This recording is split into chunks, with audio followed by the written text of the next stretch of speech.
Okay. Ms. City Secretary, you need anything before we get going? No, Mayor, we're good. All right. We're going to go ahead and call ourselves to order here, our second day of a good working budget session. We've got several things we're going to get through, a lot of good questions and continued learning and education, good teamwork.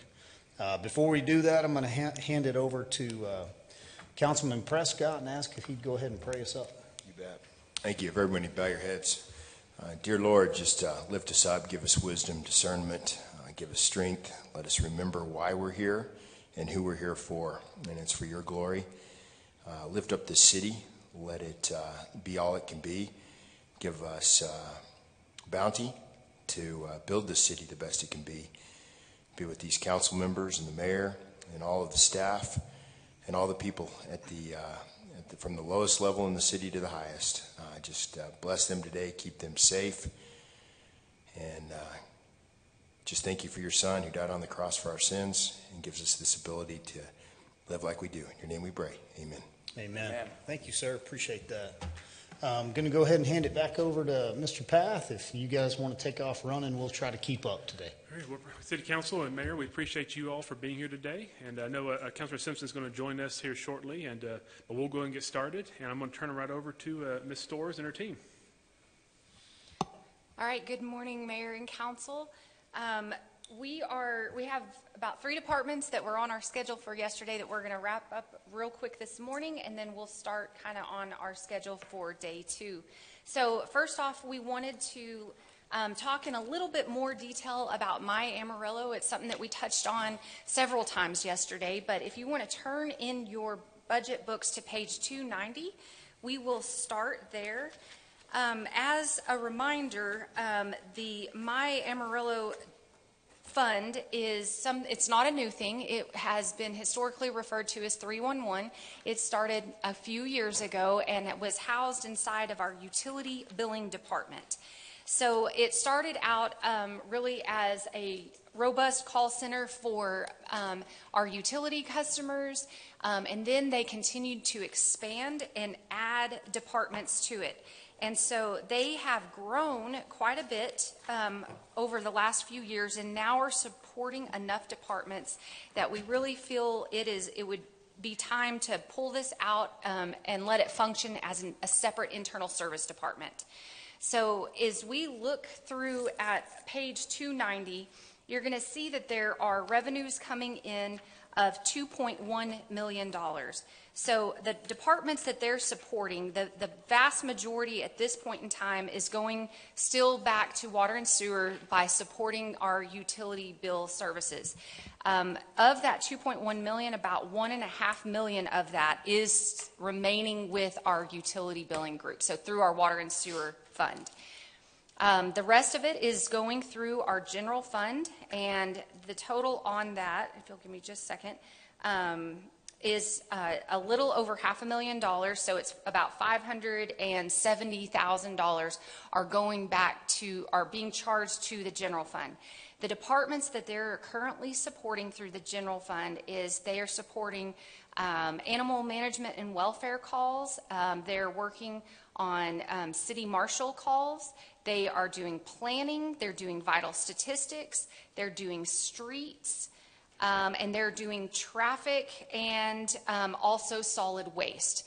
So there's several departments in the general fund that this My Amarillo group is supporting right now. So they will continue to add additional departments on. I know by taking on the animal management and welfare calls, that is already something they've offloaded from our AECC, our Amarillo Emergency Communication Center group. I do believe, and I may be misquoting, so hopefully Andrew can correct me if I'm wrong, but I want to say that the animal management and welfare number of calls going through AECC there were more of those than anything else that was going through at one point in time. So by offloading those to our My Amarillo team, it has really helped prioritize more of the calls going through our AECC team. So there are also non-emergency public safety calls that are still going through AECC that the My Amarillo team is looking to start transitioning through to take those as well.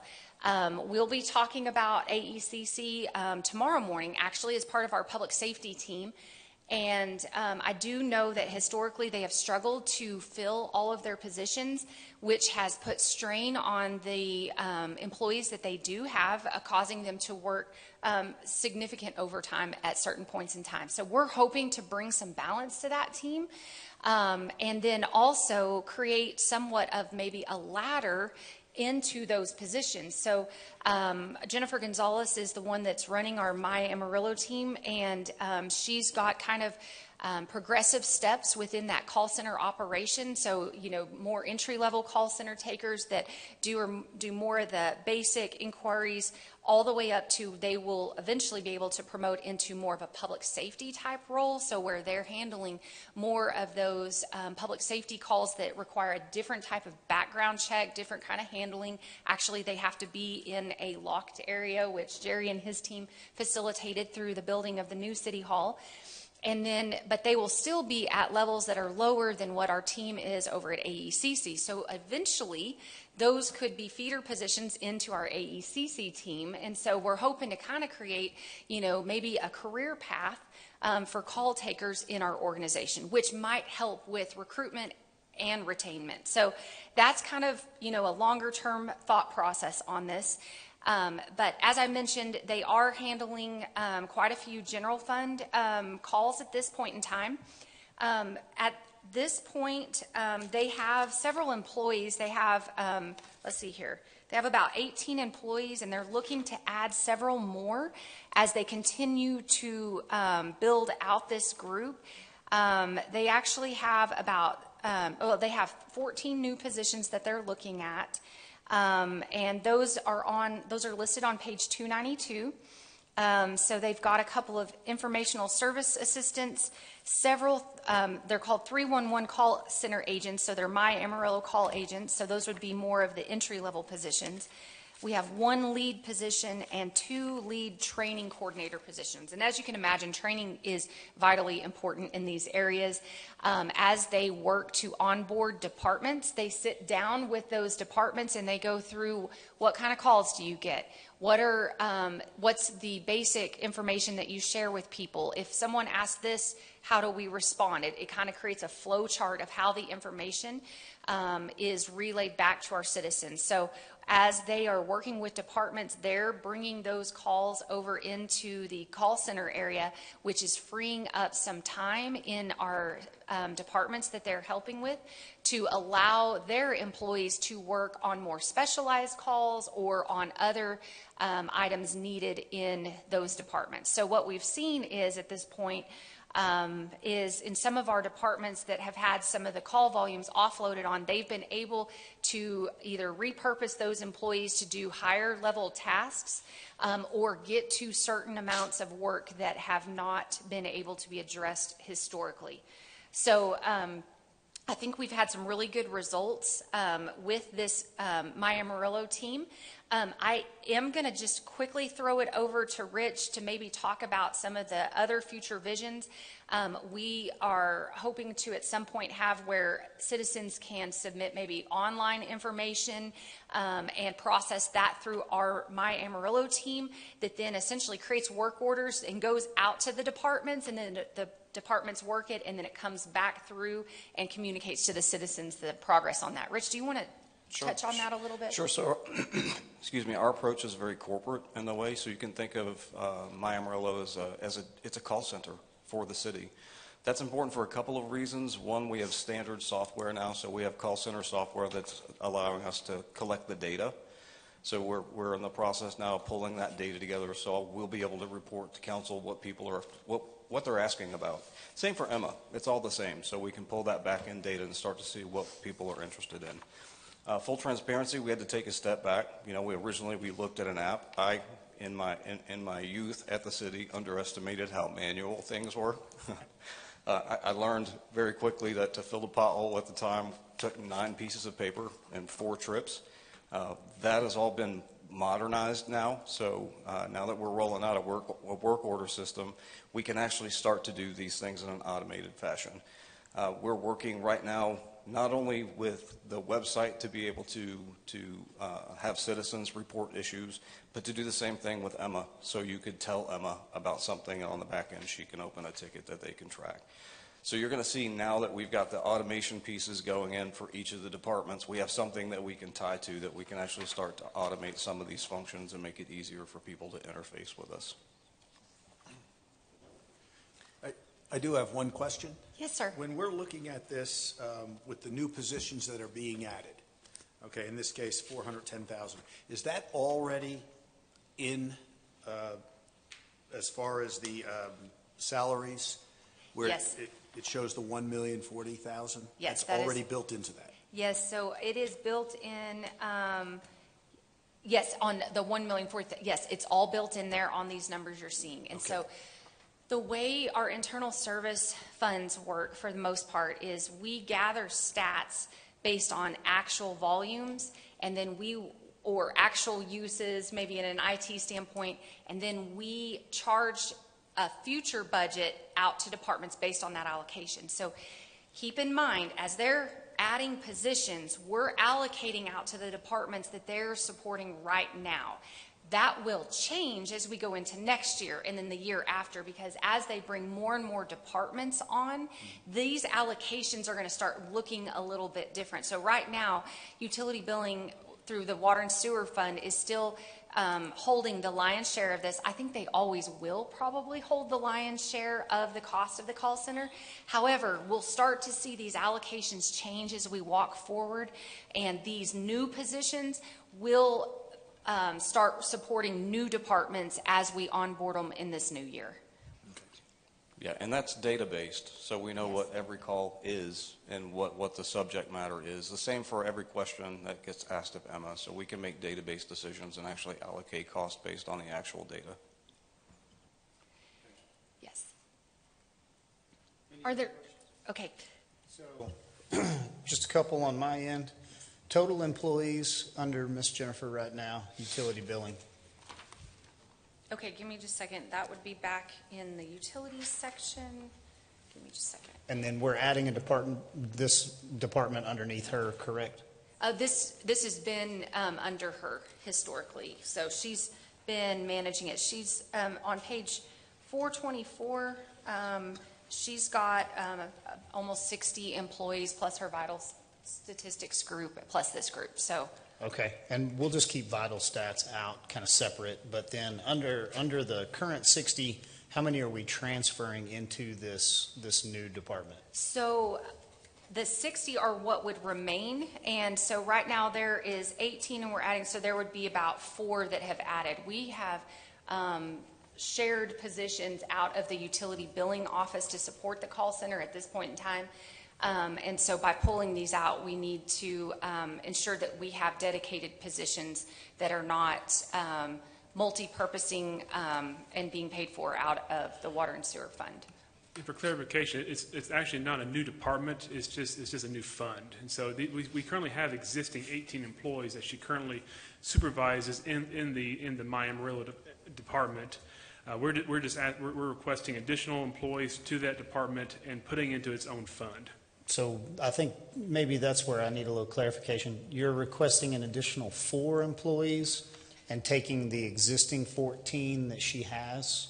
No, she has 18 existing in My Amarillo, and we're looking at adding, how many was it? So she currently has, is 18? Oh, does no, that include the I'm new sorry, okay, positions? does the 18 include the request? Right, is that, oh, it's not, I'm sorry. Okay, so the 18 transferred, and then she's requesting 14 new employees on it, yeah. So transfer an 18 from utilities, Yes. right? So there's 60 in there right now. You're gonna leave 42. No, there would be 74 in there right now.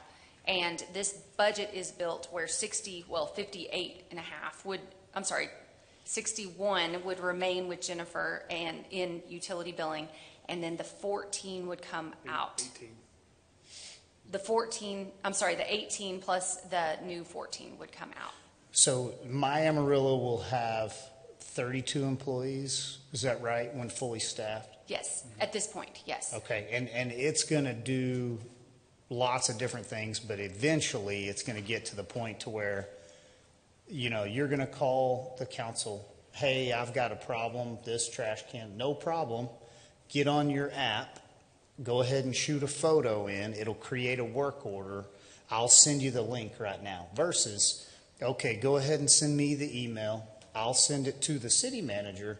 City manager will work it down through all of the chain of command and let me know if somebody doesn't contact you within a week. That's my current system right now is trash can lid got ripped off. It's in the middle of summer. Flies are everywhere. I've been calling and calling. Nobody responds, of course, right? Like, and I'm not saying that's accurate. I'm just saying that is the criticism we always hear.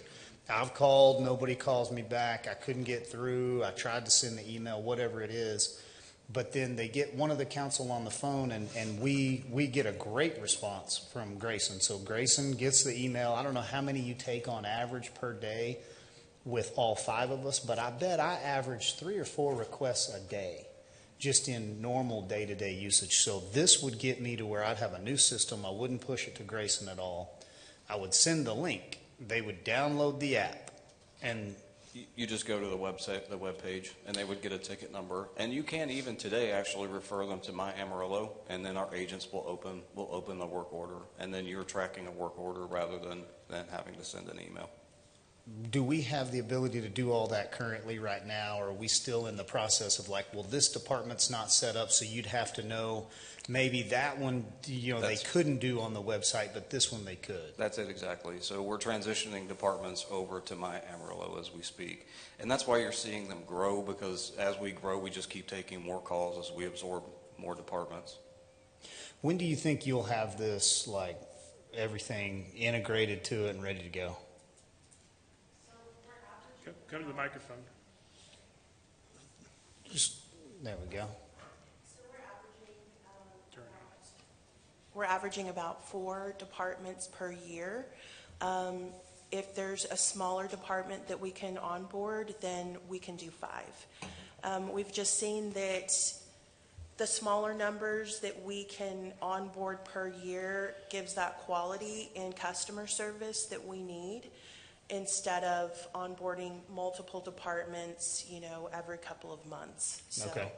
So you can do it with quality, you know, if you're keeping around 4 departments a year. I think the issue probably on our side is we're not sure. Sure. We don't know, so we always send to city manager. And so I think we're waiting for like 100% before we get to there. Maybe that's the mistake. Maybe if we knew, okay, well, here's the link, and I've got this one copy and pasted to my favorites, and so I send this to everybody.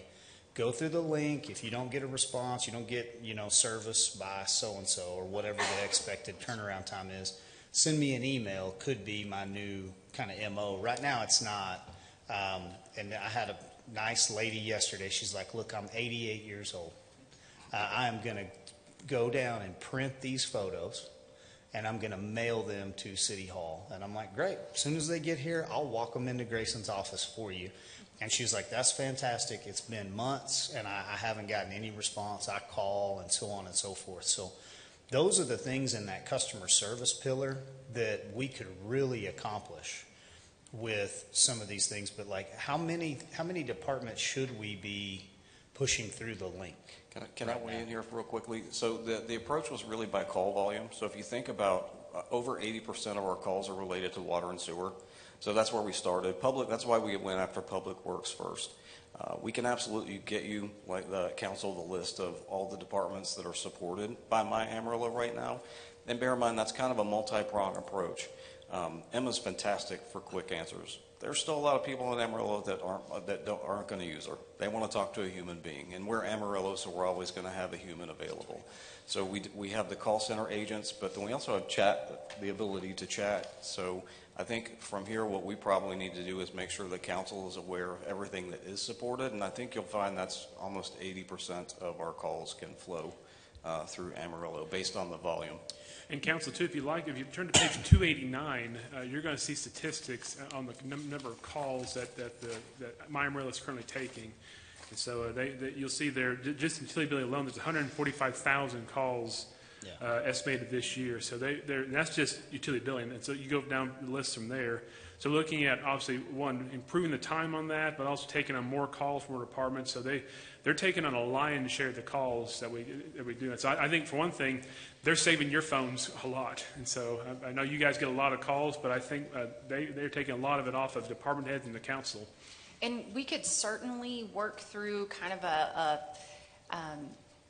process where you all could send all citizen requests to My Amarillo, whether they have the department onboarded or not, because then if the department's not onboarded, they have a process in place to pass that information to the department to handle as well. So that way maybe y'all wouldn't have to worry about, well, is this department covered or is that one not? I think you could feel comfortable sending everything to Because right them. now, Mr. Path is My Amarillo, and it's working great. I mean, I give it. I don't even keep them anymore. I used to keep my emails and make sure, like, oh, okay, I finally saw a response, so that meant that somebody's working on it.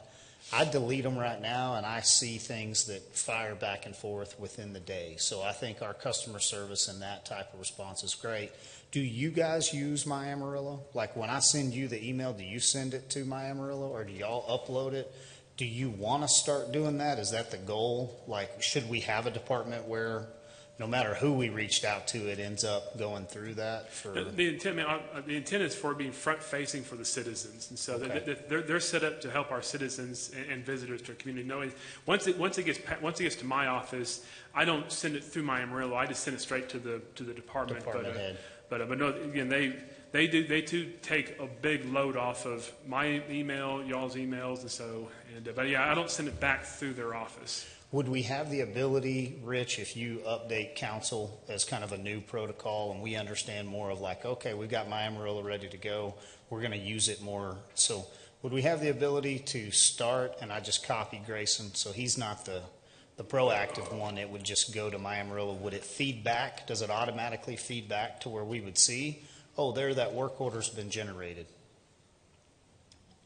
No, but we could send email to My Amarillo, and then and you could copy Grayson on it so that we could track it through. Okay. How many unfilled positions do you average over there right now? You got how many? 72 employees, you said? Yes, through utility billing and My Amarillo, it's approximately 72 positions. And it's kind of, a revolving door. Sometimes we have a really good staff onboarded now, but this is entry level. So you get employees who want to promote, and that's our goal within our departments, is to create a ladder for promotion. So if they're going to another position, a higher position within the department or outside, that's what we want. And that's pretty much what we've seen over the past couple of years as we've created those ladders within the department. So I think on average we have maybe about 4 to 5 in utility billing, and then in the call center maybe approximately about 3 that are. And I would say, I don't think these are like chronically vacant positions. I think it's just because of the turn, because of entry-level type positions that, they're constantly posting and hiring as people are kind of transitioning through. Is that right? I don't think any of them are chronically vacant. No, that's correct. We have a quick turnover or turnaround in that, in getting those filled. Okay. That's very common in help desk. You typically see high turnover in IT help desk or call centers because those that are very good typically move on to higher positions pretty quickly. How did we come out in the pay study? for that position? Right on target, or? I don't have that information in front of me, but we can get that for y'all. Yeah. I do want to key in on that pay study. Once again, you know, I have some legitimate concerns in how we compete with other stakeholders. So like I would want to be able to see when we're moving internally with this one recommendation, did we look at 911? Did we look at Potter and Randall and some of our friends? So there is a balance somewhat there in how we're trying to feed. And I love the fact that you'd have some workforce development. But I think we could cause some local conflict, maybe some turbulence from like how we've kind of gotten along. And I just don't want to hit those after the fact, right? Well, we just put it in the budget. Honestly, I never looked at it. I don't know.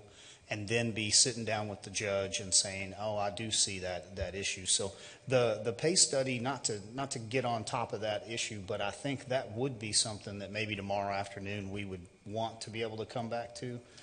If you guys have digested all that information and you have it, whatever you feel comfortable discussing tomorrow might help us get comfortable with like what direction do we want to go, because yesterday I know we didn't really get to well, and I think, and as I had kind of mentioned, internally, we have structured kind of a laddering setup for those positions in the call center, and they are under what we're posting those positions at AECC for. So that potentially creates a ladder, a career ladder within our organization. AECC is constantly watching what the counties are doing and are in more direct competition with the counties. Those are at more of the same level as our AECC call takers. Could be a compatibility of like, look, implementation of study is compatible with, you know, our metric for our career path. You know, like when we are creating these career paths, this doesn't cause, you know, almost like the compression that we're looking for internally. We're looking to see if that would be something external as well. And we're working on getting the pay study out to y'all.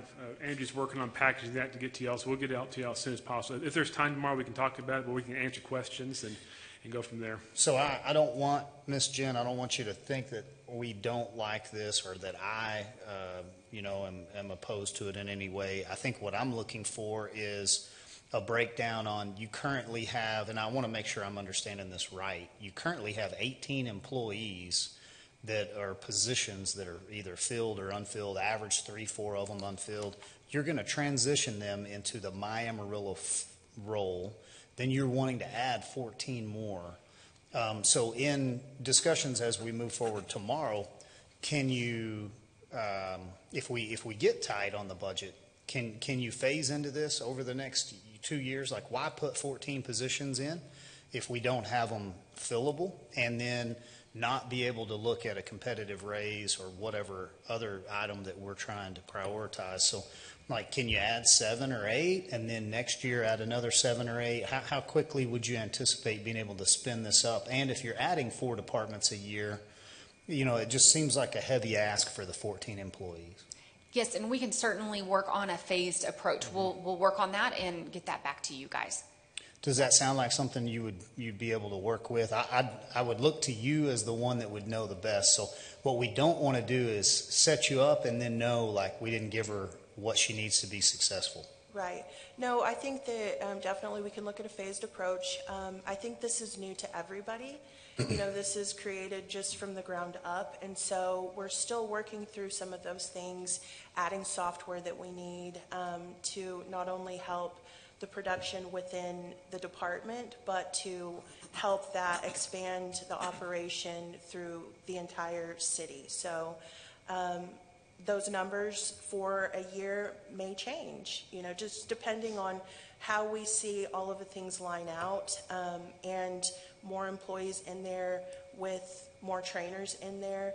I think that it will be a necessity moving forward, but definitely we can look at what we can scale back and see how we can work through that. I think a recommendation maybe from Laura, and you know, with your insight on it, we would look at that as like, what would that phased approach look like over the next 2 years, knowing we're stepping into it.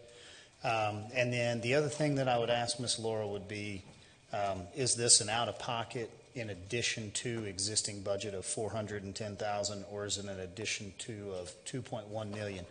Meaning, how much are we already billing these other departments that we're going to formalize into this My Amarillo, so that we could show the citizens we didn't spend an extra $2 million to create a new department.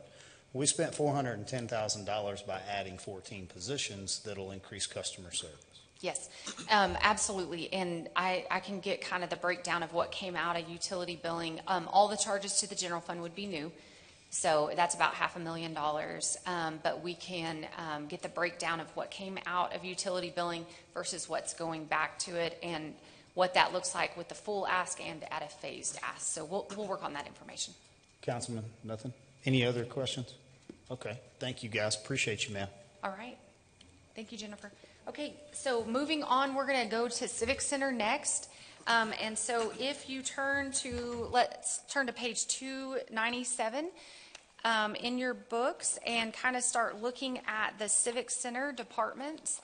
As a reminder, your Civic Center pays for all of operations through either revenues that they're bringing in or hotel occupancy taxes. So there are no other taxpayer dollars going in to support the operations of the Civic Center. So they're self-supporting, and then their net operating loss is covered by hotel occupancy taxes. So as you start on page 297, you'll see that it was a pretty flat budget that was proposed, but I did want to add, there's one item that we will be adding into it in addition to this, and I'll show you where it will come from. There is $100,000 that's going in related to a booking sales position. And if Rich wants to talk just real briefly about that, can you give us a quick update on that? Sure. So that's an additional position in the booking office that will be working directly with promoters to sell shows. That we would be reclassing the booking position and the marketing position to report up under the sales lead. That is actually separate because we are fairly limited as a government in building a position with an incentive plan, and salespeople need incentive plans. So we looked at that as a contract position with a % of sales as commission for the shows that they book. The entire purpose of that is building relationships with all the promoters, promoting the venue, and bringing more shows in. And then the more shows they bring, the more seats we book, the more money that sales position makes. All right, so if we can just real quickly turn in your books. So on first on page 297 where you're at, if you look at that line, that 62,000 towards at the very bottom there, that professional account line, that will go up by 100,000. And then if you turn back in your books to page 239, on page 239 in the middle of the page, there's an account called Civic Center Improvement 92060. Right now it has $3,180,387. That will go down by 100,000. So this is a net zero change to the general fund. Doesn't affect any kind of sales tax or property tax dollars, anything like that. It's just shifting it out of the hotel occupancy funding to Civic Center Improvements and into that sales position line. Okay. And Rich, I mean, I know we've had discussions about this. Do we feel like this position would eventually pay for itself, right? I mean, if we garner more shows, acts, whatever, to fill all of our venues up, then we've got more revenue. I mean, our whole goal is to get to cost recover, or at least offset some of what we're having to input into the. That is 100% of the goal. And that will be the reporting that I'll be looking at. This would be managed almost like a sales office, and that's what I'm going to look at. What's our pre-sales pipeline look like? What's our return on investment at the end of the year? How many additional shows did we book? And really, how many tickets did we sell? So the goal is that we cost recover the cost of the position plus, right, some additional profit. So we will look at this just like you would a sales office. Okay, great. And who would they report to? Did you say? They would report up to Bo. Okay. Yeah. Okay. And Bo done a great job. I mean, I know we've gone back and forth on what to do, but get nothing but positive about you and your team. So appreciate what y'all are doing. I think this would just be an added, arm for you guys to use and to fill that thing up, and then you guys take care of everybody that comes in. So appreciate that. Yeah, and we're seeing some evidence that it'll be successful. Bo has done what he can this year to really start to engage with the promoters. And for the first time in a while, we have promoters coming to us for shows. So I can't help but believe that if we have someone full-time building those relationships and driving sales, we can keep the arena a lot fuller.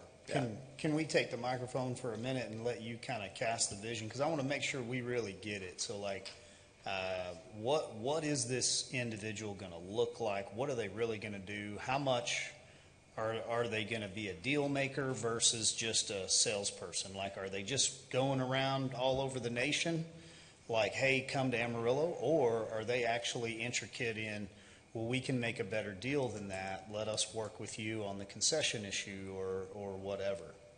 So, I mean, if you want to speak to it, because is you and Rich, I know Rich is working it, but then kind of following your vision, right? Sure. Yeah, go ahead. Yeah, So, you're good. you know my background. I used to host these things. I was on the other side of the house for years, doing global conferences and pulling people in. This is the person I would call to book an event, and they actually do all the sales work and booking, working with concessions, working with booking, working the numbers. But in addition to that, they have the relationships with all of the promoters. As you know, Mayor, we met with more than one promoter. And this was one of the recommendations that came out of the promoters that use our venue, is you need a salesperson that knows all of us, that builds relationships with us, that makes sure that your Civic Center gets on the route for the tours that we do, that works with all of the convention industry and knows all the people booking conventions and is actively selling your resource to those different events and concerts. They're really a pure sales position. And we've taken feedback from what we've gotten from shows that have come of our shortcomings, what we can do. Concessions is one of them that we're looking at as well. How to combine all that to give them a better package to be able to sell. And I know there's a lot of moving parts to it, but we've talked about we've got 3 venues that we have that I'm not going to say are underutilized, but I think we've got potential for them to be obviously booked a whole lot more, given the pavilion, the Civic Center, and the Performing Arts Center. I think all 3 of those, I think that this person will be armed to do all of those. And the goal is just to build that revenue. We're on I-40. I think that we're missing the boat on a lot of things. And we just hadn't had a position like this to fill. And I think that this kind of completes that whole package. The other thing you're going to see out of this position, because I've got a bit of a sales background, is you're going to see a lot of pressure on the areas that we need to improve, because believe me, a salesperson will tell you why they're not closing deals. So we'll get a lot more information back from the promoters directly on, we need riggers, we need better AV, whatever the things are, we can start collecting those directly from the source rather than guessing on what direction we need to go. And is that something that we need to start looking at? Like, I would love to be able to look at, everything from tables and chairs, podiums, the staging stuff that I think we walk up on it kind of cautiously when we're doing like a ceremony. So I don't know how many times you've put that stage up and taken it down, but do we as council need to go find, some monies to push towards this? And then ultimately, are we looking at something reasonable for the Civic Center improvements? We are, and we're really taking a short, medium, long view of it. In the short view, you'll notice the decrease in budget. That's the outstanding work that Bo and Christopher did driving efficiency. And believe it or not, we got some of that by raising salaries, because it cut our turnover down significantly. So now we're keeping employees and we don't have turnover. So in the short term, we needed to get cost under control so that we could buy ourselves more time. In the medium term, as I said, we've actually had the innovation departments meeting with the promoters to start to identify what are the issues that you see. Like when you book Amarillo, what keeps you from wanting to come here? And we're starting to identify those issues. Things like we don't have riggers in Amarillo. How do we get workforce development done so that we don't have to pay for riggers to travel from all over the world? Well, we want better AV services in these rooms, so we're actually looking at going to RFP for our AV services. So medium, what are the things that we can come to council with and say, here's not what we think, but this is what the promoters are telling us that we need to fix to bring more shows in. And then, as Councilman Tips brought up, we're starting to look in the long term. What is the long term vision? And we don't have that defined yet, but we're working on it. And I think this is the first step in seeing what the demand is out there to hopefully see what we can do with the Civic Center that's feasible. Maybe not tearing the whole thing down and rebuilding a new one, but to see what's feasible, and we can kind of ramp up into that, phase it up, no different than with this position. But if possible, that we could find some monies and look and see what we can do, because there are some serious problems with our civic centers. We all know. One of them is the roof height. It's not tall enough to host a lot of the shows that are coming in, and that's just an automatic no. Like, they just can't come in. The logistics of it, making that corner, just can't do it. So if we could make some modifications and have this promoter, I think it makes sense, and I think the citizens can see that it drives revenue, it drives, the hot tax, it drives sales tax, it drives, our two biggest revenue sources for the city. If we can do that without any major changes or expenses, then I think it's a good thing, and this is a way to do it. So definitely, I think, we all remember a very large ticket item that was put forth, and we didn't have the public sentiment to go and bite off a $300+ million deal, right? And somewhere in there it grew to like $500 million, and nobody could show the ROI on that. So, I remember not too long ago that, tearing the roof off that girl, raising it up, adding 1,000 seats or 1,500 seats. Like when you're talking about riggers, a lot of the issue is the rigging that's not there. And so, like, you got to have professionals that are, qualified to get to those access points where a construction project could take care of a lot of that, where you could utilize local workforce better. You look at concessions in a kitchen and things of that nature. I remember $50 million being something that was very attainable. And I also remember back when $50 million was a lot of money. Now we're like, just 50. What could you get with it? That you can get it, right? Like, so I would love to see council look for, if we can identify some funding that's being underutilized, that's just sitting there, or let's say it's sitting there and it's earning less of a percent than like what Mr. Prescott's saying, this money, if we were at least working it well, it would be better. So in improving this nucleus down here and doing it within our own capabilities, within our tax rate, within our funding sources, and then improving that rather than making this thing, we got to have an auditorium in there somehow. Where the kid's going to swim? And now we're back up to $500 million. Like, let's just do what it's intended to do. Let it be civic, not convention, but let it be the best that it can be. And let's go and improve that quality of excellence and the standard of excellence that we have. And I think you got a great beat on it. This one position, rather than going out and hiring a promoter, maybe like one of the smartest things we've done. So how soon can we get that person hired? Well, as soon as the budget's approved, we can get busy getting it hired. So this year. Yeah, and we actually have some leads already on individuals. So. Council, I'd ask you guys to think about like a request coming of, staff go and show us what does the replacement cost for the things that you just have needed forever, but you quit asking. New podium, new this, new that, chairs, tables, whatever. Then what does that next level look like? What's that kitchen going to cost? I know we've got restrooms and renovations going. And then that final level, how close is that 50 million to accurate? And let's give ourselves a goal, and then let's see if council could put together something where on that long term, I know you've got a short, medium, and a long. The problem is you don't have a long partner over here yet. Right. And you need that. And so let's get that vision back out there in the right sense and start working on it now so that 2, 3, 4 years from now it's there. I probably should have said we have a short, medium, long, and longer. There you go. As we look at the long term, we're not looking at trying to take this all in one bite, but rather how do we do this in a smart business way where we could phase, prove ourselves, make some ROI, get revenue positive, and then maybe take the next bite. Yeah, I think with each phase that we do, it's almost proof of concept of like we hire this. Hey, there is a demand here. Right. We are able to book shows. The ROI, shows that. Then it allows us to keep moving forward. Like you said, just a business decision of this makes sense, and there's opportunity here, and we need to take hold of it and move forward. Exactly. Rich, we love your business acumen and like the way you approach these things, so we would encourage you continuing on that. We want to be a good partner in this, so keep going with where you're going, but then let's get that position filled and let's really start kind of mapping this out on paper. Councilman?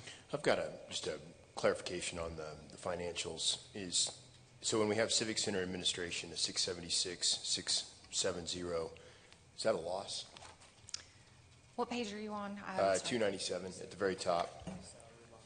Okay. I'm just having a hard time following the financials. Yeah, so it is, yeah, that's all expense. Yeah, so this department doesn't bring in revenue. The revenue is in some of the other Civic Center departments that covers all of the Civic Center Okay, areas. and so we have Civic Center operations, and then I'm just going through it, and I'm sorry, I should ask these questions before. Civic Center sports, that's a different line item. And am I seeing losses on all of these? Is that what I'm seeing? The box office in 1248, let me go to that page. So the box office is net positive? Let's see here, let me look. And then I see Globe News Center and then the Santa Fe Pavilion. Yes, so your box office is bringing in revenue above expenditures. Right. And Globe News Center is operating at a loss. And the pavilion, is that what you said? Which other one did you ask about? Civic Center Sports? Sports, yes, that one also operates at a loss. And so if you'll give me just a second, I can pull up kind of what the estimated subsidy would be. Yes, I mean, and hotel occupancy taxes subsidizes all of it. Okay, so it's not a net loss to the city. No, it is a net loss to the city that is covered through hotel occupancy taxes. So it does not affect any of the other city resources coming in, like sales tax or property tax or any of that. Most of the budgets have been pretty simple to understand. This is a little more challenging. Yes, and this one, it is definitely unique compared to the rest of the city departments because it's spread out amongst multiple departments, but it's all kind of one complex, so we look at it kind of as one entity, I guess you would say. We were showing the net loss approximately was about 2.2 million is what we're estimating for this next year, and that would be covered through hotel occupancy taxes. Okay. Yes, and then, so again, hotel occupancy taxes come in, and those are split essentially almost in half, and half goes to CVB to do our tourism efforts, and they also pay about 1.1 million towards debt service at the parking garage in the ball field, and then the other half of our hotel occupancy taxes go to pay the loss at the Civic Center, to pay the rest of the debt service for the baseball park and the parking garage. And then if there's any left, then to do improvements over at the Civic Center. So MPEV is part of this budget as well, payments? Or no, that's hotel occupancy tax, right? Yes, so the hotel occupancy taxes go to pay the MPEV debt service. And part of the MPEV, the baseball team pays a lease to the city, and part of those dollars go to pay the debt service for the baseball field as well. Thank you. Yes, and our hotel occupancy taxes, just as a reminder, are anticipated to come in approximately 9.6 million.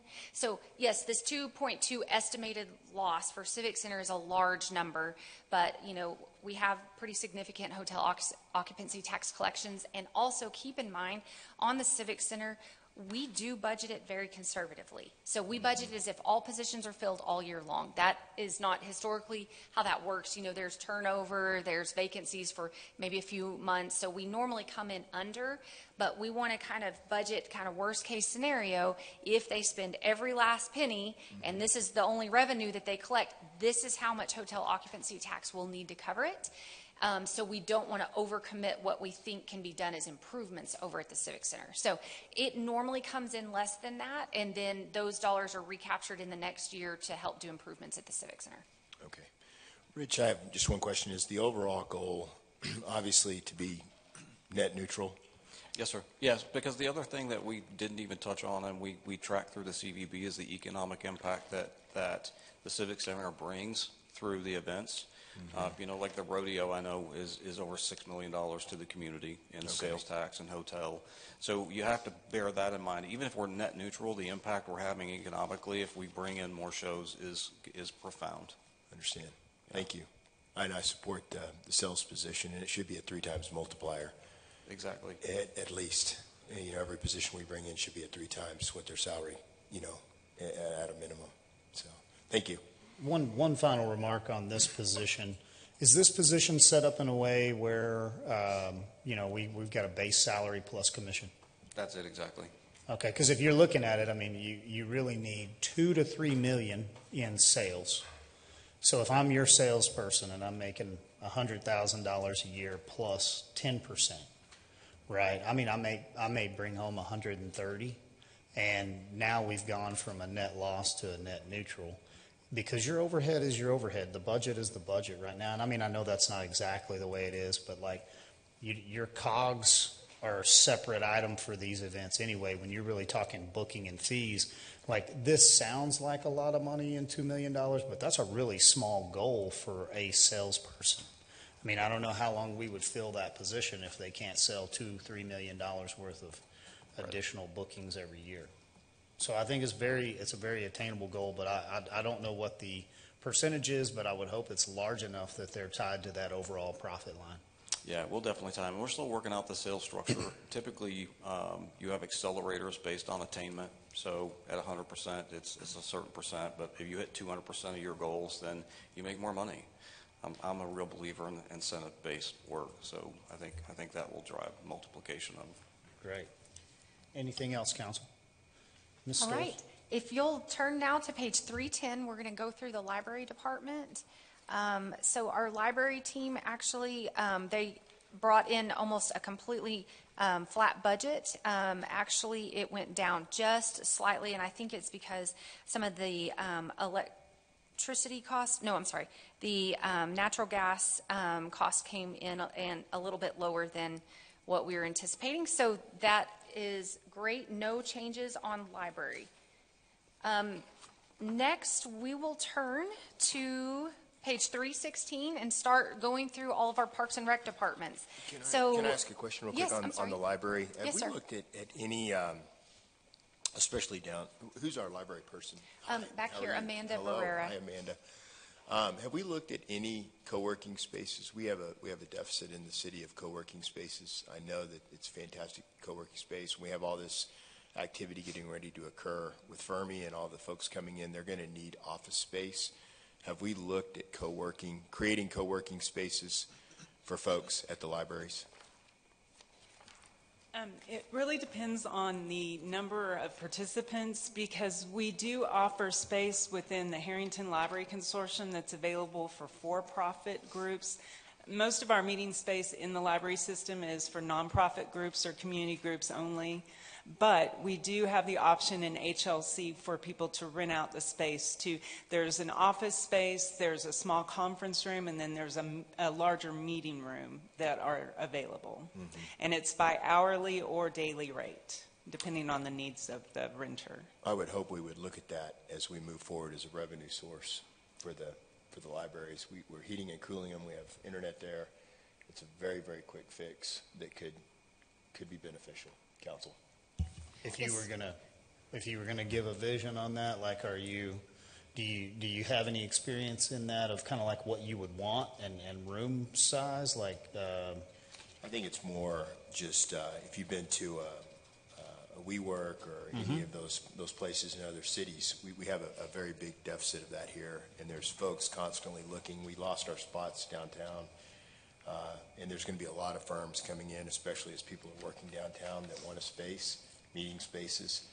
I think it's something, I don't have a vision for it, but I think that there's an opportunity that we are missing, Council. I'm happy to look at that. I spent 10 years in those, so I'm pretty familiar with what that looks like. Do we have any opportunity, not just thinking libraries, but like AGN, some of those cool spaces over there. The education room, there might be. I'll do some research on. We'll have a little bit of. I think That'd be a downtown better library might work, but some of the branch libraries, I don't know that we'd have a really good space for that. But we can definitely take and run with that. I think we should just look at, we have a lot of space, and we already have it heated and cooled, and we have internet, and there's a need that's going to be here, and if we can capitalize on that, I think that we would be not being good stewards of our resources if we didn't look at that. I don't know what it looks like, but I think it should be discussed. Okay. I like it. Okay. Ms. Storrs? Yes, so page 316 starts with your golf operations, and as mentioned yesterday, we saw that graph that showed the subsidy to our golf operations over a multi-year period. As I mentioned, historically, we had been closer to about a $2 million subsidy. That is down under $300,000 anticipated for this proposed budget. So continuing to make great strides in that. As mentioned yesterday as well, we are looking to add increases to our green fees and to our golf annual passes this year. So you'll see those kind of revenue changes flowing through on page 316. The other change that they had going through our golf operations is just a reclassification from an assistant golf pro to a head golf pro. This is just to kind of give equal leadership at each of the golf courses. And then there were just some small miscellaneous changes throughout their budget, but nothing, no other big, large changes on golf course operations. Laura, can I ask a question? Yes. You or Michael, George and his team, what have they done to do this? Because we've seen this happen over the last 5 years. Like it's a great example. They have taken aggressive steps to continue to address the revenue by adjusting fees. We had not adjusted fees much historically. They have continued to do that. I know that they even adjusted some of the annual passes, which ruffled some feathers in the community, but over time, I think it evened out. And so, as you all know, our golf courses are recognized as top golf courses in the state from a public standpoint. So they have been trying to adjust their fees that they're charging to be more in line for this area and for the quality that those courses are. They also did a lot of restructuring from staffing standpoint. We did eliminate a lot of positions over multiple years. A lot of those positions are more seasonal type positions, and so we're able to work through that over multiple years, and then continued to look at options to make both I guess all 4 courses, but both complexes as efficient as possible through things like leasing the golf carts instead of potentially owning the golf carts, because that's wound up being a more efficient option for those operations. So they have attacked both ends of it, the revenue standpoint and also the expense standpoint on it, and have just over time been closing that gap. And so they have taken some very aggressive steps over the years.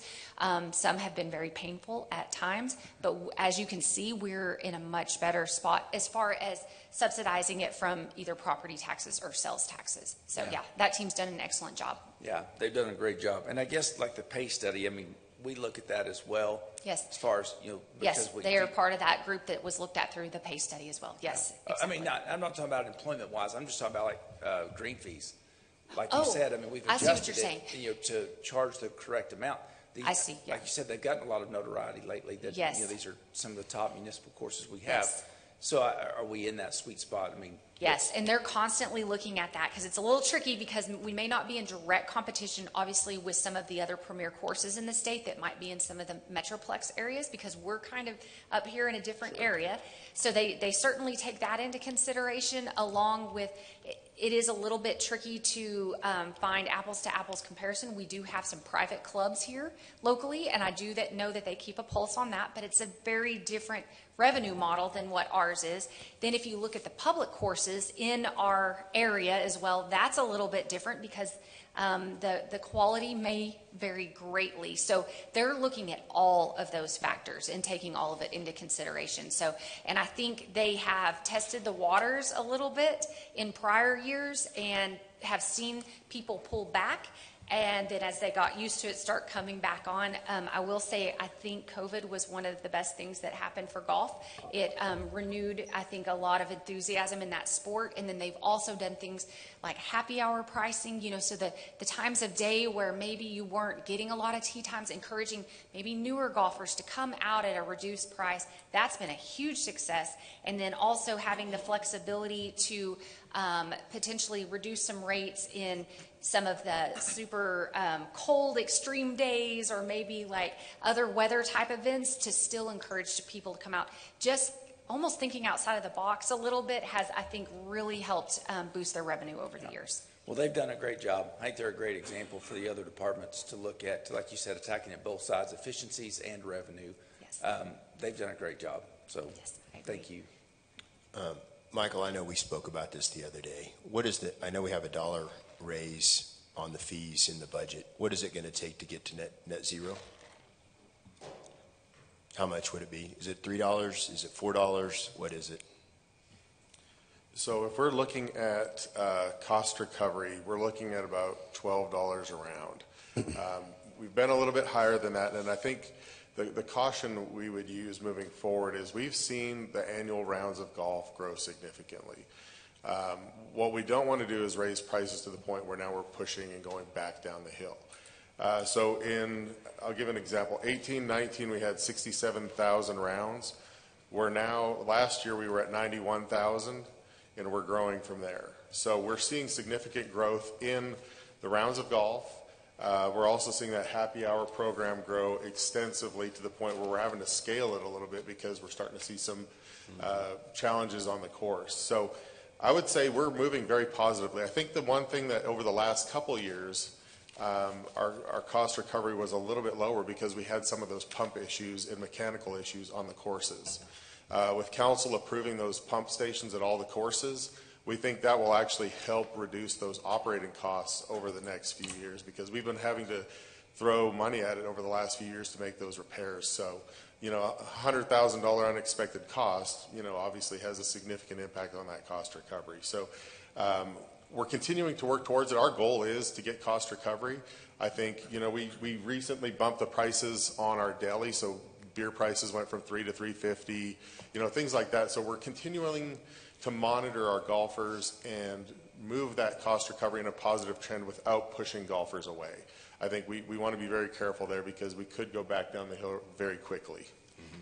And I think they've also been teaming up with CVB and some others to help continue to promote it as a tourist location as well, because we get name recognition out in all parts of the state because they're making those top lists based on the quality of those courses and the price for the quality of the course. So you would need $12 increase per round of golf to be break even. That's what we would estimate, yep. And what are our biggest input costs? The input cost is going to be your staff costs and all the material costs, the fleet costs, so just your hard operating costs. Okay. And what would it look like if we went, let's say we split the difference. Let's say we did a $5 increase. I think if you did that, you'd have a lot of golfers up here at the council meetings. But our job is to balance budgets and not, you know, placate certain groups, you know. No, and as our job as staff, if that's council's direction, we're going to continue to work forward as getting it to cost recovery. Like I said, we were almost at $2 million, and we're estimating under 300. We always estimate kind of high, so we're hoping to actually come in a little bit below that. So each year we're going to keep chipping away. Our goal is to cost recovery even higher. Like George would say, if we had more than 6 months of summer, we would definitely be in the black. But because we've got such a shortened season, it makes it a little bit more challenging compared to some other regions in the state. But again, we have to operate in a positive budget, regardless of the rules that we have. And I think that $1 is not sufficient. Well, I think I mean, you got to look at cost too on game theory. I mean, if you're going to raise it that much, how many are we going to lose off that? So the net gain in green fees might result in actually a loss because we have fewer people golf because $5 pushes it. Does that make sense? So there's a balance. I understand game Yeah, theory. yeah. I'm not saying you don't. I'm just saying that, we've got to be careful with that. I mean, if we go hard at this and say, well, we've got to cost recover every department, let me tell you, we can't do it. So we've got to be sensitive to the fact of we're not placating to any one group, but we're being reasonable, I think, and I'm not arguing one way or the other, but we've got to be smart with that as well. A courteous rebuttal on that would be our gyms go up, our pickleball courts go up, our snow skiing goes up, and are we going to quit doing what we love because it went up $3? Some will, and I'll give you an example of that. okay. I mean, so some will because I think, especially the seniors that go play, they're very conscious of what they spend. So $5 is enough to maybe make them not play. And I would hate to lose that. And, just as a theory, throw it out there and go, wow, we were wrong. We were wrong. Yeah. Hey, guys, come back. We're lowering our rate. I think it's a little bit more difficult to do. I do have a way to probably get about $150,000. Kind of hate to throw it out there because I'm a beneficiary of this. The plaques that are out there on the markers, when I first opened my business, they came to me and asked if I wanted to advertise out at the golf course. It was like $1,600. That's more money than it was crazy. Went ahead and did it because I wanted to be at the golf course. That was in 2002. So my face is still out there. And I get blown up with that because I had hair. They're like, who's this guy, right? But I'm on 2 holes out there, right? And I think I paid $1,600 back then. If we could do that, and we could do this in-house, I even think, charge $2,000, to be out there for 2 years or whatever. We've got 72 holes. That's $144,000 like that. Now we have a great way of cost recovering without having to increase green fees so much. And we have a revenue source. It's no different than, you and I talked about the banners at the pickleball court or the ANTC. If we'll leverage those, and it's crazy that nobody's touched those for 23 years. They've been out there. I mean, it still looks good, just saying. But easy way to, and I think it's just a matter of making, plaques. I think they're like 12 by 12 or something that pry those off of those granite monuments, liquid nail them back up. That's $144,000. Now, I don't know about Comanche. Do they have those markers there? Okay. So, I mean, we could pay someone to do it, but I think that's probably nuts because the percentage that they would keep, as long as we could do a local sign company and they could develop, whatever plastic that is, say, hey, we need these designed to last maybe 2 years. That's $144,000 like that, and I guarantee you'd fill them up. Kind of hate to get mine taken down, but it's a way to get out there. Can we save that one? Yes. When we take it out, can we get his? Yeah, absolutely. And we'll say, I want to see what hair looked like. Well, and just for One last question. What's a golf ball cost? I don't know. A single golf ball. Anybody that plays golf, what's a golf ball cost? Depends on Probably what golf still ball you're talking about. A decent golf ball. What's about $3? Pro V1's $4. $4. So we're Yeah. talking about raising the cost of a golf ball that we lose every time we go out and play. I'm not asking for the moon, but come on. I mean, at $1, that's not enough. Guys, everything's gone up. We all know it's gone up. Let's just at least be fair. Well, what I For would the say folks is that don't play golf in this city. the last time council did make a significant change, I'm just looking at the rounds of golf, we dropped 6,000 rounds of golf that year. So we dropped about a tenth of the rounds, just under a tenth of the rounds. What When was that change, Kashuba? What was that increase? You remember? The initial jump? Seems like it was $5. I can't remember. I think it was a little bit more than that, but yeah, it was a pretty significant jump. That was right before I got here. So you proposed to increase golf per round by $1. Yep. And then also increasing the annual passes $5 a year. Okay. And that would cost recover how much? I mean, how much would that net us based on last year's numbers ish? I think it It would cuts be it built another into couple those hundred numbers. thousand. Huh? That would be built into that cost recovery, so it would jump us from that let me see. So I'm a little lost on the $12 per round issue of like increase because like I've seen it go from over $1 million down to the 300,000. And you're increasing it from last year to this year. The net savings is around $250,000, and you've only increased a few projections there. So I didn't quite track why you would need to do much more than that. Really, if you were trying to get it cost neutral, and we give you, say, 2 years to get there, are we not on pace to do that with our current increase implementation? Yeah, I think we're aiming to get to cost recovery. I mean, last year we were aiming for $500,000. I think we were a little bit high because we had some pump issues. Our goal is to get it down under 3 this year and then try to get it fully to cost recovery. So we'll work with George and his team.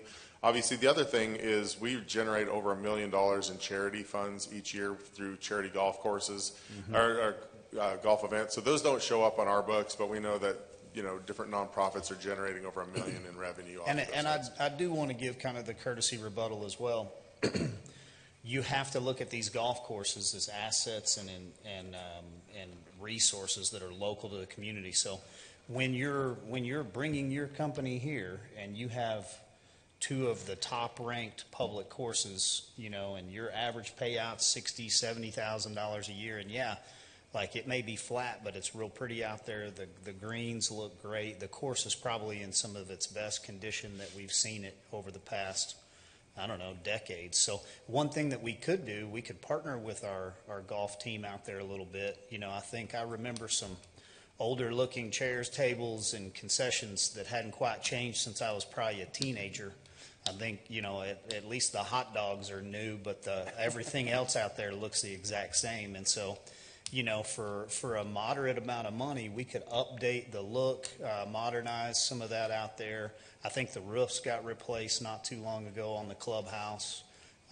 You can create a little bit more business professional out there and utilize that. And so that'd be a one-time cost that we'd be looking at, council. You could show that golfer that is your customer, hey, not everything just goes up and stays the same. Like, we're continually making improvements. We're investing in you, our customer. And yes, the golf round went up $1.50. But overall, like, I would just say, I understand the business side of it of like, hey, let's just get it fixed. Like, we shouldn't subsidize this but the fallacy in that is believing that one side of town pays for the other. It doesn't work like that. We're all in this together, and everything has kind of a comprehensive look, and golf is important to the community. It goes to family, it goes to fun, and as much as our parks are important out there on the softball fields, and they're not, ever going to make enough to turf them. Like, man, we want to turf those guys one day, right? And so you look at these as amenities to the overall product of the community. And I would say we have an affordability right now. Golf has been affordable for the entire community, and I don't know that you get that everywhere else. So the consequence of the other side is well, we'll just let private take care of it, and the only people that get to play golf are country club, and they don't have the public. So that public side of things is very communal and important. Again, the cost of a golf ball would get us really close. And I'm not asking to offend anyone, but I'm just, everything costs more. And maybe a mindset of giving things away has gotten us to the position where we have huge debts that the city's going to have to incur to fix things. And are we going to be forward thinking, or are we just going to hold the line and accept loss? That's all I want to say about that. Well, I'd love to say we've increased it the cost of a cup of coffee, but we've increased it the cost of a fifth of a cup of coffee today, right? So our cost recovery is good. I love the direction. I know council could go back and forth on this, and there's a balance here somewhere, but we do need to trust that you guys know your customer base, and this is your recommendation. But if we need to dig in a little further and look at the other numbers, we can, Councilman. No, and the final thing too is, this is one of our departments that's actually close to cost recovery. And just because it's close, I don't feel like we need to take the giant bite and just make it there. Because if we look at, not picking on Civic Center, but we're $2 million shy. It's like, well, what do we do? Well, let's just charge 3 times as much to bring somebody in. Doesn't make sense. I don't want to penalize this department for doing a good job of being efficient and raising rates and doing the thing. Now, I agree with you. I think everybody up here wants a balanced budget and to cost recover every single place we can. But just because this one's close, we look at the last 5 years and how they've done a phenomenal job, that just all of a sudden, now that we're close, we're like, well, let's just do it all. Let's just do it all in one. But I appreciate that. Yeah, I appreciate that. And I think with those signs, I think that puts us real close. I mean, now all of a sudden we got 144,000 extra. How much do you think I got to pay a citizen to text me a photo of that? I've got plenty in my phone right Do here. you? Oh, Okay. yeah, yeah. Well, I get it all the time. I love it. Kashuba, great job. We're going to hand it back over to Ms. Storrs. Keep us going on the other ones. All right, so if we'll go now to page 322, this is Parks and Rec Administration. Really not any significant changes in this area. And so they brought in basically a flat budget on that and no additional requests on that piece. Down at the bottom of page 323 is where our beautification and public arts department is at, and no overall changes really on that one as well. As we go on in Parks and Rec, on page 327 is our tennis center, and they've got a little bit of adjustment on revenue, and really the overall expense, not much of a change in there, no changes to personnel or anything like that. I know the tennis center has been teaming up with nonprofits to try to continue to do improvements out there. There's been a lot of improvements at the tennis center over the past few years. So they're doing a great job with that and almost at full cost recovery there and continuing to kind of make some headway in that area. As you move on to aquatics, that is going to be on page 332. And there's on aquatics, there are a couple of changes that we're looking at to the annual pool pass for individuals, a family of 4 pool pass, and the private pool party rental, and the toddler. Oh, no, I'm sorry, I went to the wrong line. So it was just those 3 items there. So the annual pool pass, the family of 4 pool pass, and private pool party rental. As they've been working through, I know getting the Thompson pool fully operational. I think it's in, year 3 now? Is that about right? So they're continuing to do some adjustments as they're truly seeing what kind of revenue that pool is bringing in. I know that they have been ramping up more private rentals and parties and some of those things and thinking outside of the box with the other pools.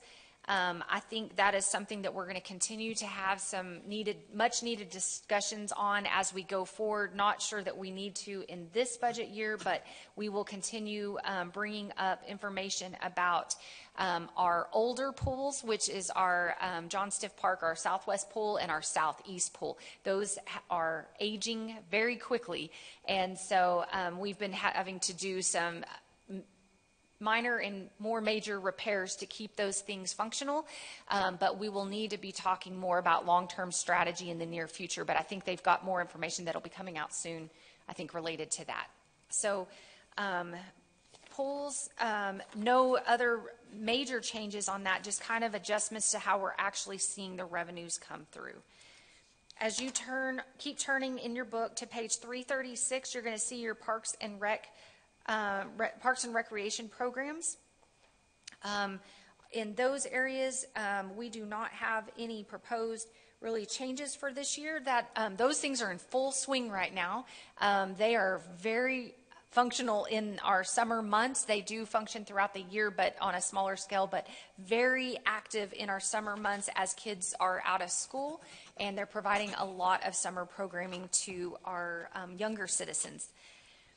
Then if you turn to page 340, hang on, let me get to it, 342, you'll see our Warford Activity Center. They continue to expand the programming there over at our Warford Activity Center. Sometimes I don't know that they have enough space for all the activities they're wanting to do over there. So it'd be nice if Jerry could just maybe go up somehow about maybe 3 or 4 more stories, and maybe they'd have enough room. But they are maximizing every square footage of that area. I do think they've got a couple of changes to some of their revenue fees, or their fees they're charging over there. It looks like the toddler play equipment add-on to a rental package, cornhole boards add-on to rental packages, party essentials add-on to rental packages, and Party Plus add-on to rental packages, and Platinum Party Package add-on to rentals. So as you can hear, they get a lot of rentals over there, and so they're learning more and more what people are wanting, what people are demanding, in order to make sure that their parties are a success. And so that's been a way that they've been able to add on some additional fees so we can provide those services and those add-ons to those rental packages. So Warford is just continuing to grow and almost bust at the seams. As you keep turning in your book, we'll go to park maintenance, which is on page 347. Park maintenance is one of your biggest areas in your Parks and Rec department. They're the team that is maintaining all of our parks facilities and all of our parks areas. There's been a big change over the last several years as we have switched from more internal staff providing all of the mowing and the major maintenance repairs at the parks. We still have a small team on staff, but we are outsourcing a lot of those services now. We have contracts for mowing, for tree trimming, concrete repairs, all sorts of things, and we are seeing great results out in our community. So if you go back several years, I think we were struggling, and as we switched this model, it certainly has brought the overall look and the usability of those parks to a whole nother level. I see some lights going. Questions? Go ahead, Councilman. I know I kind of hate to bring this up, but I know it's something we got to bring up. Sure. On the mowing, I know we had the discussion, with some of the parks that we don't own, that we're still maintaining. Is that correct? Is that still the thing? Is this just a matter of, I know we have a partner in AISD, and I get that, or CISD. I know there's some dispute over the parks, not really dispute, but we don't own those, but yet we're maintaining those, and it's to the tune of about $500,000. Is that correct? This is actually a conversation that staff and I just re-engaged on with new leadership at AISD. In fact, she actually reached out to me, Dr. Parrish reached out to me this week, and this is one of 3 topics she'd like to convene on. And I said, yes, we have an interest in re-examining these many different contracts, and so obviously there are certain obligations that go back decades that we want to try to understand and respect. But at the same time, we need to create some consistency. They have put up some fences in place, again, for good reasons. There's some safety legislation that came out, but that has complicated our ability to maintain. And so this is a good segue, I felt, and along with Donnie and Michael, that we need to re-engage in this conversation to figure out what is our role, what is their role. Are there things that we need to start sharing or helping with that we need them to start doing? And so yeah, we're re-engaging those conversations now. So we should have, the goal is obviously to resolve these contract issues or lack of contract. Yeah, and so there's about 3 or 4 parks that don't have contracts. Many of them do. Now again, contractually, we're obligated. And many of these contracts are decades in term, so it's going to be challenging to just get out of those. And so, but we're looking at trying to at least clean them up, at least get one master contract is kind of my goal. And that way, we're not having different terms for different parks. And so, but then also too recognizing things that we can no longer access, like things they put behind the fence. So we probably shouldn't mow that anymore. So you said that we are and I know this is. I won't stay on this long. You said that I know there's some that we're contractually liable to do, but there's some that we are not, that we are mowing. Is that correct? About 3 or 4 out of the 50 or 60 or so. Yeah, there's a small number that there actually is no contract. Most of them have a contract. But that make us responsible for maintenance? Yeah, mowing, maintenance. Yes, go ahead, Michael. Yeah, so there was 3 parks that had been historically maintained by the department.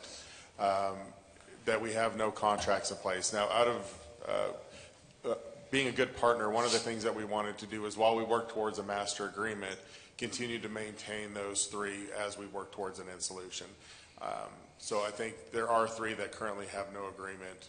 Just three? What happened to the $500,000 that we kicked around a couple of years ago? Was that not Well, that accurate? includes all those school parks that we're looking at. So a lot of those school parks have agreements that, in most cases, we don't own the property. Okay. We're just stuck maintaining school district property. Now, again, as the city manager mentioned, with some of the recent improvements on those properties, it's complicated our contractors' ability to maintain those spaces and fulfill their contract. Okay. But you're Yeah, negotiating. yeah, those, and we looked to start this about 6 months ago, but as you recall, one, Mr. Loomis announced his retirement, and secondly, they were closing schools. Yeah. So we felt that was not a good time to try to engage them on this conversation. But I think they have a new leadership, and that the school closing is now kind of settled for the most part, at least on our angle. And so I think it's a good time for us to re-engage on this issue. Okay. Thank you. The ones that we have contracts with, do we have, I know we spoke about this, do we have cost recovery on those, or is it strictly out of our pocket? Strictly out of our pocket. Yeah, we don't make money on these parks. They're parks. and so, Yeah, I don't yes. want to make money, but I just want to Yeah. be able to take care of the ranch, Yes. with revenue, so we can keep It comes it out up. of just sales tax and/or property taxes. Yeah, the school does not pay us to do this. Okay, and how much is the, on park maintenance of 8.6 million goes to the AISD issue? Would you, just ballpark, very, very rough. I don't need it to be to the dollar. Is it I think what we had 25% of looked- it? I think what we had looked at was savings of $500,000. Now there were some areas, and again, some of this was outlined in the master plan, of areas that we should maintain because it fills a service gap. There's not a park in the area.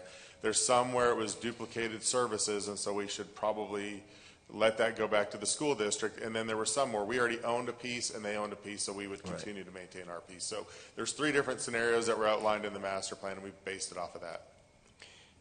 I would, at a minimum, we should be getting the risk mitigation, the fleet utilization, and the FTE cost covered, because that's just coming out of our, we continually erode our revenue base in so many areas.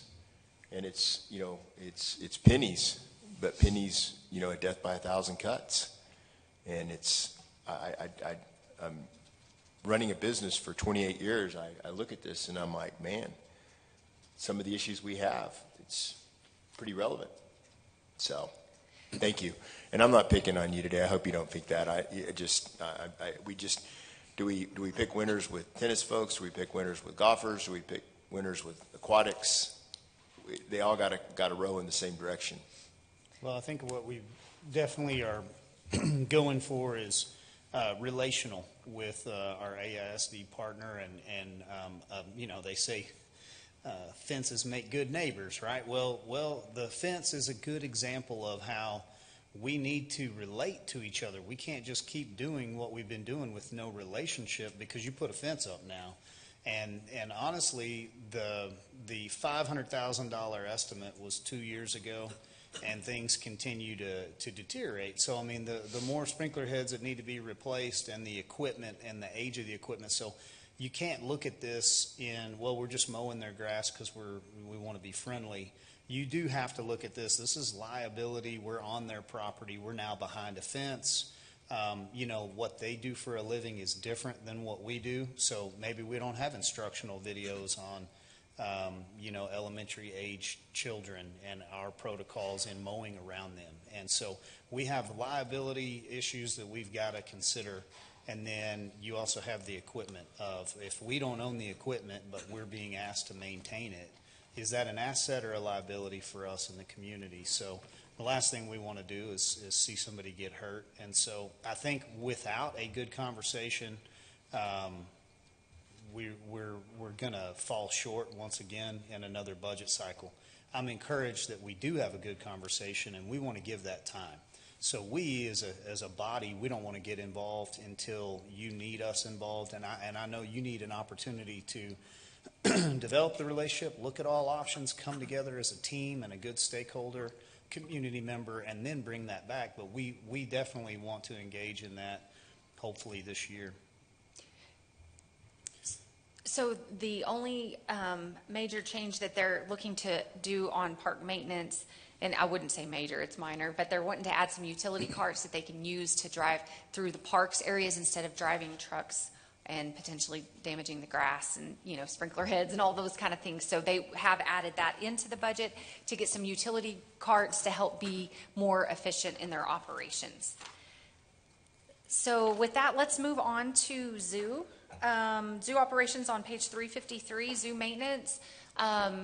So we have kept this budget extremely flat for continuing to look at potential other options for the future.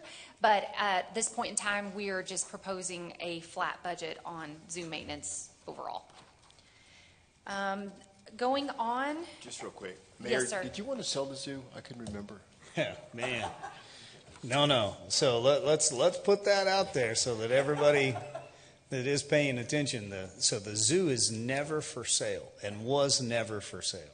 And then we did have a conversation in exec about like how do we improve the conditions for the animals and our customers as well as our staff that we value over there. And so we appreciate you highlighting that topic, Just making sure. Councilman. Yeah, I think So we realize you've been here less than 2 months, so we will take that into account in the directional questioning. So no, back to you, Mrs. Storrs. Yes, so on page 358, we're going to move on and talk about athletics. So pages 358 through Oh, flobbed it. 362 cover all various athletic programs that we have here at the city. And so we do work with some partners in the community that utilize our facilities and use those to help conduct some of the athletics here in the community as well. So we do some in-house, and then again, we partner with some nonprofits in the community as well. So we do pay for the upkeep, the maintenance, I would say, of those athletic fields, but we do have certain arrangements where nonprofits are putting improvements in, which has been a good arrangement for us as well. So not really any change on our athletics at this point in time. Page 363 and 364 outlines our senior services. As a reminder, or for those that don't know, those are housed mainly through our Warford Activity Center as well. They have kind of a wing over there that they use parts of the day, and then I think it's absorbed by other activities at the Warford the rest of the day. So I know that's something that's been continuing to grow. We're not really proposing any changes, just a flat budget overall for senior services.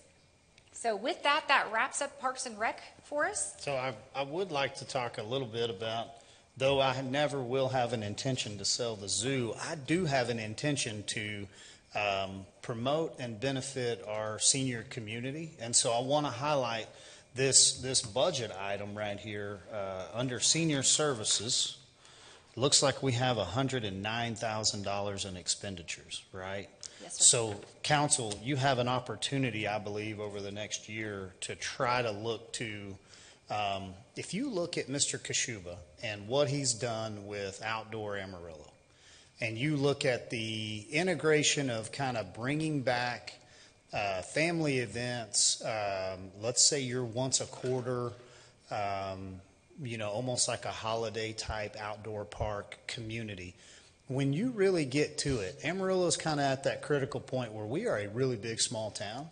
And when you have 1 million people, you have sporting events and teams and private that makes enough money to do all this for you. What we're trying to do is we're still trying to operate like we're 25,000 people on that community level, and he's done a fantastic job. The biggest resource that we have from that baby boomer generation is we've got a bunch of really healthy, active 70 to 80-year-old seniors that are engaged in their community, and we are not tapping into that resource. My vision would be to capitalize with monies into this senior services. Now, this is just one area. We could look at food and a few other things through community development.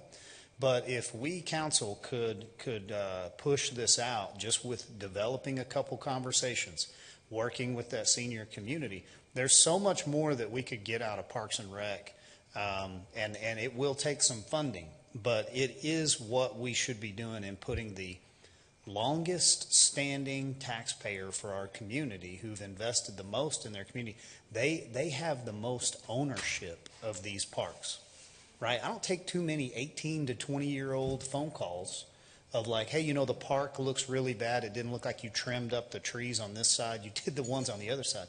But that 70-year-old individual that's lived in that neighborhood forever, like she or he really cares, hey, your guy missed it. And so they make us better, but we can plug them in, and those senior services are something that I think we should be driving for.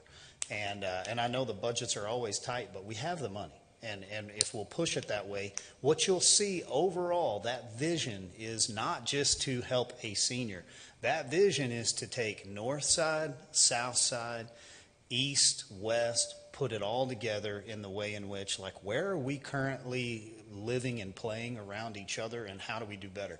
I live over on the north side of town, and I drive western, and I don't even know what all's going on in Sam Houston Park because it changes so much. But week to week, the entire park, the lighting transformed that entire area. The grass is as green as it's ever been. I know that's all Kashuba's doing because he's making it rain twice a week every week.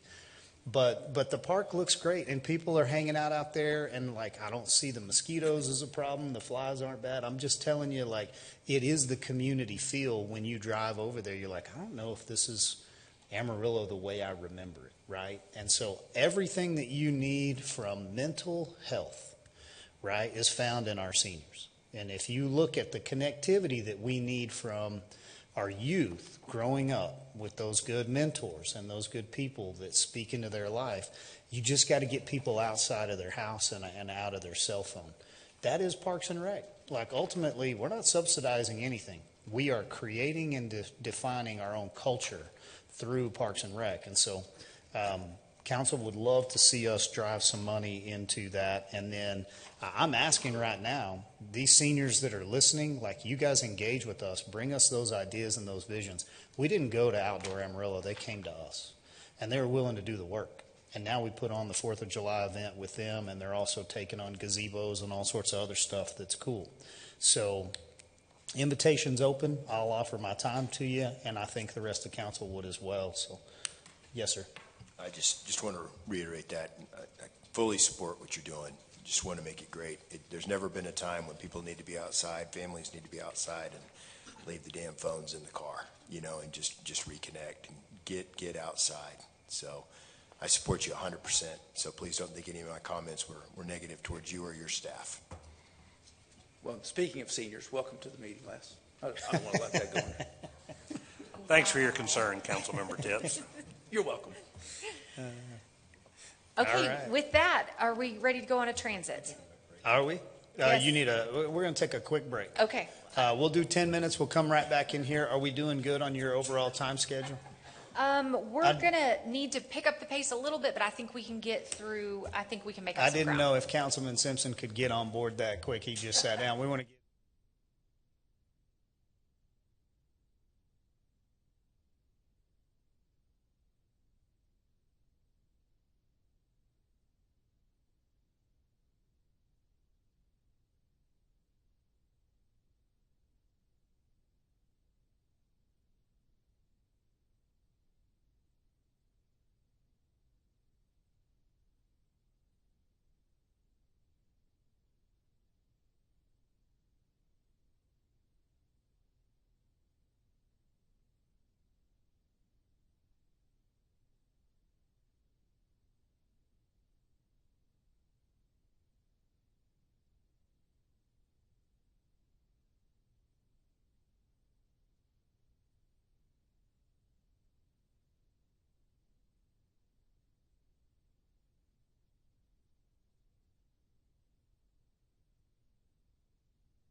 Okay, I know Miss Laura's here. Grayson's not back yet, but Laura, I'm going to try to plug us back in if Okay. you're ready. Yes, We're going to go ahead and let absolutely. you drive. Okay. Take us to transit. Yes, so page 372 is transit, and it covers several pages as you go back through to about page 379. And so we've already touched base a little bit on transit this year. The big change that we're seeing is that we're truly transitioning over into, I guess, the different status as far as being a larger community, and so our grant allocations are not as large as they were historically. So the big thing that I wanted to remind council is we're looking at overall across all the transit departments, seeing about a $1.4 million reduction to the grant revenue that is coming in. So that means that those dollars have to be absorbed through the overall general fund funding, so sales tax, property tax, those type things. So I know our transit team is working on some different ideas on ways to either apply for additional grant funding or other types of grants, or looking at advertising options and some other things that they're hoping to bring forward in the future to help offset a little bit of that grant income loss that we're seeing. But overall, I know they're loving their new facility, and certainly appreciating the commitment that prior councils put into helping get that facility built. So otherwise, not any big changes coming this year from transit. Anything, Rich, you wanted to add, or is that good? Okay. So I do have a quick question on, it's PRPC that was running the pilot, and so, trying to put that into this year's budget. Were we able to put our match into the budget, or is that still something we would need to look to plug in if we wanted to do it? No, that was actually coming out of existing. Chris already accounted for that. Okay. So already included, Chris? Correct, Rich? Yes, Already correct. included? Already included. I was just verifying to make sure I wasn't wrong. Okay. And then can we explain, I know I've had the opportunity to hear kind of from the MPO and some of the other stuff, like the pullback on how grants work, and when you get to a certain size, now you compete with large metropolitan areas. So can council get a quick education on why we're competing with dollars that we used to be kind of the bigger city, maybe on the upper end, and now we're having a harder time to get that extra $1 million? Yeah, so because we went over, City of Amarillo went over 200,000 in population, that affects our grant funding. So we're now competing with larger agencies such as DART, Capital Metro, all of the larger agencies because of Amarillo's continued growth. So what that does is, as Laura kind of explained, we have lost some significant funding, but we have things in place that we're already working with the FTA as far as our passenger miles traveled, our vehicle miles traveled. Those are things that we didn't have to capture in the past because we were considered a small urban system. As we grow, everything changes for us. So we're having to capture things and data that we weren't capturing in the past. So our plan is to be able to present that to the FTA and start to be able to see that federal funding come back to us. It'll be a slow process. It won't happen quickly, but it will something that'll positively affect our grant funding. Also, our ridership continues to go up as well. So that's a key factor as well. So we're seeing significant increases in ridership, which helps our funding as well. Okay, I appreciate you speaking to that. I just want to take a quick opportunity to highlight, the pullback is now, but we see it as temporal. We'll get back in that larger pool and compete. But then you have what you need to keep every program running with this budget. Yes, sir, we're good. Okay. Yes, sir. Thank you. Thank you. Okay, so we're going to skip over kind of the next few pages in your book because those are outlining our street maintenance department. So we'll be circling back to that tomorrow morning. So we'll move on to traffic. And traffic, the numbers begin on page 395. So with traffic, we do have some additional, some changes that we're hoping to look at for this year. They are They are looking to actually do this in a cost-neutral way, so they're wanting to do some, basically some reclasses for some of their positions, and they're willing to eliminate a couple of their vacant positions that are not needed in order to fund the change in pay and the reclass, or I guess it would be the additional cost associated with the reclasses on it. And so we would be, and Donnie, please jump in and help me on this. I think it was it signal technicians that they were looking to Yeah, it's a adjust pay signal on? technician too, Thank and you. really it's more of a program than it is anything. We're trying to create a career ladder in traffic. You know, they deal with a lot of high voltage when they're working up in those signals. This creates a position that they can come in at an entry level and work their way through those ladders to possibly become a senior technician at some point in time. But it helps us with that, and the reorganization I think is a good idea to help promote those positions that are a little bit hard to fill for us at some point in time. We have some long-term position or long-term employees that are in those senior positions that really know the traffic systems well. They know the control panels really well, and I think it's a very positive move on their part, especially that we can keep it neutral. Yes. Yeah. So I think it was elimination of a part-time and a full-time employee. Yeah, and I'm going to let Alan has dug into this a little bit deeper than I have when they were building the program, so I'm going to give him an opportunity to come up and talk a little bit about why they're doing what they're doing. Thanks, Donnie. Laura's right. It was one full-time and one part-time utility worker, and the reason we're doing what we're doing is we saw success in the fleet services division when they introduced several years ago a STEP program for mechanics. So from a fleet mechanic apprentice to fleet mechanic 1 to fleet mechanic 2. And the difference between the various levels is years of experience and various certifications that they get. Well, we want to basically mimic that in the traffic division, so we can hire signal technician apprentices. Once they have a certain number of years of experience and specific certifications from traffic institutes, they can promote to technician 1 and then ultimately technician 2. So we're aiming to improve retention. As Donnie mentioned, we have 1 or 2 employees that have been here for a very long time, are key, but we see a lot of turnover with newer employees. That's really the goal. Okay. All right. If there's nothing else on traffic, then let's move on to airport. So in your book, if you'll just turn a couple pages here. We've already talked about airport yesterday as we were going through the cash flows, but the numbers associated with airport are on page 405. So when we were looking at the airport's budget yesterday, I mentioned there were some revenue adjustments, and I think those are built into some of the agreements that we have. So they're keeping track of that each month, and then I believe they're also looking to adjust parking fees.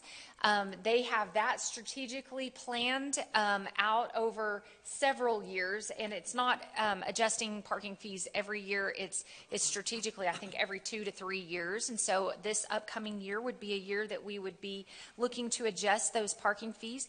As you may have noticed if you've been out to our airport facility lately, there are some major improvements going on to the parking areas, and so I think they're looking to wrap those up. I'm not sure of the timeline on that. I'm not sure if Rich knows, or Mike, if you know off the top of your head. In December. Okay. December. Perfect. All right. So those will be coming to a close kind of right as like the parking fee adjustments are going to be going through. So I know that was kind of some heartburn I had, but they'll be wrapping those up and have some improvements out there at those parking facilities. So I think that could be a win for our airport area. I do know that airport has included in their budget the addition, I believe, of a new custodian. So they certainly, anyone who travels, clean airport facilities is always a top priority, or I know it is for myself and my family as we travel, and that is something that I know Mike and his team pride themselves on, and so I think they're wanting to make sure that their team is at a level that it needs to be to provide that quality of service that our customers are demanding, and so they're looking to add one let me make sure that's correct. Yes, one custodian, one position. So it would be like an entry-level type custodian position, just to keep up with the quality of that. The other thing, did you have a question before I kept going? Sorry. Just about the airport. I mean, just, Overall? yeah, overall, so. Oh, okay. Whatever. I'll just mention a couple other things Yeah. then. If you'll remember back to the cash flows, and let me flip back there just real quick. So I wanted to remind y'all of a couple of things related to airport. So hang on just a second. Let me find the page real quick. Let's see here, there's drainage.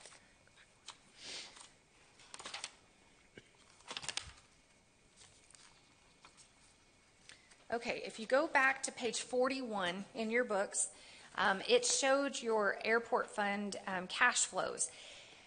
They're looking to achieve about $7.7 million in capital spending this next year. A good portion of that is going to be coming, a fair portion of that is going to be coming from the FAA. If you look up in that grant income line, they're looking to receive grant funding to the tune of about $4.5 million. So that is a huge win that we have the ability to partner with the FAA on those grant projects. Historically, the matching, it was a 90-10 match. The airport was putting in 10%, but that has been reduced to a 5% match. So that's a great win.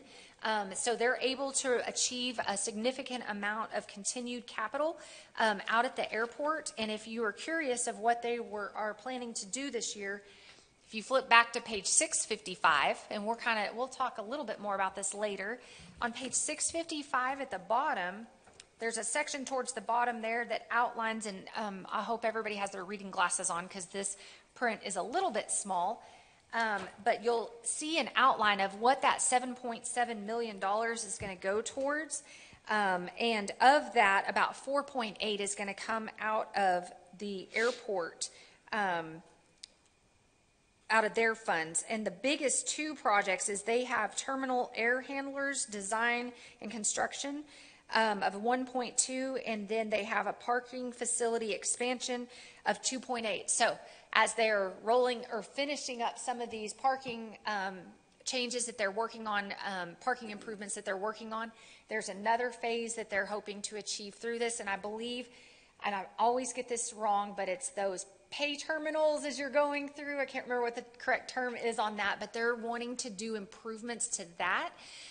We work with a third party to provide the actual parking services, but they are part of our team, and their facilities are old and in much need of improvements. And unfortunately, that is not something that the FAA will partner with us on because we make money off of the parking revenues, as you know. And so they're wanting to put improvements into those exit facilities where you pay upon leaving the parking facilities at the airport.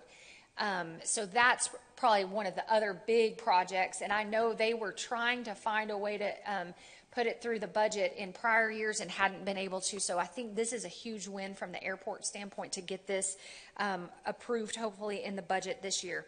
Then you'll see a couple of other things, aircraft rescue and firefighting crash phone system. With most of that, the funding 1.1 million coming from FAA and only 60,000 from airport. And then they've got some taxiway and associated shoulders and runway pad rehabilitation design. So the bulk of that will come from the FAA. GIS program environmental assessment, most of that coming from the FAA as well. A master plan update, which FAA requires and also is going to fund. Fund the majority of that. They're looking to demolish some older buildings out there. That will be out of their pocket. And then finally, terminal chimney repairs, which will be coming out of airport's budget as well. So getting some really good projects across the finish line if this budget is approved by council, with a lot of it coming from actual federal funding. So that's a huge win. So that's probably the bulk of what we're looking at, big changes standpoint from the airport for this next year. Councilmember Tips, did you have So just a question, in my ignorance, what is the east side of the airport used for? Like when you walk in, you go to the terminals and you do all that. What is that east side?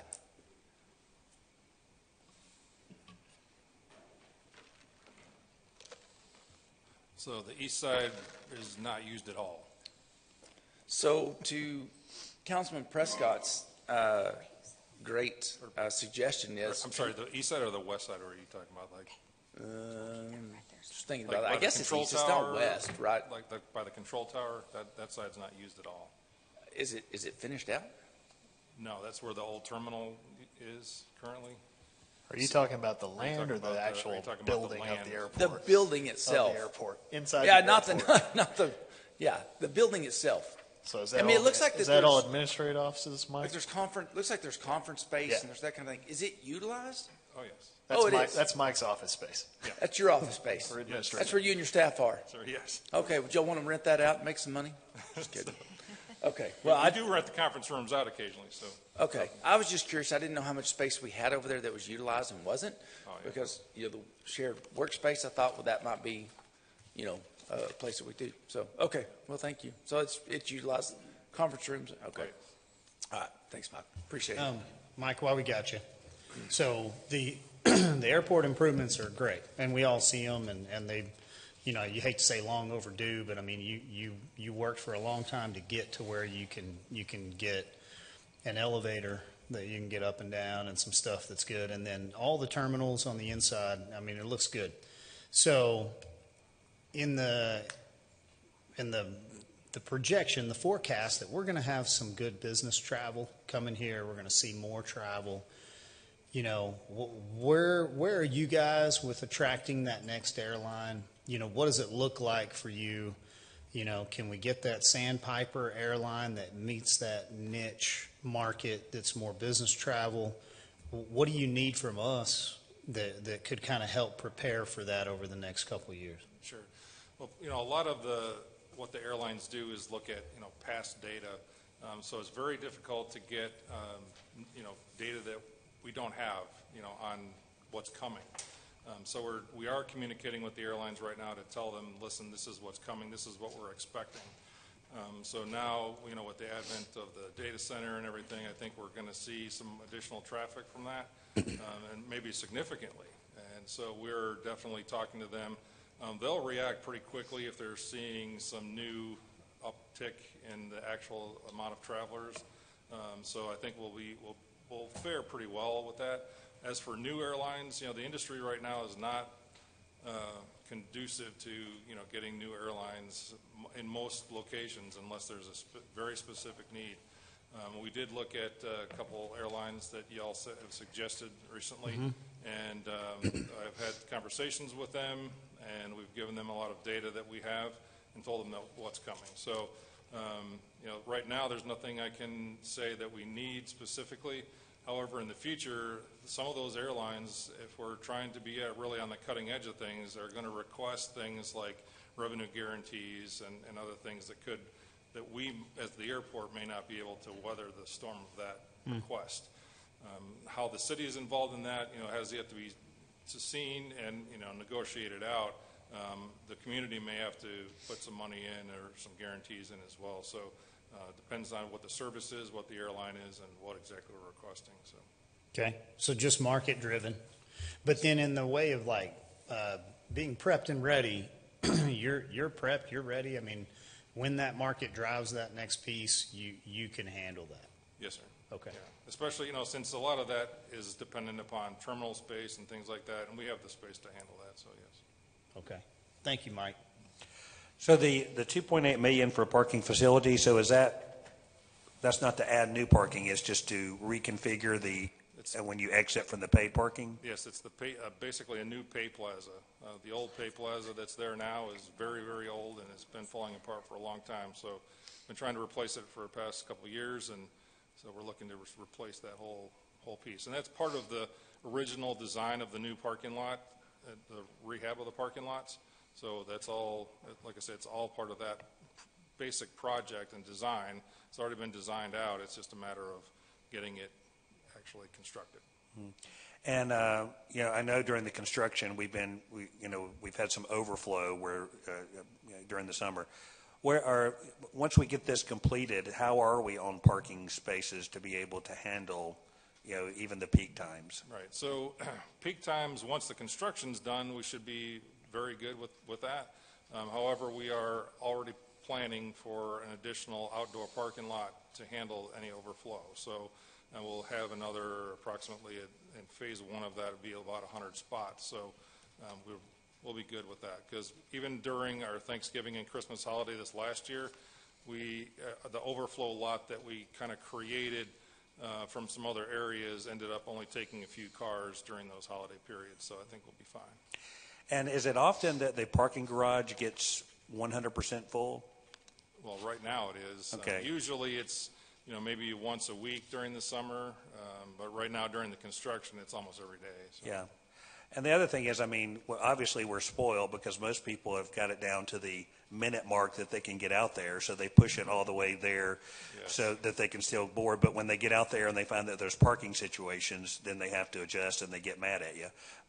But if there's a parking issue either in the parking garage or on site, is there a way that we notify people before maybe they're just walking around or driving around looking for a parking space, or how do people find out if they need to go ahead and go to ulterior parking? Sure. Well, usually the parking company that we have that manages it is able to tell them ahead of time and close it off right before it gets too full. Usually there's a couple spots left, for handicapped and that kind of thing, but they'll communicate with them as best they can, and then if they do are unable to find a spot, then we send them across the street to the parking company across the street. So, yeah, is it of such an issue that in the future you may want signage so that people, because right now, they find out when they get there and they can't get in, and how do they get told to go across the street? Right. Yeah, I think in the future that'll be slightly improved with the new systems that we have going in. So. Okay, great, thank you. And by the way, you give tours to the airport too, in case Councilmember Tips wants to go see what the office space is being used for. So, Thanks, Les. Yeah, Appreciate that. Just wanted to put that in there. Anytime. Yes, sir. All right, excellent. If there's nothing else on airport, we're going to switch gears altogether and jump over into our health and human services area. We're going to start with vital statistics on page 541. So vital statistics is also run by the direction of Jennifer Gonzalez, that is over our My Amarillo team and our utility billing team. This is a department that's housed downstairs in that main area, along with where you can go and start or stop utility service or pay a water bill. Vital statistics is in there as well, and they issue the birth and the death records for Potter and Randall County. And their volume has continued to grow and grow year over year. When the Department of Public Safety made changes a couple of years ago where you had to present a valid birth certificate in order to renew your license or get that My ID or whatever it's called, their numbers just skyrocketed. So we have a lot of foot traffic, phone traffic, and online submission. So you can submit for a birth or death record online. This is a very small team consisting of about 3 people in the general fund, but is also supported by some of the utility billing staff because they're all in the shared space, and there is a lot of volume, more volume than 3 people can handle through our vital statistics area. So we historically have only had 1 employee in the general fund, and we've been slowly trying to absorb a few more of those employees that truly do exclusively work on vital statistics over into the general fund. And so you'll see that costs have gone up a little bit, but that's as we're trying to truly put those employees in the correct fund where they're doing the work. So they do bring in quite a bit of revenue and almost fully self-support, but not quite from that standpoint. And those are all fees that are outlined by state law of what they can charge on it. So we're capturing what we can according to state law. Any questions about vital statistics? If not, we're going to switch over and kind of talk about community development. Now, I want to look at this a little bit different way. And if you'll remember back to yesterday, I had mentioned that we were going to skip over all of the special revenue fund cash flows, and we were going to go over them today. So that's what we're going to do now. So if you want to turn in your book Starting with page 81. Yes, sir. I did have a quick question on Yes. going back to the Health and Human Services. Yes. Why is the on line 25020, page 538? Why is a bioterrorism grant in Health and Human Services and not in law enforcement? So that is a grant, I believe that is facilitated, let's see here. Oh, no, that's one of Casey's grants. Is that correct, Casey? Yes, okay, so that's a public health grant, so we'll be talking about that here in a little bit. Do you want to step up and give a little bit of information about that? I was just curious why it was. I mean, it seems a little more law enforcement than. I bet I'm wrong. So. It was traditionally called bioterrorism. Now it's called the Public Health Emergency Preparedness Grant. Okay. Yes, sir. Thank you. Mm-hmm. All right. If y'all want to turn in your books to page 81, we're going to look at all of our grant departments from the 10,000 foot level. And if y'all would like to stop and dig in a little bit deeper on some of these, we absolutely can, but I wanted to kind of start walking through these from a higher level, and we've got our subject matter experts in here if there's questions that either I or Rich cannot answer related to a lot of these. So with our grant funds, with our special revenue funds, the bulk of these, the majority of their funding is coming from either a federal grant or a state grant. So we are bound by what those grant restrictions are. We do not do additional work. We do what the grant dictates. If we don't do what the grant dictates, we do not get the grant funding. In most cases, as we're looking through these special revenue funds, these are just our best guesses for the year of how much funding we think we are going to get. They have built their budgets off of their anticipated funding for the upcoming year.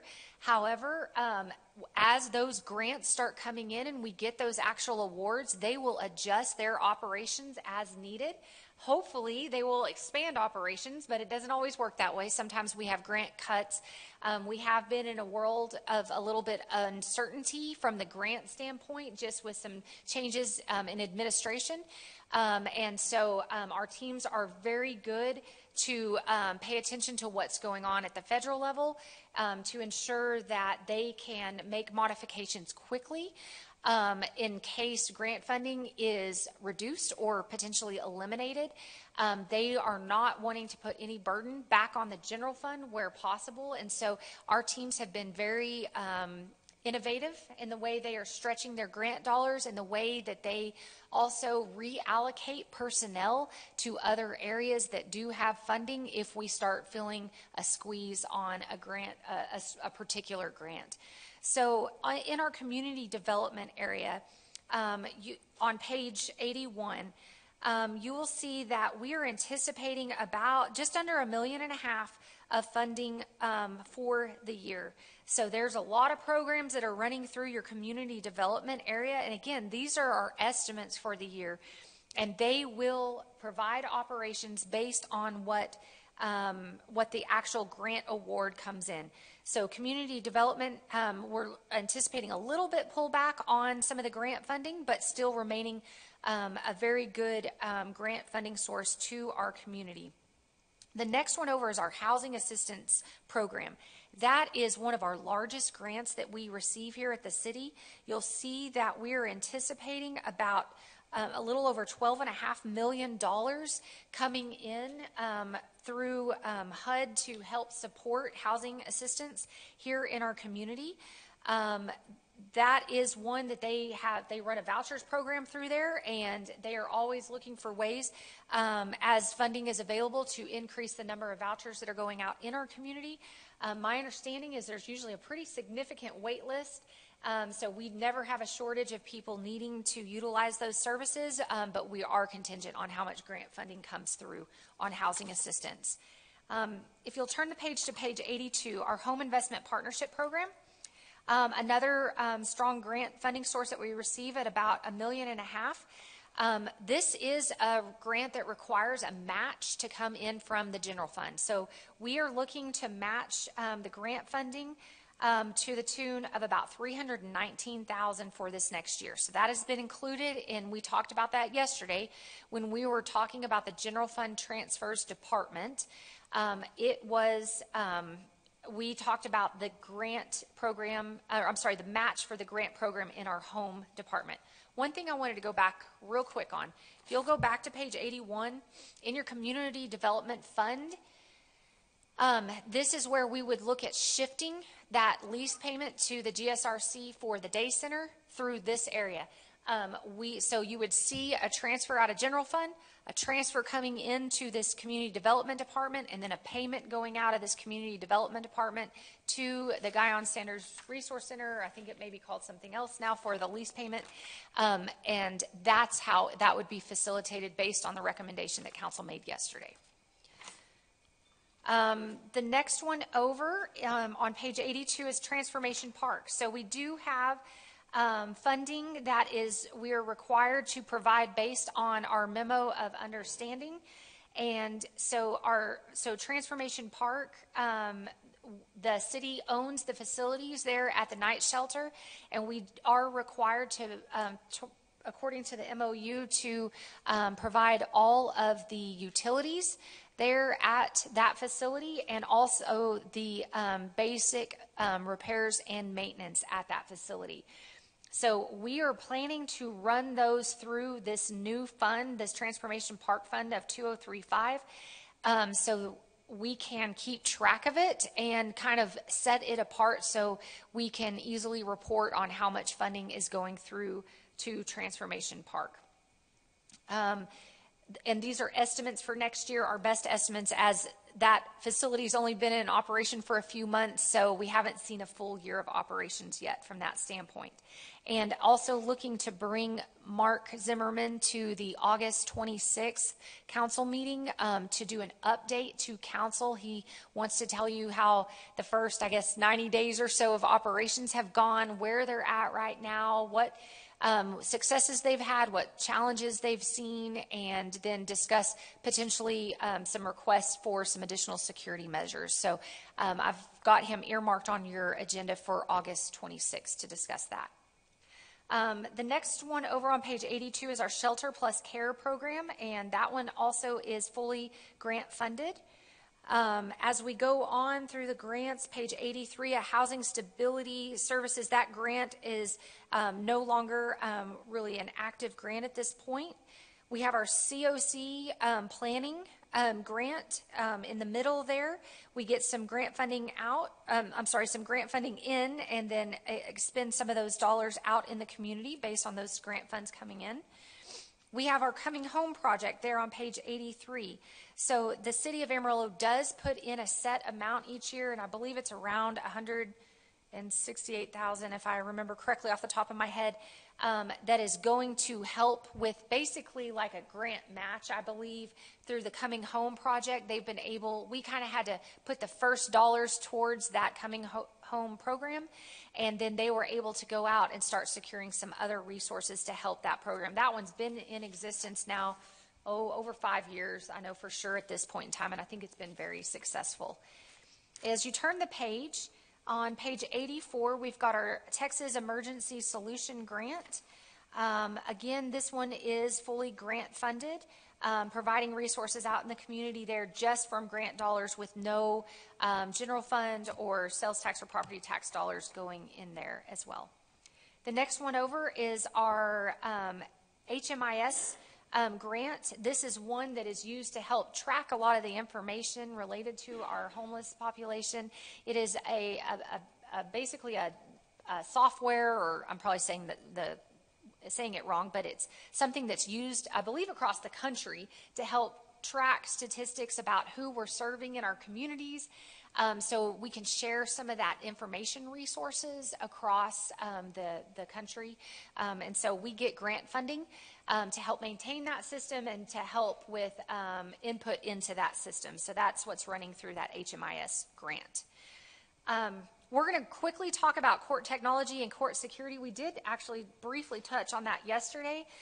If there's additional information you want, we can talk more about it tomorrow as we have our public safety group in.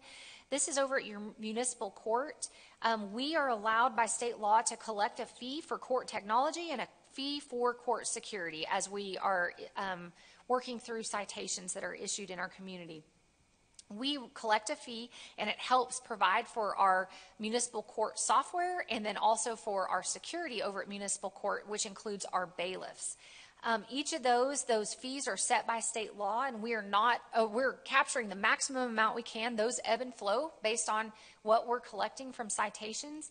And so we have, over the past couple of years, not been able to fully cover our costs from a technology standpoint or a security standpoint without some dollars coming in from the general fund, but those are smaller amounts that are coming in, and we've got those, we covered those yesterday as we were looking at the general fund transfers department budget.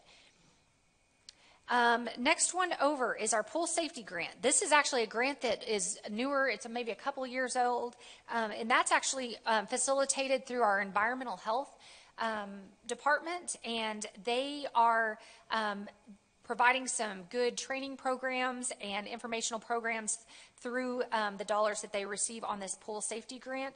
Looks like they're spending out kind of the remaining amounts of it. Not sure that we will continue receiving that grant going forward.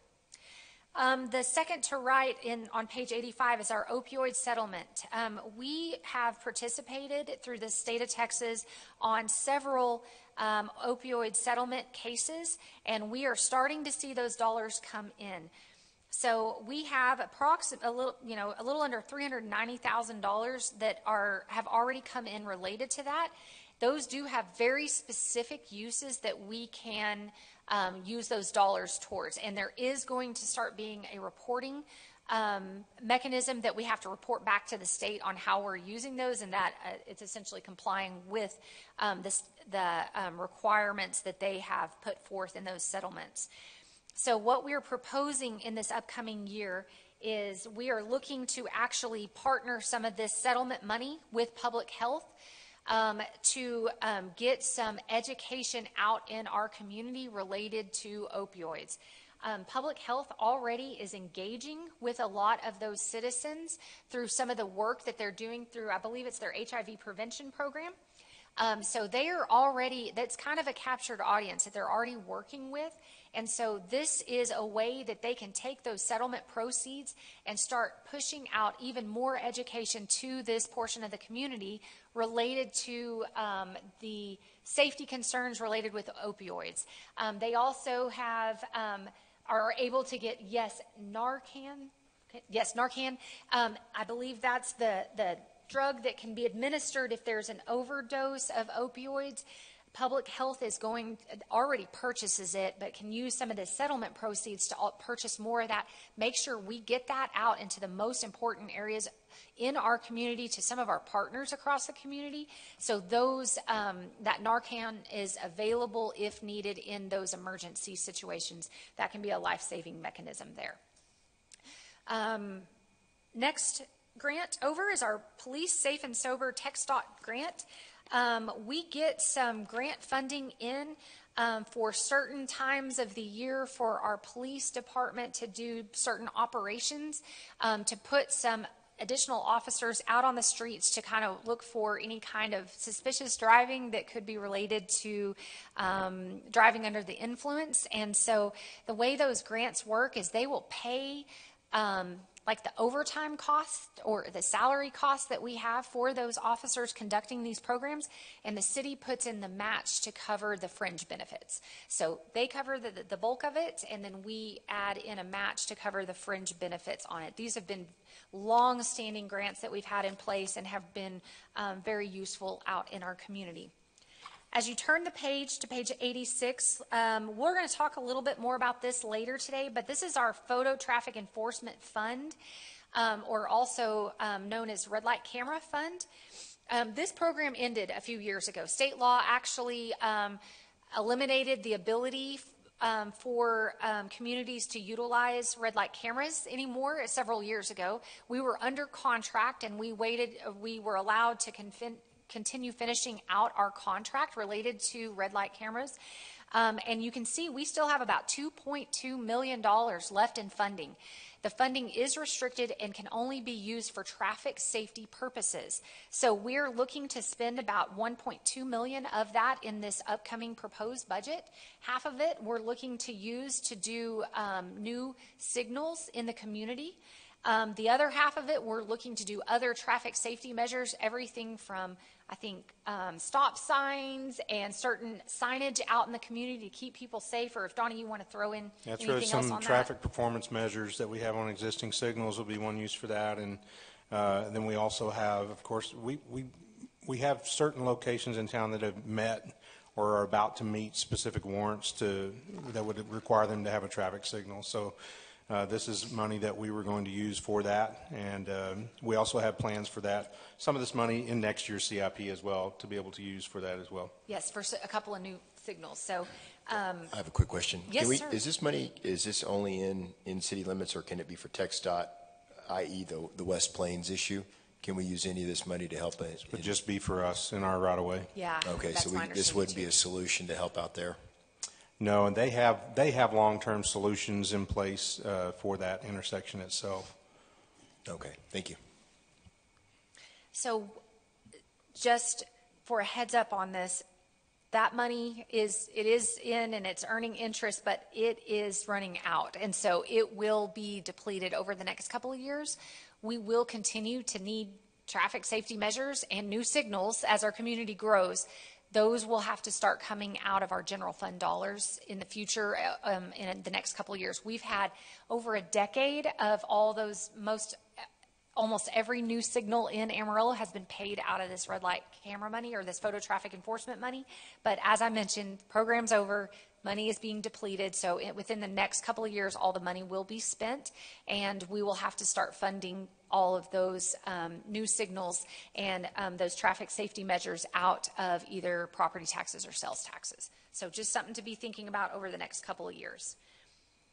The next one over on page 86 is our Homeland Security grant. These grants are actually administered through our emergency management department, but they are buying usually equipment, vehicles, and other mechanisms for our public safety departments. So usually for police and fire. These grants ebb and flow depending on who's in administration at the federal level, but these have continued to be steady grants coming in through our emergency management area and have really helped support our public safety efforts.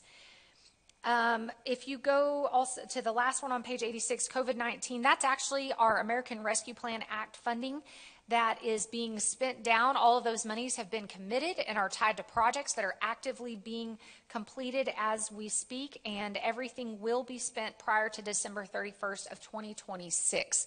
So those are wrapping up very quickly. I think some of the bigger last pieces are related to broadband and also to our digital literacy program. And so those have already all been encumbered and are moving forward. And you'll see this money being spent out over this next budget and just a little bit into the budget after that. On page 87, our PREP program.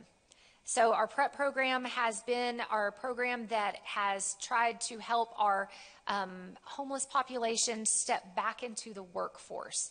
It's been a great initiative that was funded through the American Rescue Plan Act funding that we received through COVID. And those dollars are quickly wrapping up at this point in time.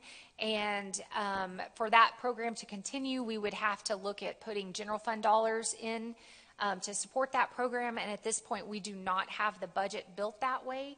And so we would look at that program kind of wrapping up towards the end of this year.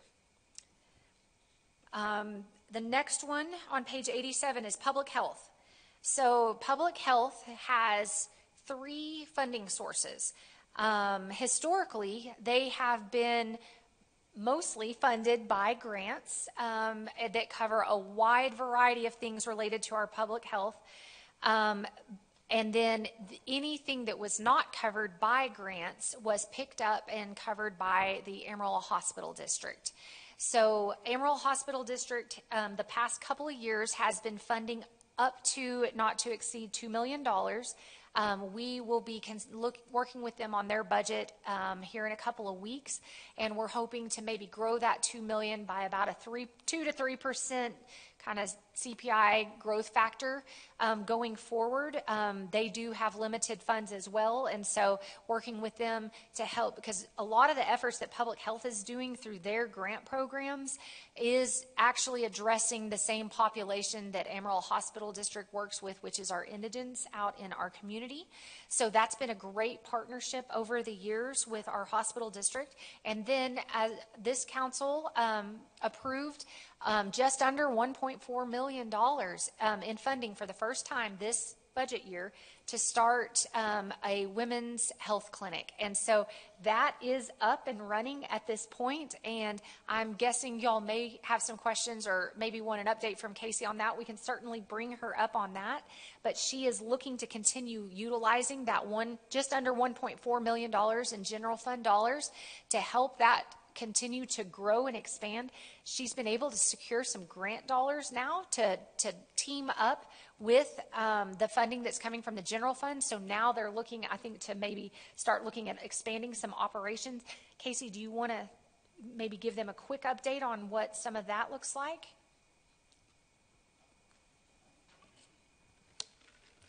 So at your August 12th City Council meeting, we'll bring an item for that we've been able to partner with the state of Texas for a family planning grant, and the family planning grant will allow us to expand our women's health clinic to include pregnancy testing, contraception, different very basic health care for the women that we're able to see in the clinic.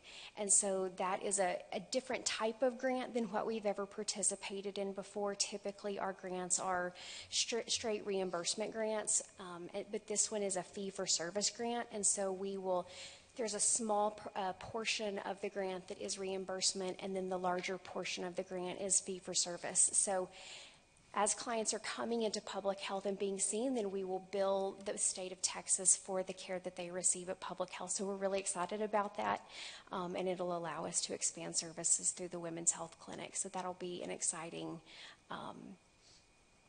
expansion of services that are provided. But that will be on your August 12th agenda. Great. And then, as mentioned, when we were talking back on the opioid settlement funding, that is a new initiative that public health will be bringing forward in conjunction with the grant funding that they receive for HIV prevention. They're going to take these two funding sources and team them up to do even more engagement and education and get resources out in our community. So we feel like that's a really good win. We should be continuing to receive opioid settlement funds. I think it was over about a 15 to 20 year time period. Do not know how much we will be receiving each year, though. The information is still a little bit spotty coming in, but we're going to try to start spending what we've got to make sure that we are getting those settlement proceeds out in the community to the right people.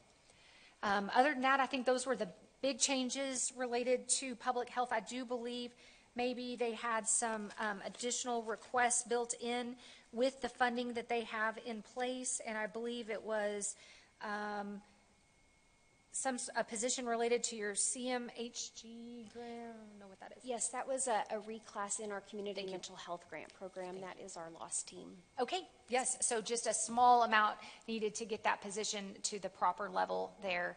And they've got some good support coming in to help pay for that area. So any other questions on public health? All right. Okay, so the next one over on page 87 is our Women, Infants, and Children area, and so also known as WIC. So our WIC department is fully grant funded at this point in time. So that's been a great thing for our community. So our WIC grant serves eligible women and children in Amarillo and the somewhat surrounding areas. They provide a lot of education out across the community as well. And as I mentioned, it is fully grant funded. They saw a huge decrease in their number of clients during COVID because so many other programs were being funded at higher levels, and you do have to put in some work to get your grant, your funding through WIC, which is great because it makes sure that people are getting educated and are doing proper things to take care of themselves and their kiddos. And so they saw a decrease in their clientele for a couple of years, but those numbers have really been on the rise.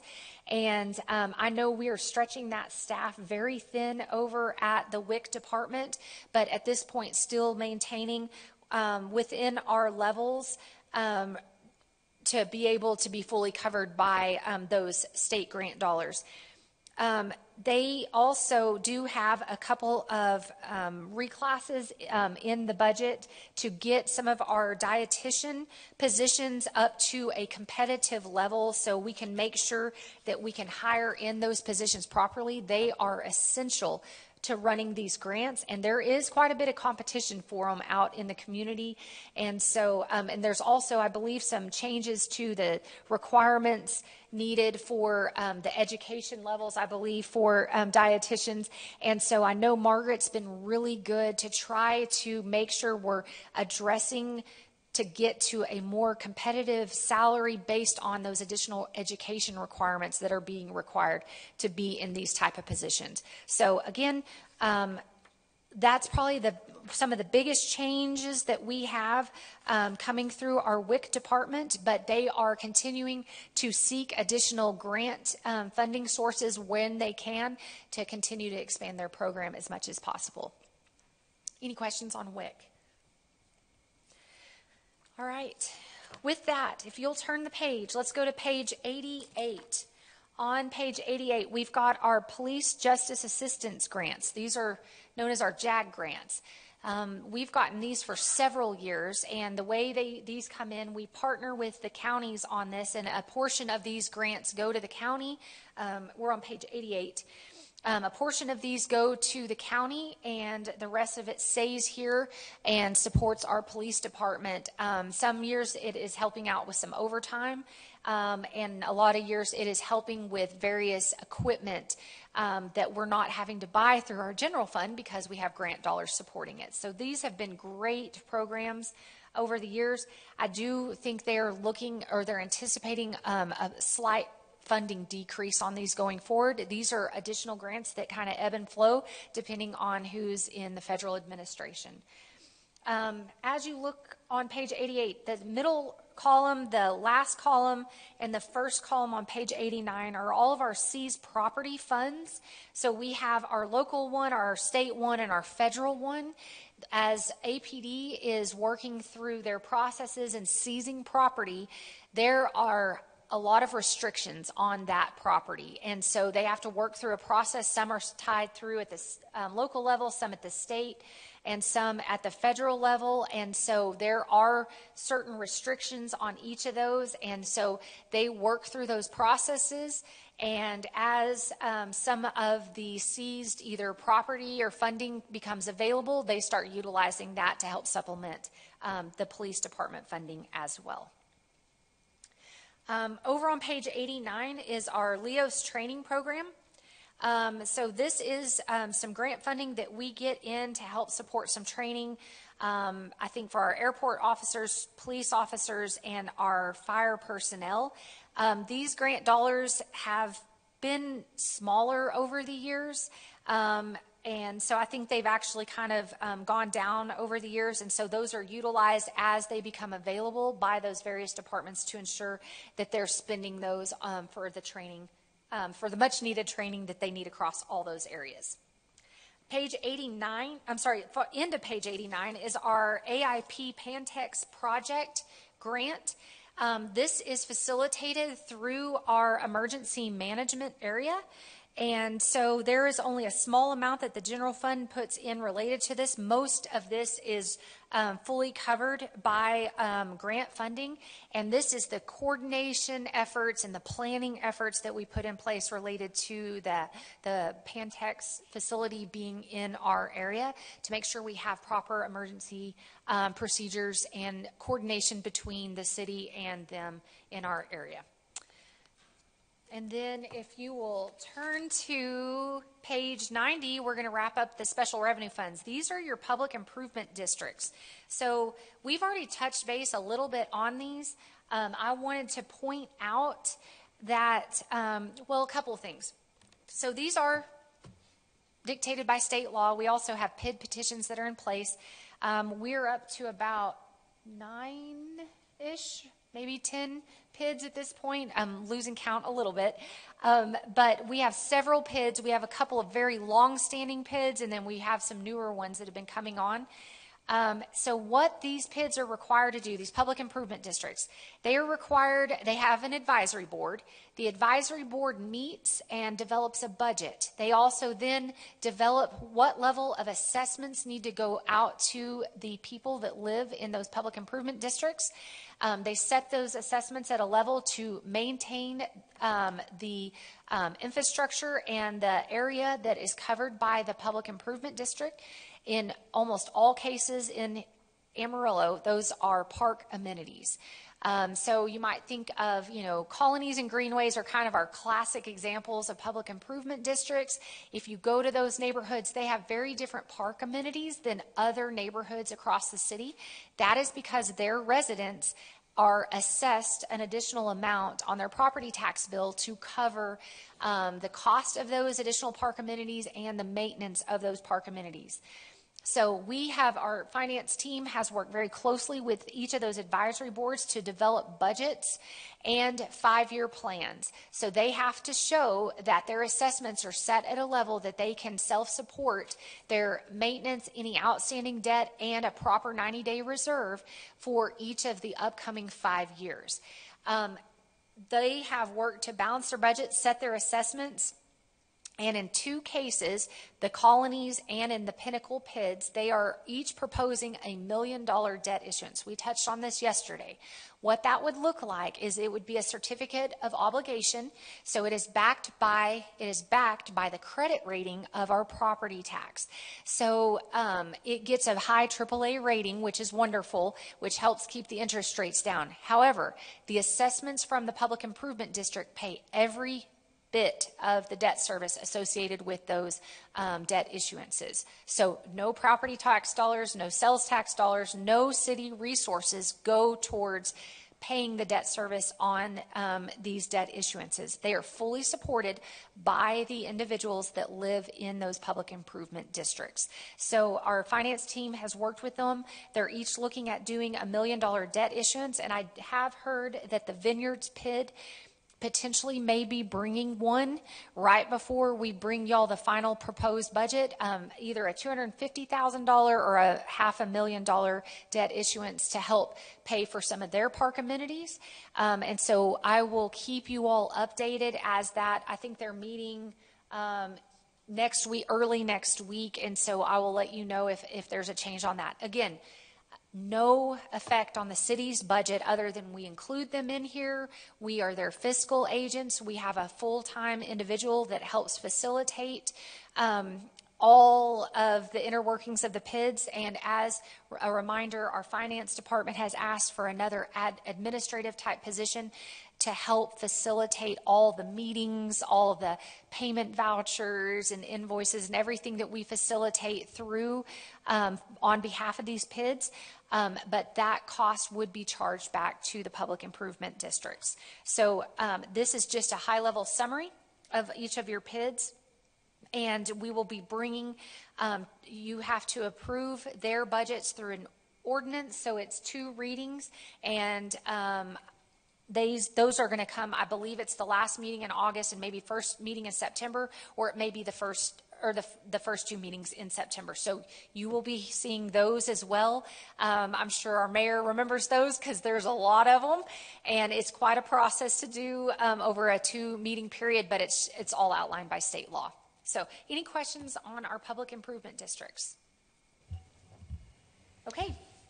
So, Miss Laura, you got us through all of that very well, and I know we're about 11:30. I got some questions on kind of the grouping of this, and then maybe the way that we are reporting all this. So, if you look at this, can we take this as kind of a whole, all special revenue Yes. funds as a Yes. whole? So you're running these right to left, and they all run over to a total category on the left? Yes, on page 81. Okay. Yes. Yep. Can you help me we'll start on that page. Maybe we can bounce back and forth to a couple of these.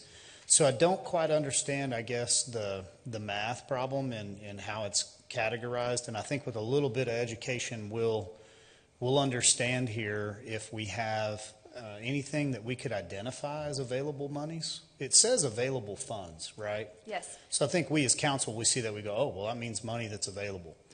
Then you come down to the bottom and you normally see well, you spent all the money, and so once it's zeroed out, then that program has to be replenished. But outside of our PIDs, which the PIDs have a reserve. They do. And, Yeah.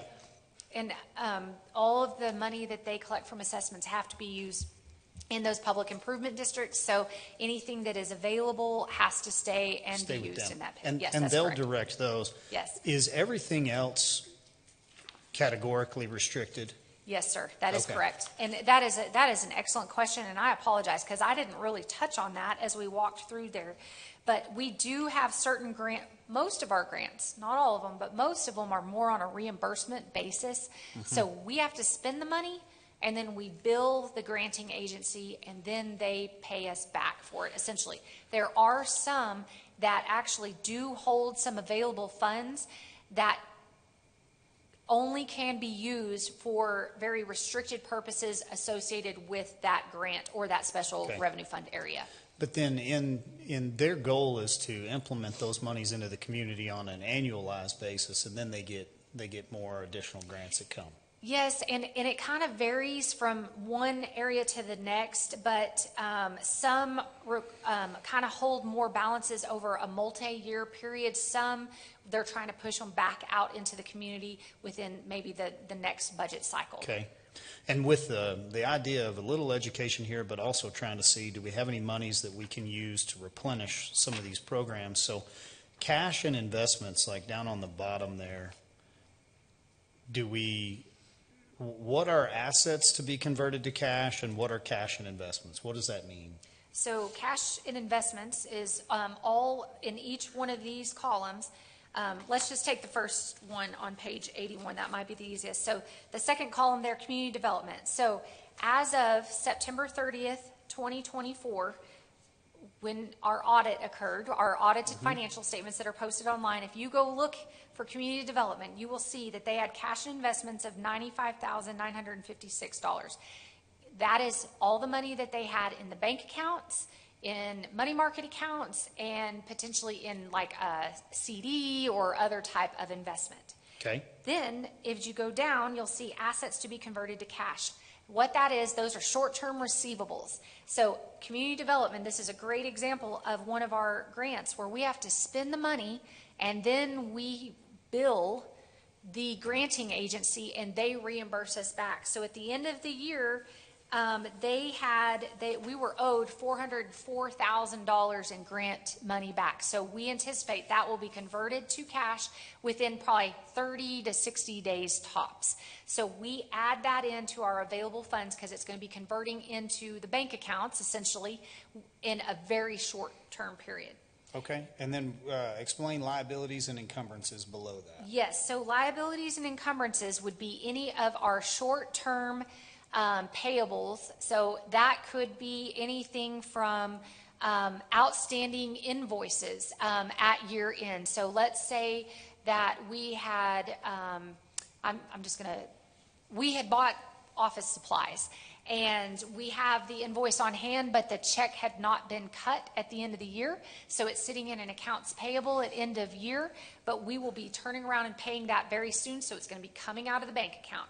So we have to back out all of those liabilities that are owed at the end of the year to offset, because we can't say that we can spend that money again because we already owe that money. And so you come down to a net available amount. That's great. That's your reserve. And then those monies, the liability encumbrances, are not represented up in the M&O expenditures, right? That's or correct. the cap expenditures. So you're already subtracting that out. So you start with money that's in the bank account. You add in the revenues. You subtract the M&Os, right?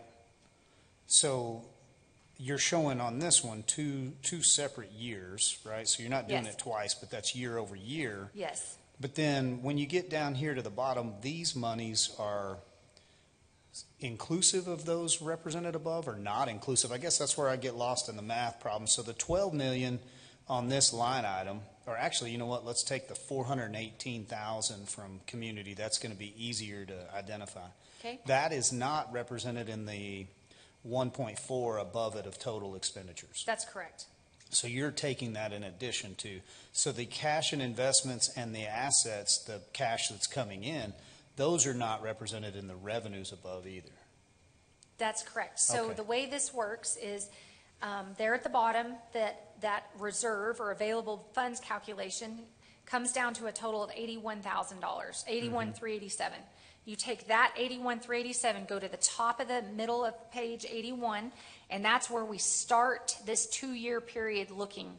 We know that is exactly what we had. Then we anticipate receiving a total of $1.7 million in revenues in the current fiscal year. So we add that to our reserves, but we're planning on spending $1.6 million in the current year. So then we subtract that from that same reserve number. So then our anticipated reserve at the end of the current fiscal year is $123,633. Then we take that plus revenues anticipated for next year, expenditures anticipated for next year, deduct that out of it, and then we think we will end at the end of fiscal year 25-26 with a reserve of around $150,000.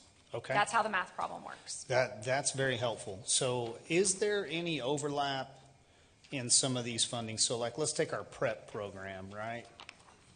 And we just have that one on page 87. It's just a standalone.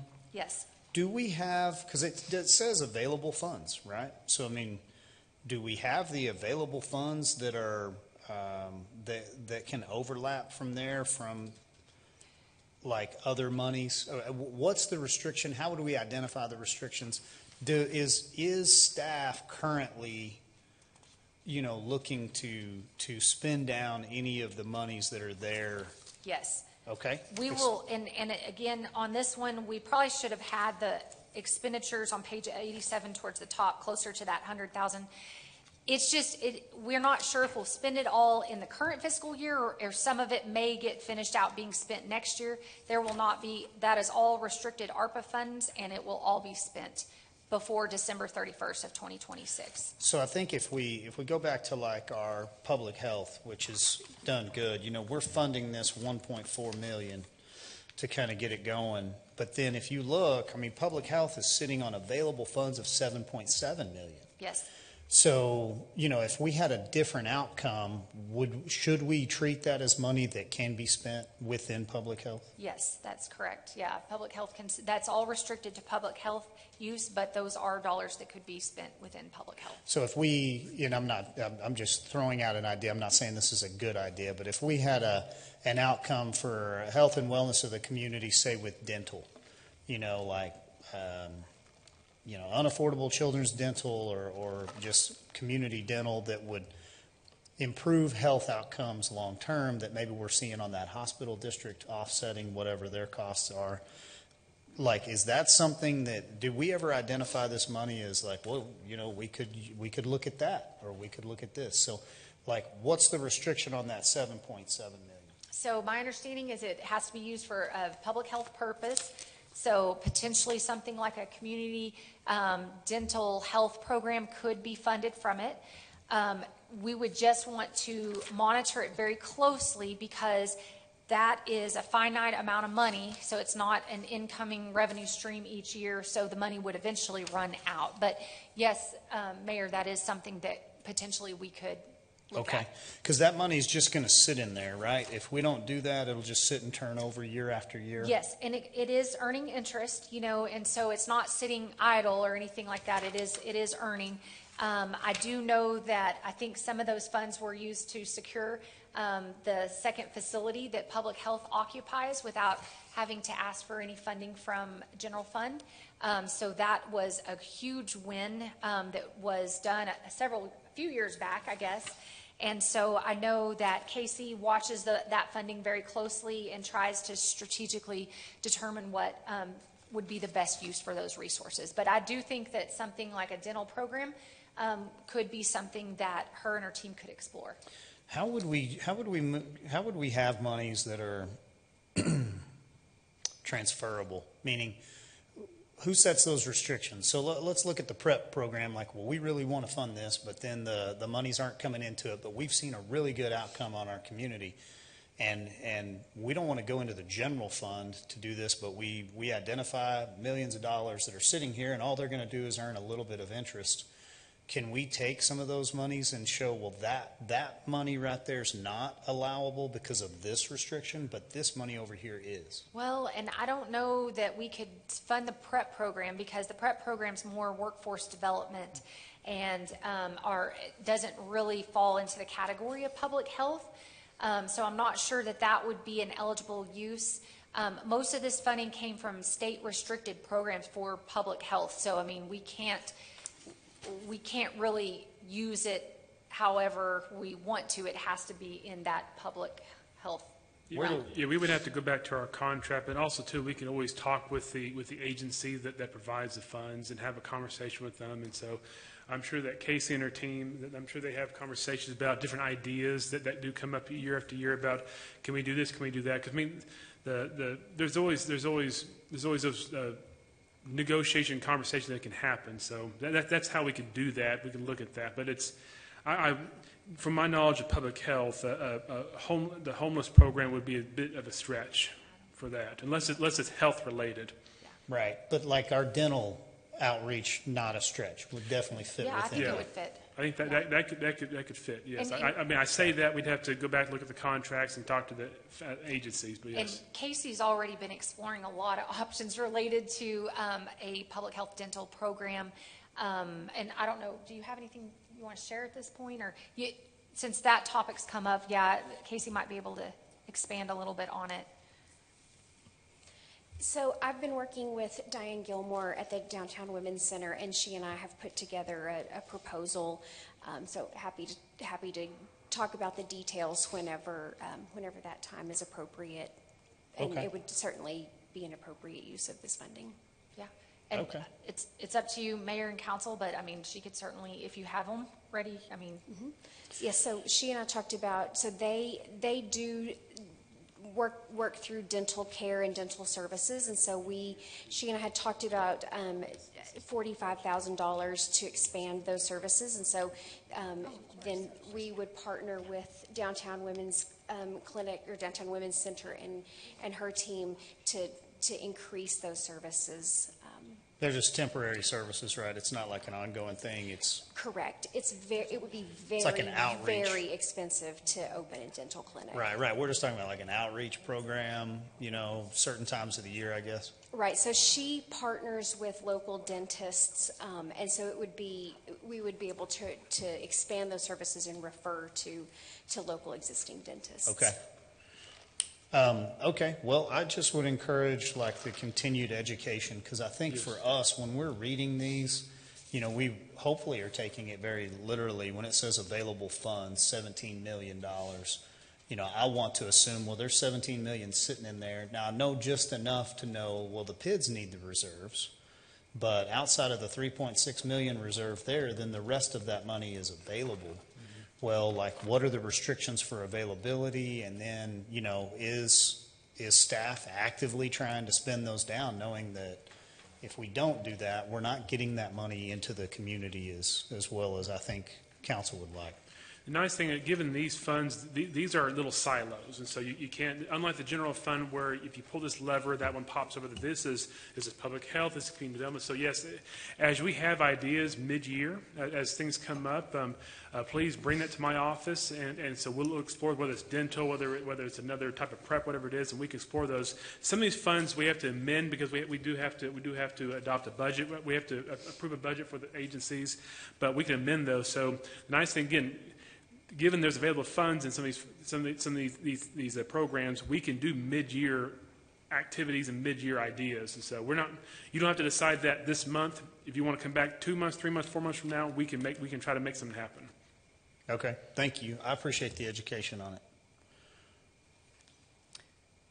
Anything else? And Mayor, to your point, I think we're going to add some additional verbiage to the pages 81 through the end of these cash flows, and maybe put something like available funds restricted for specific purposes, which better aligns with what we have in our audited financial statements too. Mm-hmm. And maybe that would help with a little clarity for our readers of our budget documents. So I appreciate that feedback. Yeah, thank you.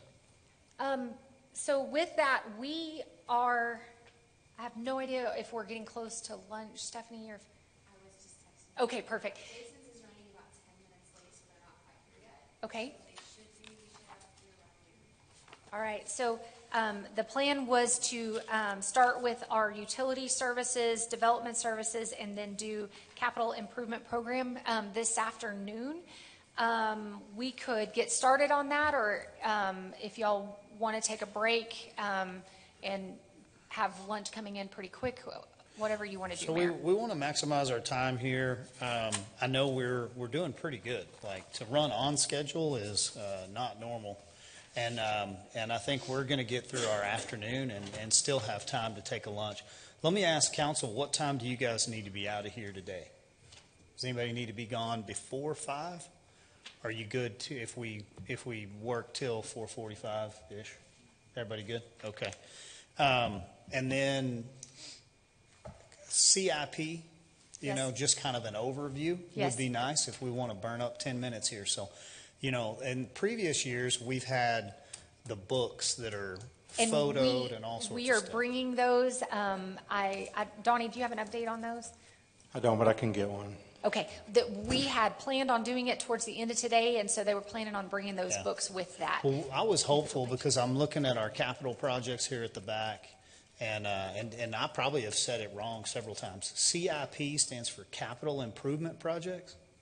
It stands for all sorts of things. What does it actually stand for? I've heard community investment program, capital improvement projects, capital improvement program. Can we change the name to CapEx so that everybody understands what it is? Because that is a term that everybody in the business world understands that. But Well, this is more of a governmental term, though. right. So I've had plenty of people that don't know what we're talking about, but just so we all know what we're talking about, CIP, whatever that stands for, is like our CapEx program, right? So these are one-time expenditures.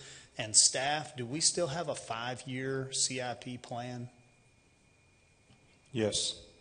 And is that book available for educational purposes, or does it need to be updated before, like, council was to look at it? Because I know it changes year over year. It does, and we could make it available. I think our target was to get year one to you today, so you could see that.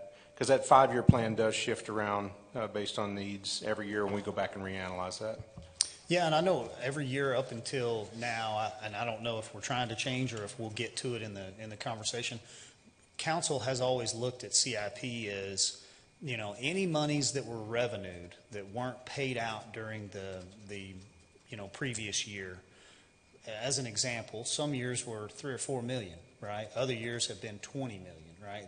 Let's take that $10 million that comes out, and then council directs those expenditures along with that 5-year CIP plan so that staff has the ability to start plugging in priorities, and staff gets heard so that it's not just one directional. It's not just mayor and council, well, we think this is where the money needs to go. You guys are bringing to us, based on the needs of the community, these are the areas that we need to push So if you got a bridge that's fallen down and we've been working on it and it's engineered and it's shovel ready, we finally got that $5 million. We need that in year one. But then throughout the year, council's always had, the issues that have come up. Well, that wasn't in CIP, bridge is crumbling. We need to pull that forward. So then we took it from year 4 into year 1 and we bumped other projects down the list. Are we still going to treat it the same? Do y'all have that plan in place, or do you guys want to go a different direction? We do, and I'll even expand that a little bit further. I mean, even beyond the 5 years, we have some items that have been pushed out to what we call our year 6 and beyond that are not in the 5-year CIP plans. Because we have, if you really look at all the projects that have been identified in CIP, it is a long, long list. So we go through an exercise, and we just recently did that, where we prioritize everything based on need for now to set year 1, set years 2, 3, 4, and 5 out in the future CIP. And there are some, just as you mentioned, Mayor, that do have to move up. We do have to change our direction and course as we go. So I can expect that we'll continue with that plan moving forward.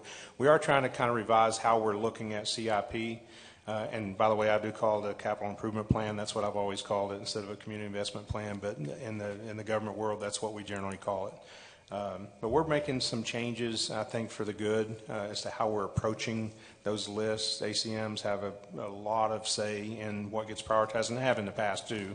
But also just a lot more conversations surrounding that as we start to build that with Jerry Danforth being over in that department now. And he's been able to take a look at that and see some things that he would want to make happen differently than it's happening now, I think, for the good of not only us but for you as well, to have a bigger picture look at that. Still in development, though, as far as what we're doing for those future years.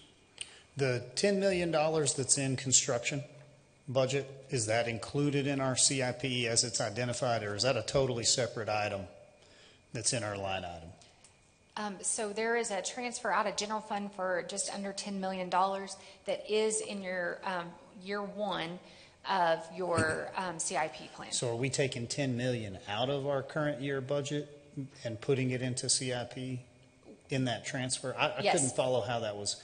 So why are we doing that? Why not? Why are we not showing that as just like? Because it is one-time money that we actually are, most of it is, if you'll remember back to yesterday, we have about $6 million coming as a transfer in from fleet, from some of their excess reserves to general fund. We had $1.9 million coming in from the health plan and $1.5 million coming in from our risk management plan to general fund. Those are one-time dollars. Those are not going to be transfers we get every year. So we're taking that money then and putting it into the capital improvement program. So budget is balanced with ongoing revenues and then one-time revenues. You've captured the one-time revenues, but it just was listed under general construction needs, I guess, and that got transferred over to the CIP. That's correct, yes. Okay. And I know today we'll go through CIP, like, here's how much water and sewer, here's how much general fund, one-time monies, whatever else. Are we still being asked to help direct those monies in prioritization, or?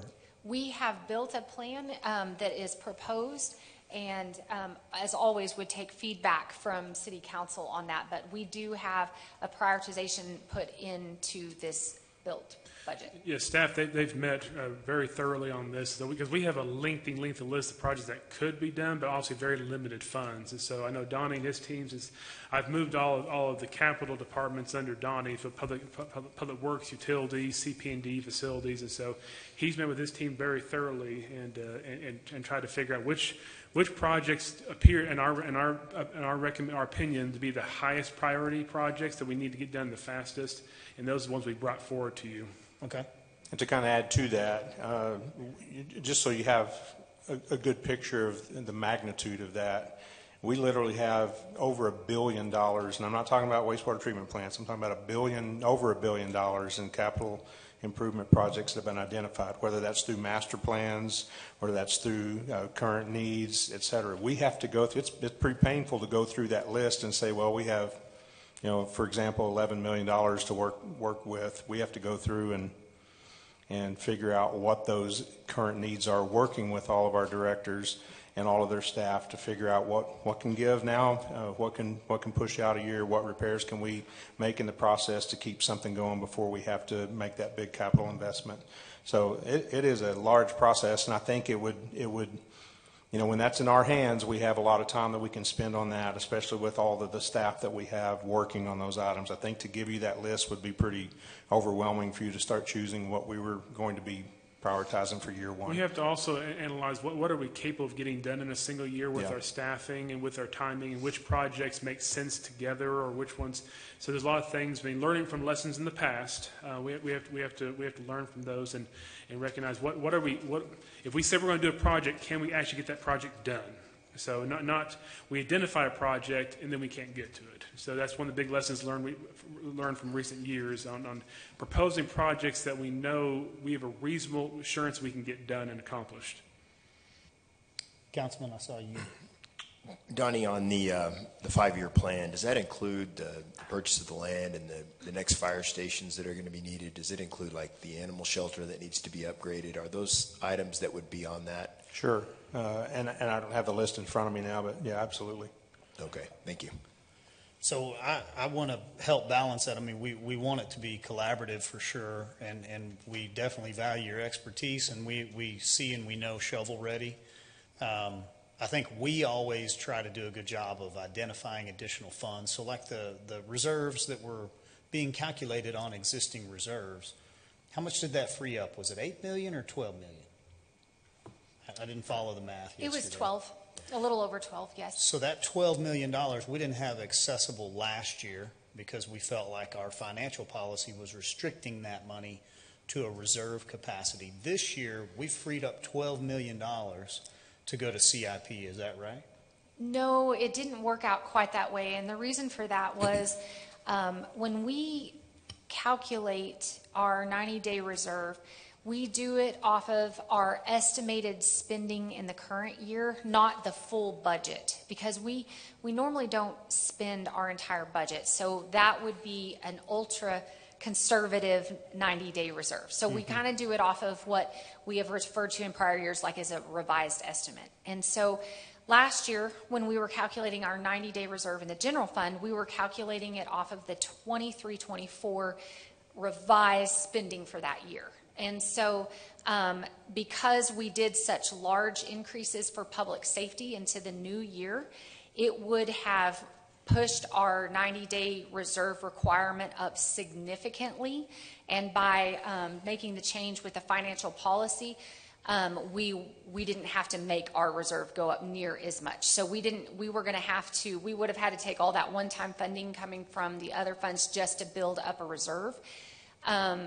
And not put anything to capital had we not looked at modifying our financial policy for the reserve calculation. So I don't necessarily follow that, but I'm still tracking with you. You know, so like you modified the calculation on a conservative, but not as conservative as you had to basis, and our financial policy reflects that, right? But at the end of that, we freed up $12 million that is going to end up in CIP? No, it doesn't free it up. It's just money that we didn't have to set aside above and beyond what we already had in reserves. How does it not free that money up then if we don't have to set it aside? Because we didn't have it in reserves to start with. We were going to have to build it into reserves in this year because we made such a significant increase to the general fund budget from 2 years ago to the current year. We were going to have to build up reserves that much more, and we hadn't done it yet. We were going to have to do it in this year. Do you know the net change of what we did free up? So like if we had reserved 60 million last year, and this year we only have to reserve 52 because we recalculated, we would have had to have increased it from say 60 to 62. So like, did we net the 60 to 52, and did that end up in CIP? I think Grayson had a comment, and I'm going to look it up right now. Oh, okay. Give me just a second. Yeah, looking for the delta between last year and this year, and then wanting to track. I hope in your CIP program we'll we'll be able to see representative totals of all available monies. So back to this point, available funds calculation. Like if we have available funds, we want to make sure you guys are directing them, and we're putting them into projects that are ready. Now, if we have available funds over that and it's not ready, then we don't want to allocate it to a future project that's not ready to go.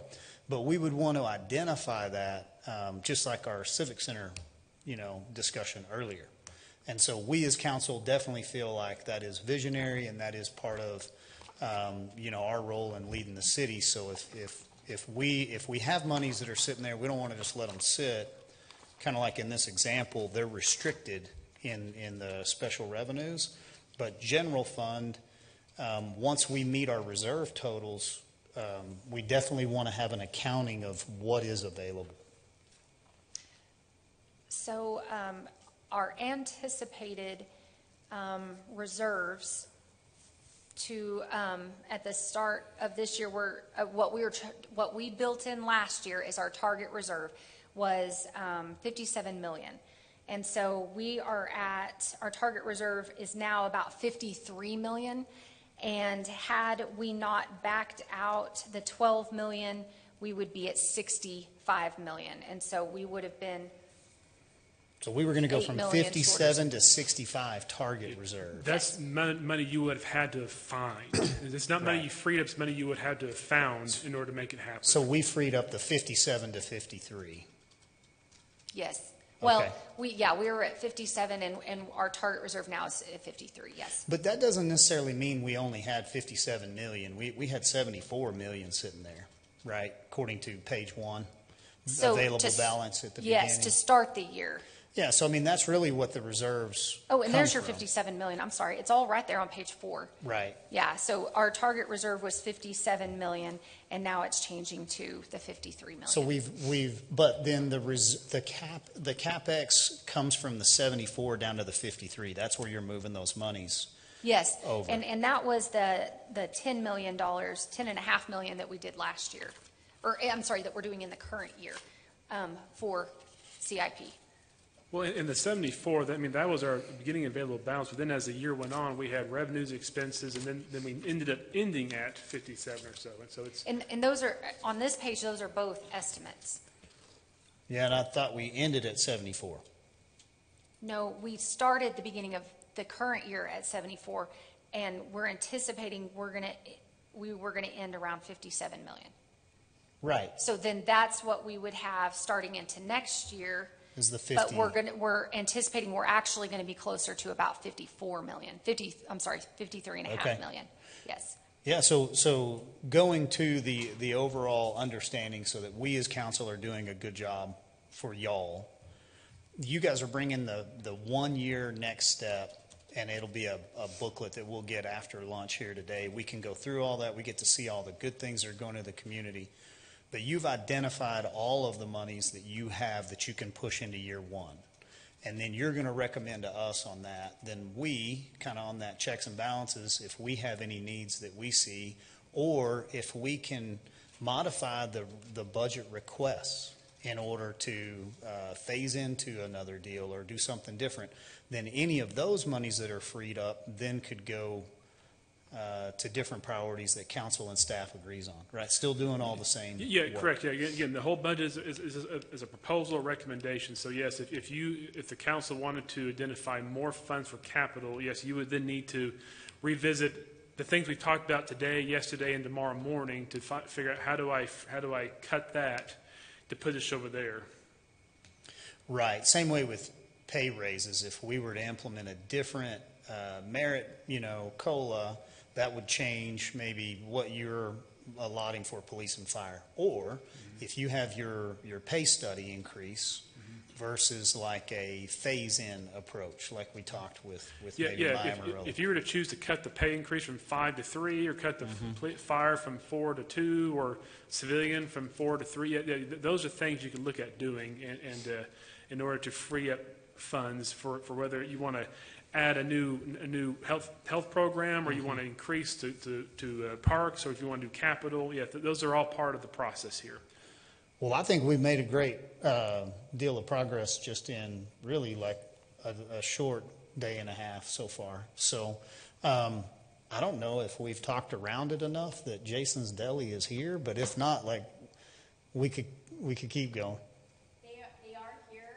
They're getting everything set out, so we could break it anytime. Okay, so with that, then we will start with utility billing and the water and sewer utilities after lunch. How long would you like to break for lunch, Mayor?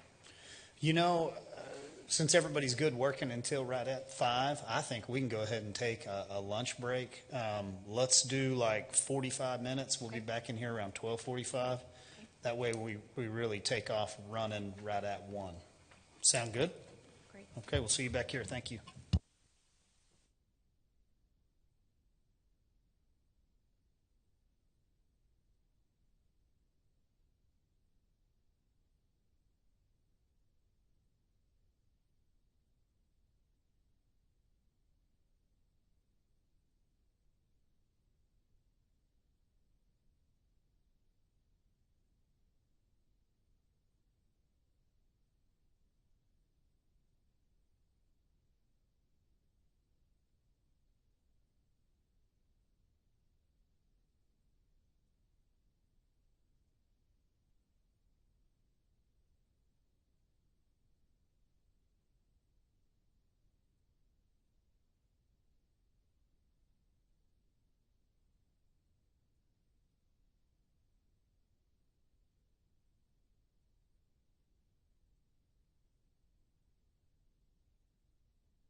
Well, you need anything before you take us into that next section? Or are you ready to go? Okay, we'll call ourselves back to order and hand it back over to you and start with the utility billing. Okay, so we've already kind of touched on utility billing a little bit, but we'll look at the actual pages for utility billing. It is starting on page 421 in your budget. And so, again, what we are looking to do is to start to break apart the call center operation, which we've referred to as 311, but is the My Amarillo function, pulling it that has been and has grown inside utility billing for the past several years. We're looking to pull that operation out and leave 61 employees still in the utility billing area. I wanted to remind council, and maybe inform our new council members, that in this past year, current year budget, council authorized for essentially all of the meter operations to get consolidated into utility billing. So historically, utility billing had the meter readers. So the ones that were going out and manually reading all of our meters, or that were driving through the neighborhoods and picking up the remote signals with the readings from the meters. As we have started and getting much, much closer to finishing the automated metering infrastructure project, we discussed last year at this same time with council about consolidating more of the meter operations into one area to gain efficiencies and just to help provide even better customer service out to our community. So what that looked like is we consolidated the meter technicians that had historically been in water distribution over into utility billing. So they grew last year, taking on all of the meter technician areas. In the budget process, though, all we moved were salaries and benefits. We didn't actually move over like some of the supplies and some of the other operating essentials that they needed. And so I think in Jennifer's budget this year for utility billing, we have built in some of those items that are needed related to supporting the meter technicians in utility billing. Now, as we moved the My Amarillo team out, if you turn to page 423, right in the middle of the page, you will see an account 77630 called My Amarillo with a charge coming in for $1,562,737. That is the charge coming from the internal service fund back into utility billing for them handling all of the calls and call center operations associated with people calling with inquiries or questions or about their utility bills. So that's where that piece is coming out. It's a little harder to see the employees moving out. Part of it you can kind of see if you'll look back on page 421. Go to the salary and wages line on account 41100, and you'll see that the current year budget is about a little over 3.1 million, and it's going to drop down to a little under 2.6 million. That's the salaries related to the call center group coming out of utility billing and moving over. And then there's benefits obviously associated with them as well, but that was moving that operation out into an internal service fund. So those are the two big changes that we have going on in utility billing for this year. Are there questions that I can answer about utility billing? Just to clarify a few things, so utility billing has always been in general fund? No, they're in the water and sewer fund. They've always been Always, in yes. water and sewer? Yes, because they are the ones that bill and collect the revenue for the water and sewer fund. So I know water and sewer revenues are a little more forgiving historically than like taxes, right? So general fund struggles to do as much as it's asked to do on whatever sales tax happens to be and whatnot. So the philosophy of moving like out of water and sewer and instead of housing it in water and sewer and billing other entities or other departments, are you putting My Amarillo in the general fund? No, it'll be in its own internal service fund, similar to the way the IT fund is or the fleet fund. So it's a standalone fund that provides services to a lot of city departments, and then they charge those various city departments, whether they're in the general fund, they're in the water and sewer fund, if they're in the drainage fund, airport fund, they will charge them back to each of those. So in the way in which, you're constantly trying to drive monies to your general fund to pay for your most expensive departments, and you have the most volatility with sales tax and uncertainty with state legislatures and anything that can go on. Why do we continue to set up like independent contracting departments that can't house inside of general fund? So this is an accounting concept for governmental accounting. So you have these internal service funds that are essentially mini businesses inside the government entity that are providing services not to outside but to inside user departments, and then they charge their services to them. And the reason we're pulling it out of water and sewer, we're not putting it in general fund, but we're charging general fund, we're starting to charge general fund, is because we know the strain that's going to be put on the water and sewer fund over the next several years as we try to work through things like lead and copper rules and especially the wastewater treatment facilities. And so we don't we are proposing not to have our water and sewer ratepayers pay for services that are being provided for like the streets department or traffic department or solid waste department, some of those things. We think it's better suited for general fund departments to be paying those. Okay, I follow. Is the general fund able to bill the My Amarillo department or transfer money? Is there any ability to take additional revenues from that department and use them to offset expenditures in the general fund? So as we go forward, we will calculate an administrative fee that will be charged to My Amarillo, and then that will be charged back to using departments. So part of it will get charged back to general fund. So general fund will charge them, and then they'll charge general fund back for it. But we do not have a proposed admin fee in that fund at this point in time. We are just we'll probably calculate one to go in there in the next couple of years because that's all done through our indirect cost plan. So it's based on our last set of audited financial statements, which this wasn't a separate department at that point in time. And so we would propose waiting to put the admin fee in because we wouldn't know an estimated amount to put in at this point in time.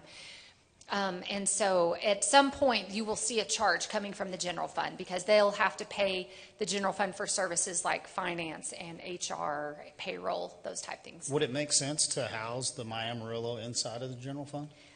No, I don't believe that would be best because it is truly acting as more of an internal service department to help out all of city departments. And that may be where we would disagree a little bit. It's doing a job. It's just doing it better than we were doing it, in independent departments. So like what Jennifer can do is she can hire civilian, non-emergency certified individuals to help offload calls that don't need to go to 911. So she's truly like forward facing in that customer contact.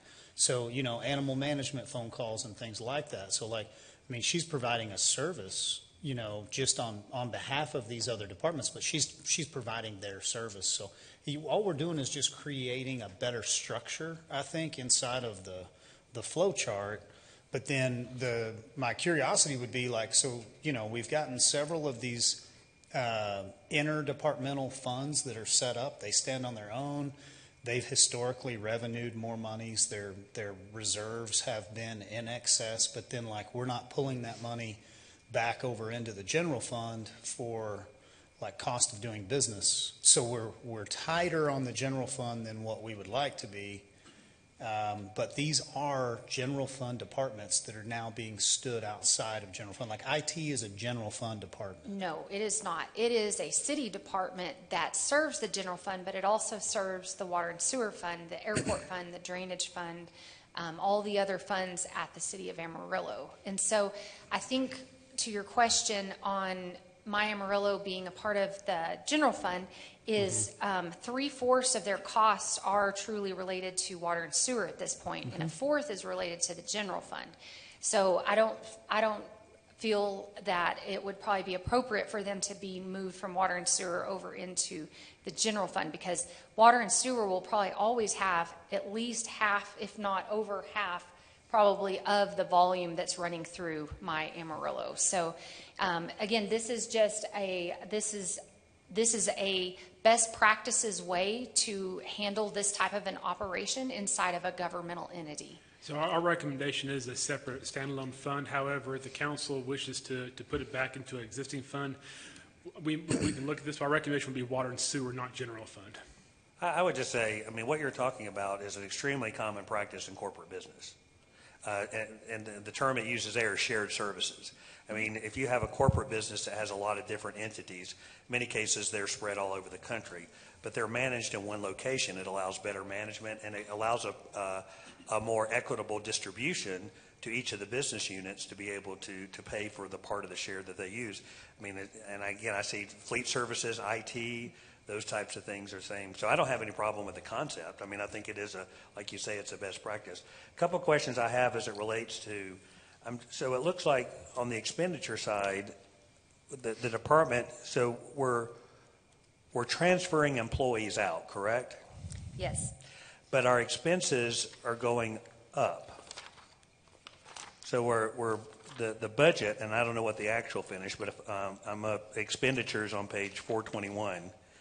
So I would assume that if we're transferring employees out, then our expenditures will go down. Now I see we're taking the charge back on for that, but is that a charge for the full service, or do we not yet know how much that this department would pay? So the department has been growing pretty rapidly, and so the budget in here reflects where we were kind of at by last summer's standards, and as they've brought on more departments, they're needing to grow that My Amarillo operation, and so they have, I believe, a request for, I think it was 14 employees, new employees, which increases that budget, which would increase the amount that's coming back to water and sewer. This is something that I know you were out this morning. We covered My Amarillo this morning. One of the requests is for 14 additional employees for My Amarillo. So part of you see the overall cost going up is because we're looking to expand My Amarillo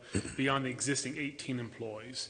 And so that was something that we covered this morning before you were able to come join us today. Okay.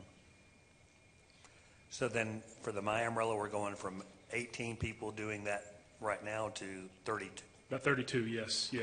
Because the department is expanding from utilities, but it also does solid waste. It does public works. It does animal management. It does several departments. But we're looking to grow about 4 to 5 departments a year, taking on more and more call center services through that department. And the big operation they're hoping to take on this year is to offload more of the non-emergency calls that are going through 911. Okay, well, so if we're helping other departments, I mean, we're not going to be doing double the number. I mean, you're not quite doubling the number of employees, but it just seems a lot to be onboarding at one time.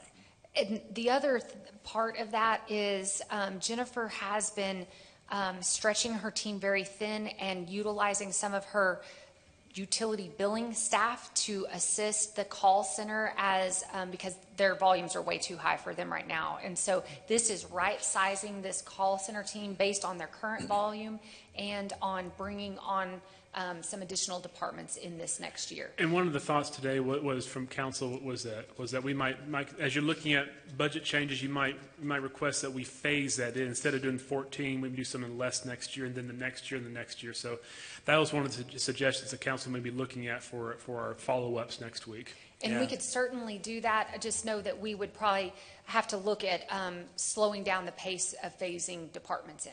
Yeah, I mean, it's like we're handling that level of call right now with the personnel that we have. I understand that some people may be doing additional work, but boy, it just seems like if you're saving another department work, then that department could be giving up employees as well. I mean, it just seems a lot of employee. I like the concept. I don't have any problem with what you're doing, but it just seems like, that's a whole lot. I mean, if we need 14 more, well, who's handling those calls right now? I mean, at 14 people, it just seems a lot of people to be onboarding at one time.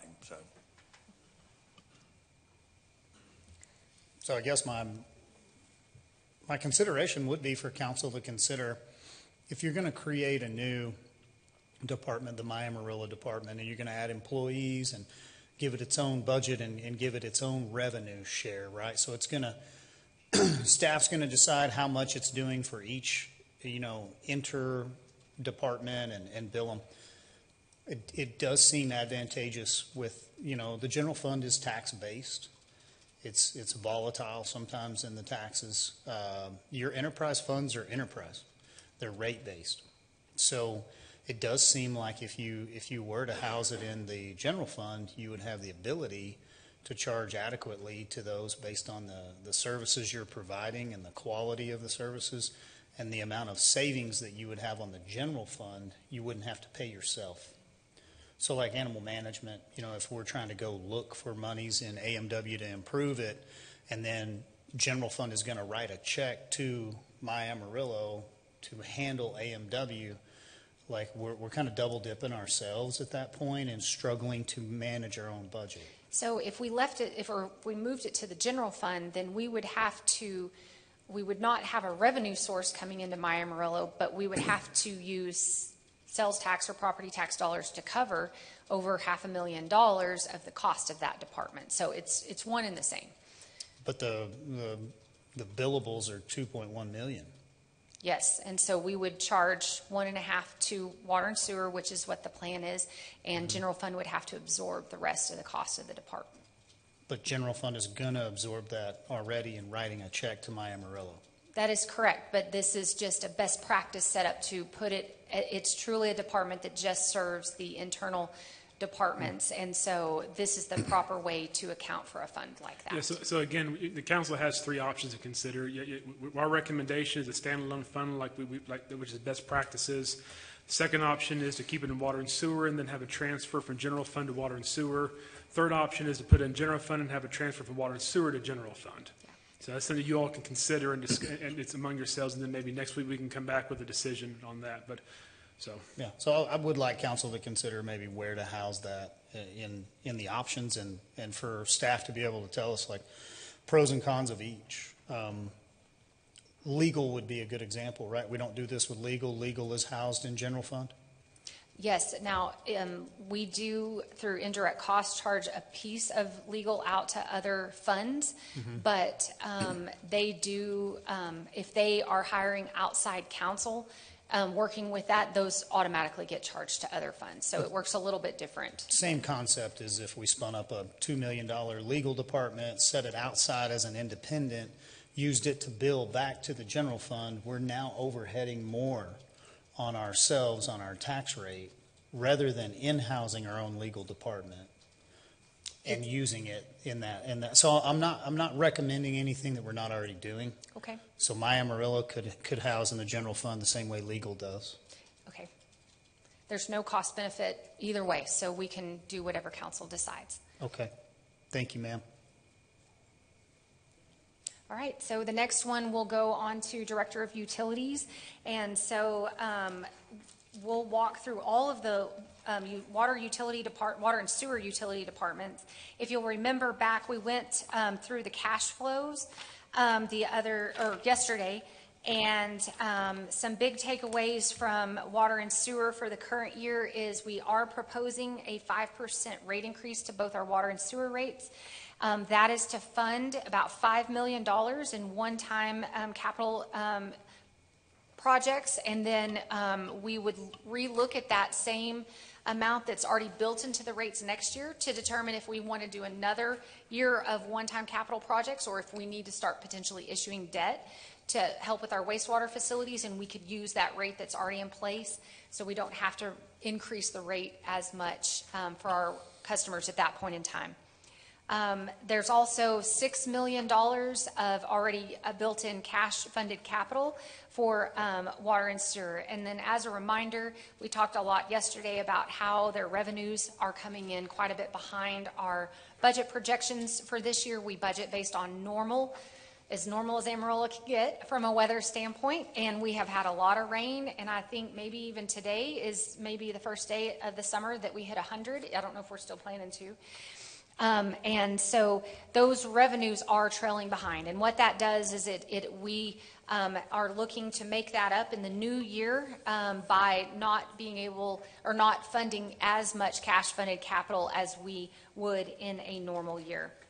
So as we start going through the Director of Utilities on page 427, I will mention that they had a few supplemental requests that were approved or that are built into our budgets, or they're kind of above and beyond, and it was about a $200,000 increase across multiple departments. So I'll try to just kind of address those as we walk through their budgets. So Director of Utilities, one of the big changes in this department, and we had talked about this a little bit yesterday as well. It was related to our purchasing department had worked with our internal audit department and our finance team and determined that our existing warehouse operation, also called Central Stores, was no longer needed. And so we looked at dissolving that operation. However, Water and Sewer still had a large amount of inventory that needed to be maintained. And so we moved a few positions from general fund that were in the Central Stores operation over here into the Director of Utilities budget. So that's going to be the main change that you're seeing. So historically, they were paying Central Stores for some of those services, and now they have just brought those employees in-house. So that's the big change with Director of Utilities. As we go to page 429, you will see that we start on a department that's called Water and Sewer General.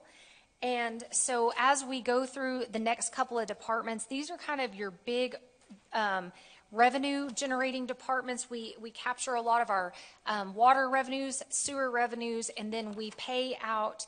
These are the departments that we budget our expenditures related to bond interest payments, and also CRIMWA interest payments are in these next couple of departments here.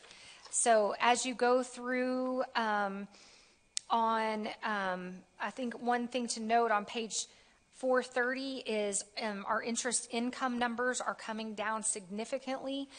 One of the big reasons in the Water and Sewer Fund is because they have been spending down bond proceeds. One of the big projects that's been underway, and I think is closer to completion, is that Northeast Interceptor project. And as y'all will remember, we've had a couple of debt issuances that we did to help support that. It was a very large-scale project, and they have been cruising right along with that project, so we have been reimbursing as we go, and so that money is being spent and not sitting in investments or a bank account anymore, so we're not going to get that interest, obviously, anymore, because now we have an asset sitting out there through that Northeast Interceptor. So that is something that you're going to see on page 430 with that interest income coming down. Then of other note, as you go through over to page 431 at the top, we had budgeted that a portion of the interest earnings from water and sewer go to general fund in the current year. We have built this budget where none of the water and sewer interest would be transferred over to the general fund for this next year. Your water revenues, I think I missed the line item for it. Your water revenues, I think I'm sorry, I don't think we're there yet. Sorry. On page 431, towards the top, you'll see your sewer revenues first. You'll see in that 34030 sewer charges account, that is where you're seeing your growth from one year to the next related to that 5% increase, along with a 1% growth factor, just due to our community continuing to grow.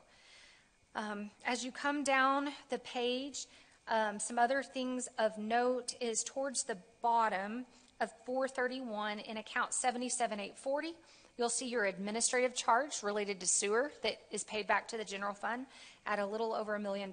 You'll see your payment in lieu of franchise fees that are paid to general fund for sewer lines being in the right of way of, just under 1.9 million.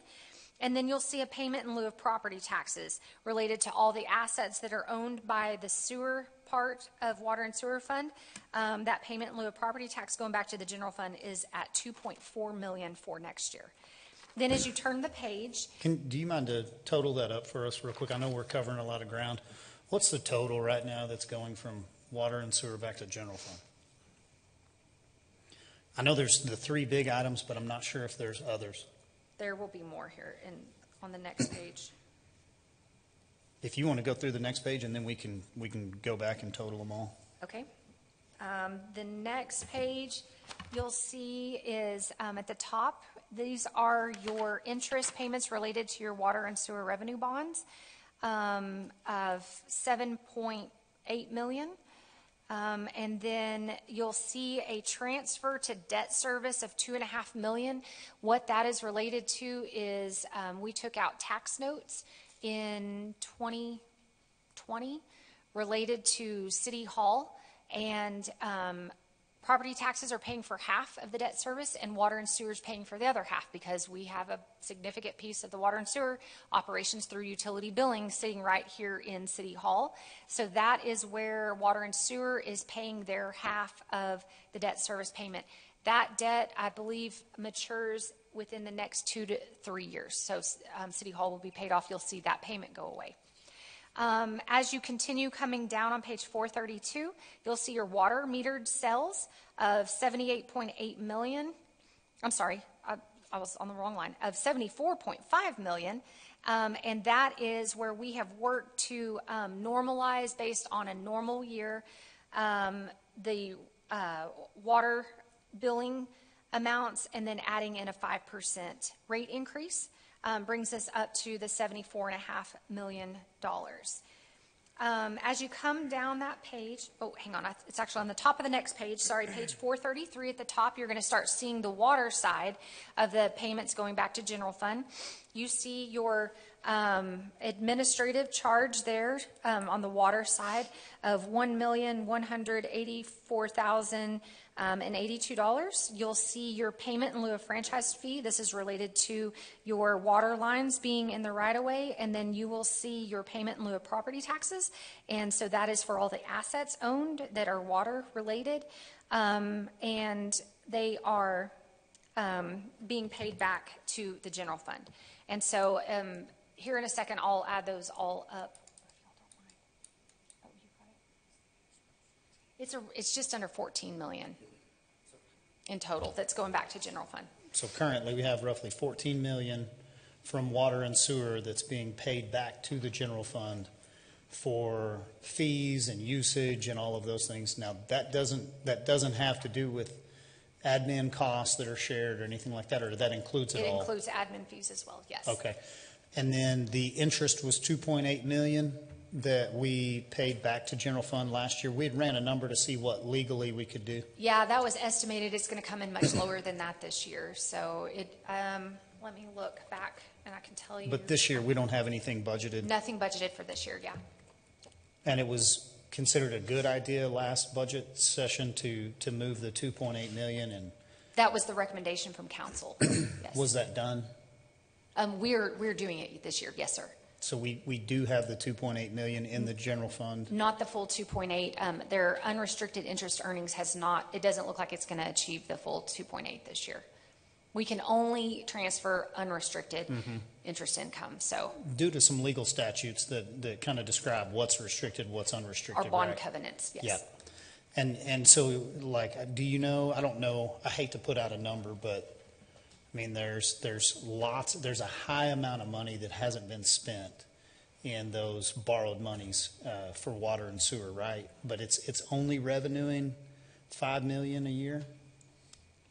From an interest standpoint? Yes, ma'am. Well, we're anticipating those bond proceeds continuing to be spent down in the current year. So we can come back to you with what the current outstanding amount is on those bond proceeds. Well- The biggest one was related to the Northeast Interceptor, and they are almost done with that. So those dollars have been spent. And that was like $75 million. Something like right? that, yeah. So you know, what I may have been seeing 6 months ago, where there was large outstanding balances, you may have paid out a substantial amount of that. Yes, that's sir. no longer Yes, that's correct. earning interest. Yes, that's correct. But you still project 5.8 million in interest earnings for sewer and water revenues? For remaining, if there's remaining bond proceeds and it was, for remaining bond proceeds and then any unrestricted, so that would be your reserves.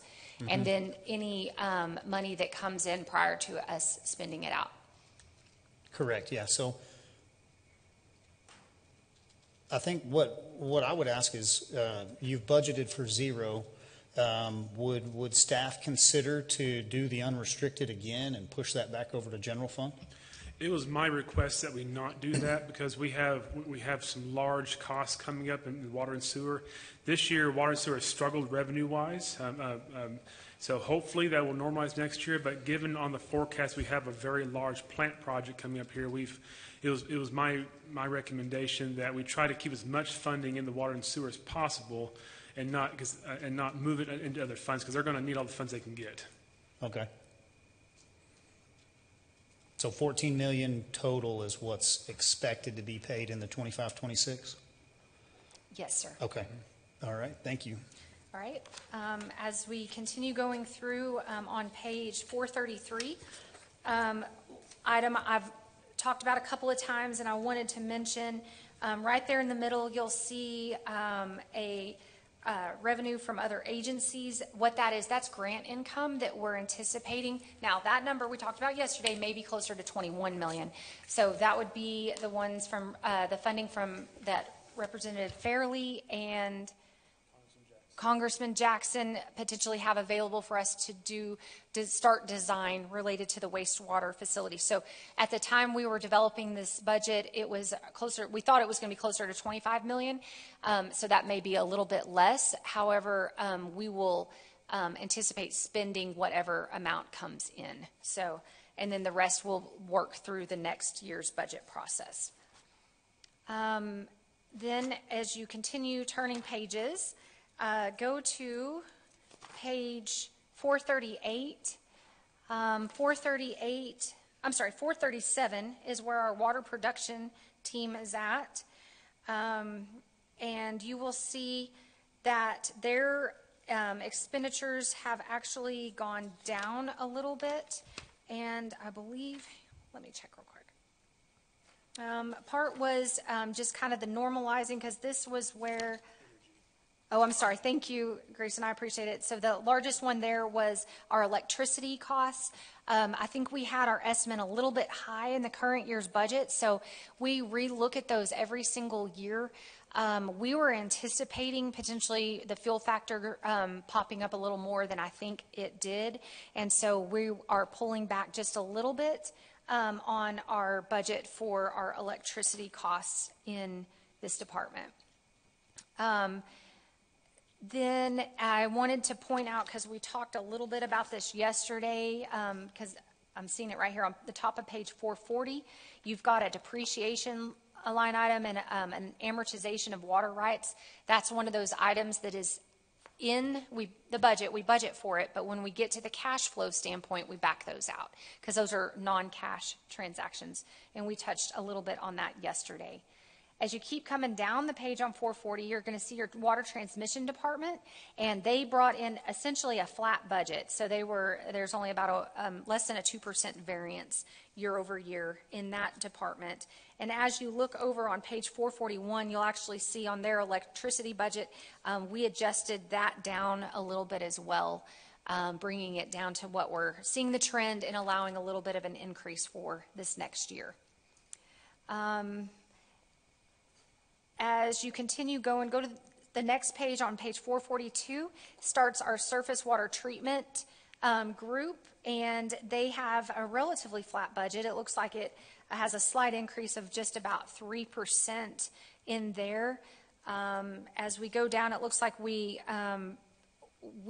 brought in their salaries and benefits in line with what they're currently hired at. And so that looks like that's probably the main change.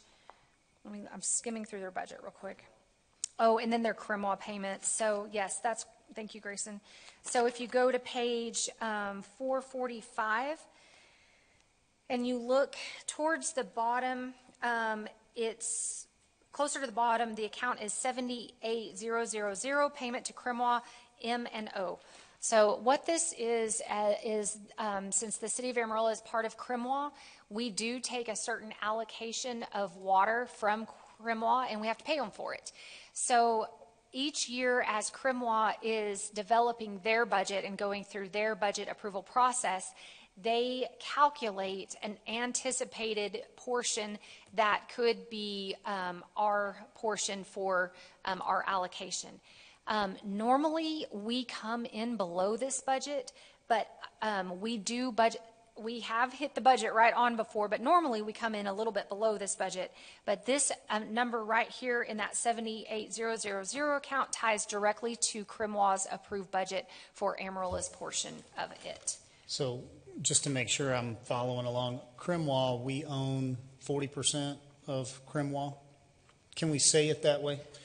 Yeah, roughly, yes. I mean, I think for those who've been on the council, for our new ones, yeah, we are part of a coalition, you can say, Lubbock, Amarillo, and a bunch of smaller communities, and we split the lion's share of we have the ownership of the lion's share of that. Lubbock and us are almost dead even for amount. And Floyd's not here today. Brian, you may be the next person, but I want to say it's around 40% or so is ours. But you're about right. Yeah. So we're about 40. Lubbock's about 40, and then every other town makes the difference. When we pay CRMWA, the COA pays CRMWA a fee. We're purchasing water from them. And that's based on how much water we take from them.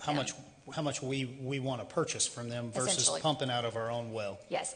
When we talk about our allocation piece, that is really tied a lot to their outstanding debt. So the city is required to pay our percentage, our 40, I think it's 41 something percent of the outstanding debt for CRMWA. And just like yesterday, we talked about CRMWA is a water utility. They have fixed costs and variable costs, and so there's elements of that in there to where the plant costs what it costs for personnel, valves, and so forth. So those are fixed costs, but then you have the variable costs for treatment and pumping and so forth. So my question is, like, I understand we're paying them when we're purchasing water from them, or when we're servicing debt that we're a co-owner of. Yeah.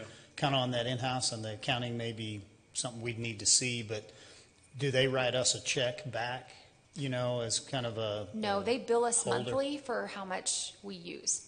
When, like, as an owner, right? Like, let's say we own 41% of the water.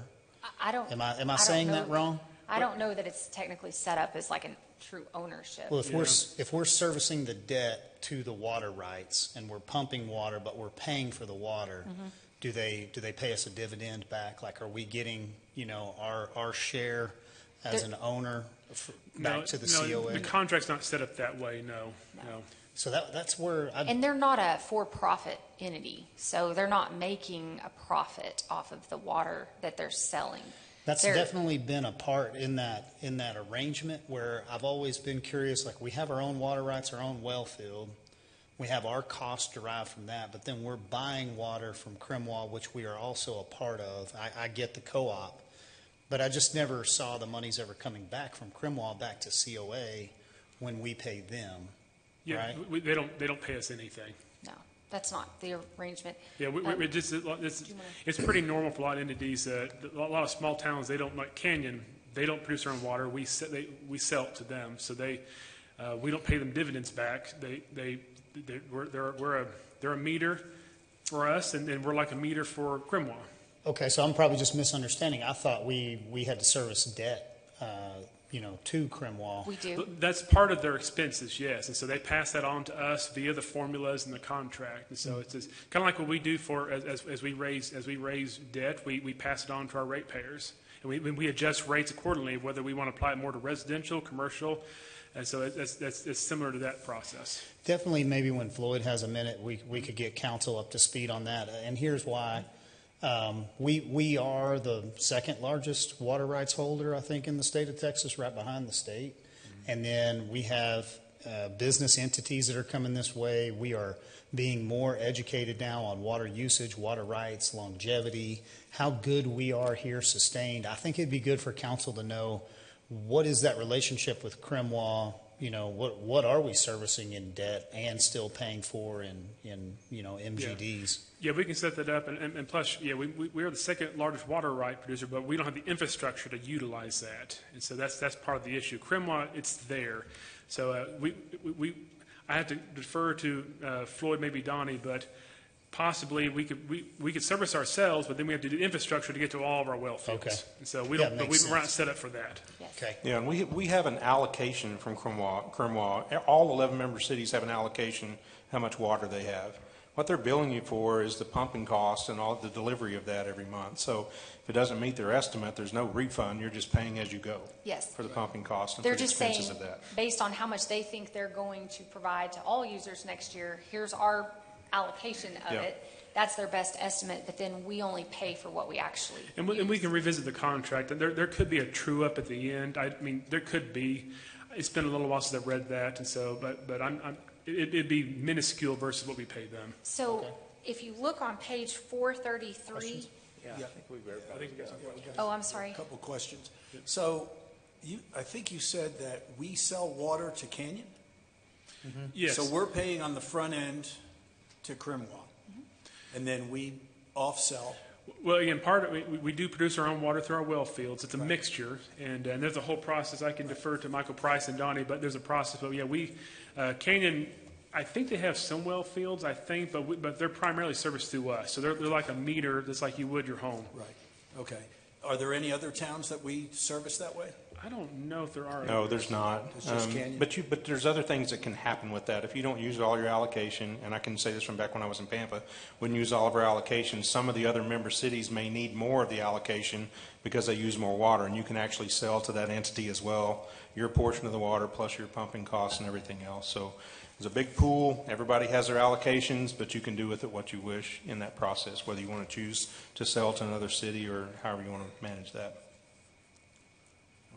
So what's the benefit of being an owner of this? I guess I'm just not following of why own it and have expenses, but we have no way to recoup expenses. Well, again, I'm not sure if the term owner is an appropriate No, it's term not. here. And so we're contracted into this entity to buy water from them. And so I don't. I mean, there's a board. We're not actually on the board. We have representatives on the board, and so We have representatives. Every member city has representatives on the Cremwall board to make all those decisions that they make. But we have a controlling interest in Yeah, but it. we're not an owner of No, it's not an Cremwall. Well, and again, I need to have Floyd speak Yeah, more maybe to this, so. and so we'll set up a time to have Floyd give a presentation on Cremwall.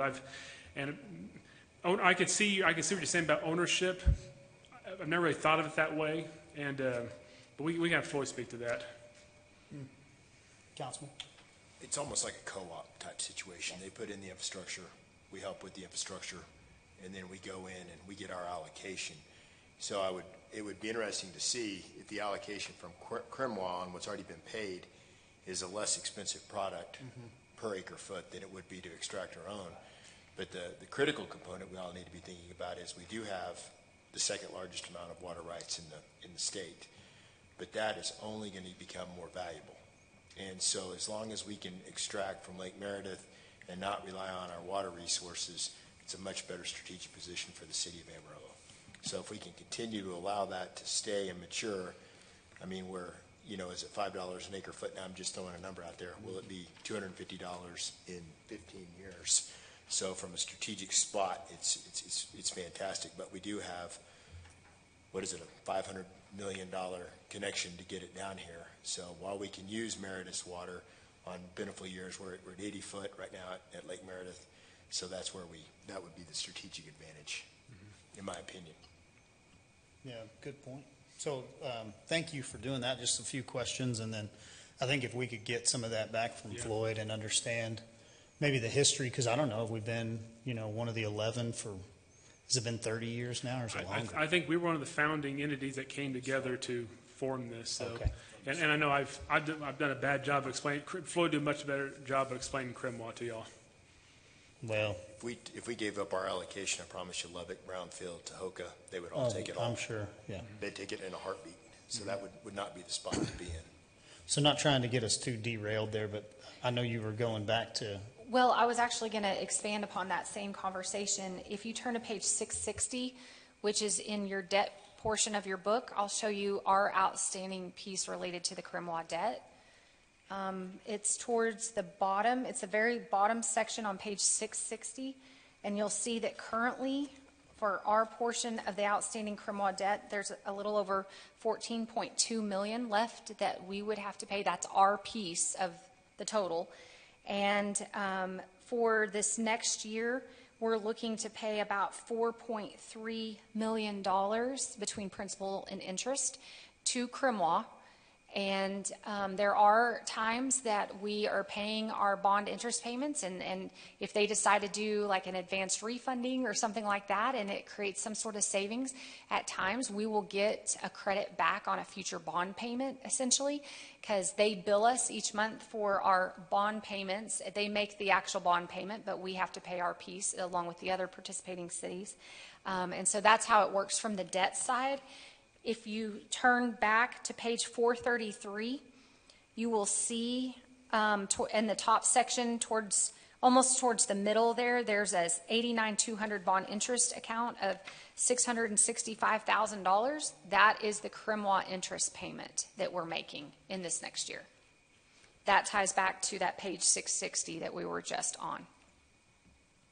So there's two components. We pay principal and interest for our portion of the outstanding debt, and then we pay for the cost of pumping and getting water to us for any water that we are taking from CRMWA. So if then you will turn, let's see, we were on page 445, and that was kind of the last big change in the surface water treatment department. As you continue turning the pages, a couple pages over, go to page 450. We'll look at the water distribution department. And what you're going to see here is a reduction in the, you'll see a reduction, an increase. Sorry, I'm with you, Councilmember Simpson. The parentheses have me looking at all of these completely backwards. So as you look through on those pages, the major change here is going to be related to depreciation. So that is a non-cash, again, expenditure. However, we include that in their budget. There are some major capital projects that are being capitalized, and we will start taking depreciation on them in this upcoming budget year. So you are seeing, I had our property accountant check that maybe 4 times for me, because I kept looking at that number and I was like, this can't be right. This depreciation has grown too much. It grew almost over 50%. But I have been reassured that they have completed that many projects within the current year that we will start taking depreciation on in the upcoming years. So that was the major change. I'm sorry, go ahead. 2 things. Perhaps so all of my pages are, I think, 2 pages off. Is everybody else on 448 right now, or are y'all on 452? 452. Okay, so my pages are off, and I think it's probably because you added some pages when you reprinted, and mine is from last week? Yeah, but it didn't change the page numbering. number? Everybody has the same one. So page 452, do you have a line item that says 76000 right in the middle of the page, depreciation? 76000? Yes. Do you see that? Yes, that is 452. So Yes, that's the line item we were discussing. And then when you said turn to water distribution, mine starts on 448. What did yours start on? Well, so, Laura's been starting you actually on the budget sheets. Yeah, 448 is the narrative page. So, the budget, but she started you on 450 where the okay. where the budget So sheets then our are, pages are the same. Yes. Okay. Yeah. Okay, Great. good. I got lost a minute ago, and I'm like, so I went back to it, and I'm like, I'm 2 pages off the whole time. So, Laura's about the apologize. Laura's the numbers. No. I do the words, and so, yeah, Okay. 448 is mine. 450 is hers. So yeah, let's start over. We're going to need to start budget again. I was off. Uh-oh. So depreciation, my question would be, do you ever do a cash position and you take all the depreciation out just as an exercise to look at those departments? Like, I know water and sewer has depreciation and a few others. You know, like LGC was a good one. You know, if we're running LGC's budget, we had a whole bunch of depreciation that we needed to pull out in order to see what was our actual cash position. Yes. Is that something that you ever do? Is that typical? Yes, that's what we do on those cash flows at the front of the budget book. We show the operating expenditures less the depreciation, so we pull the depreciation out. So those are already cash Excluded. positions at the That's front right. of the book? Yes, sir. Okay, makes Yes. it easy. Thank you. All right, as we continue turning the next couple of pages, if you'll go to page 456, we're going to look at our wastewater collection department. Again, the biggest change in this department is over on page 458, and it's the depreciation line item. And it looks like it's gone up about 46%. So part of this is corresponding exactly with what we were talking about a minute ago, that our interest earnings are going down so much because we're spending a lot of our bond proceeds very quickly. We're finishing projects, getting them capitalized, and getting ready to start depreciating them. So that's where you're seeing this kind of flow all the way through on these water and sewer department budgets. So that was the biggest change there on the wastewater collection department. If you'll turn over a couple more pages to page 462, we're going to start looking at the wastewater facility. So this first one here is River Road. And as there's a couple of changes I wanted to highlight on this. They do have included in their budget at River Road, they are requesting for, that we've added in 3 additional process control shift foreman positions. So I know one of the top priorities right now for our water and sewer team is keeping a very close eye on both of those wastewater facilities to ensure that we stay on top of things and keep them running over the next several years and address things before they become major problems, so we can make sure that those facilities are running properly up until the time we start replacing some of their pieces. So we are looking to add 3 additional process control shift foremans at both River Road and at Hollywood. And we'll get to Hollywood here in just a second. But that's probably the largest change that you're seeing here from the River Road standpoint. If you want to continue turning a couple of pages, I think it's over on page 464. It starts the second wastewater facility, our Hollywood Road one. And so, again, they are looking to add 3 of those same positions, those process control shift foremans. And Donnie, not sure if you want to expand upon what they're hoping to achieve with those new positions? Yeah, so let me kind of give you a little bit of background on where we're at, because I know these questions are probably going to come up, of where we're at with both these plants, and it relates to the positions as well. So we've completed an assessment of our Hollywood wastewater treatment plant. We're in the process, as y'all just remember, you just approved an assessment of the River Road plant. So those things are in progress right now to determine what we need to do, with all of our focus being on keeping both of those plants moving and alive and processing waste as we go forward. Some of the other things that we've done as well is we have a new asset management system that's in place. That's something that we didn't have before. that asset management system is going to be very valuable to us because they're going to be able to see actually life expectancy of every little tiny component that's on all those plants. I'll give you a good example of that. We did the groundwork at River Road last week. 2 days were planned for that, where we had, I think there was about 24 people that were on site going through an assessment, including our consultants and our internal staff. They analyzed over 1,000 pieces of equipment at the River Road plant. It's very, very thorough to do this.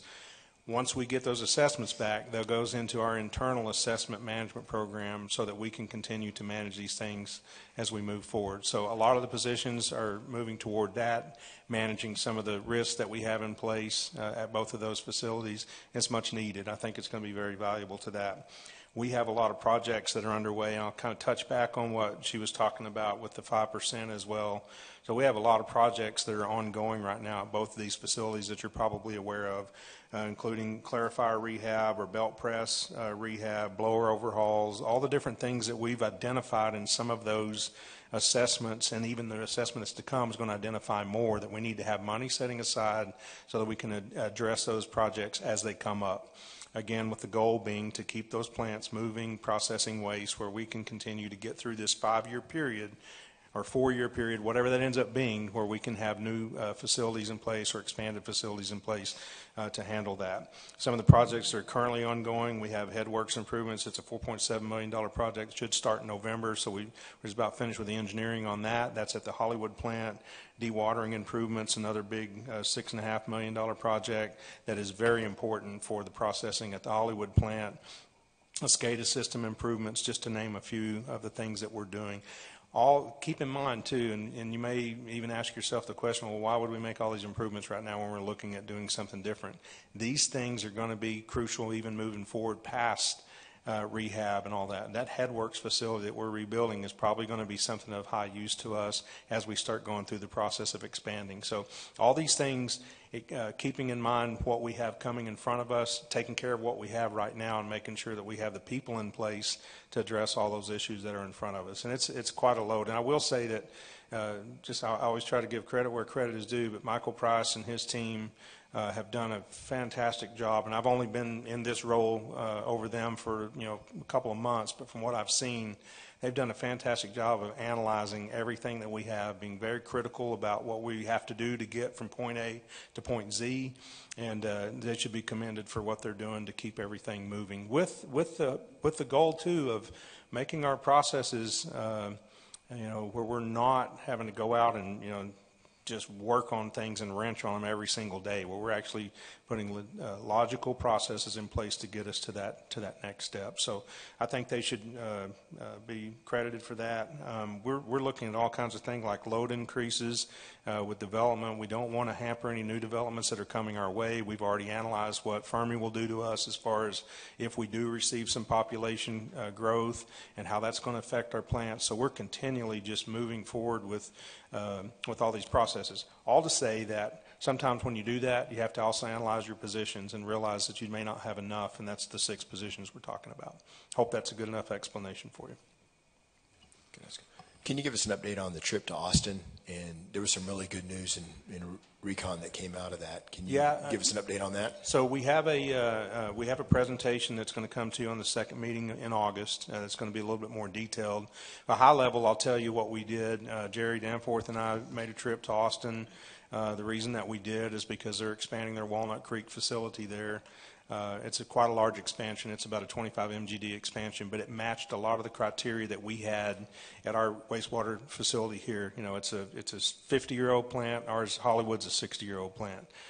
They're in a flood zone. We're in a flood zone. It had 3 pieces that were very important to us to see. Okay, well, we want to make sure that.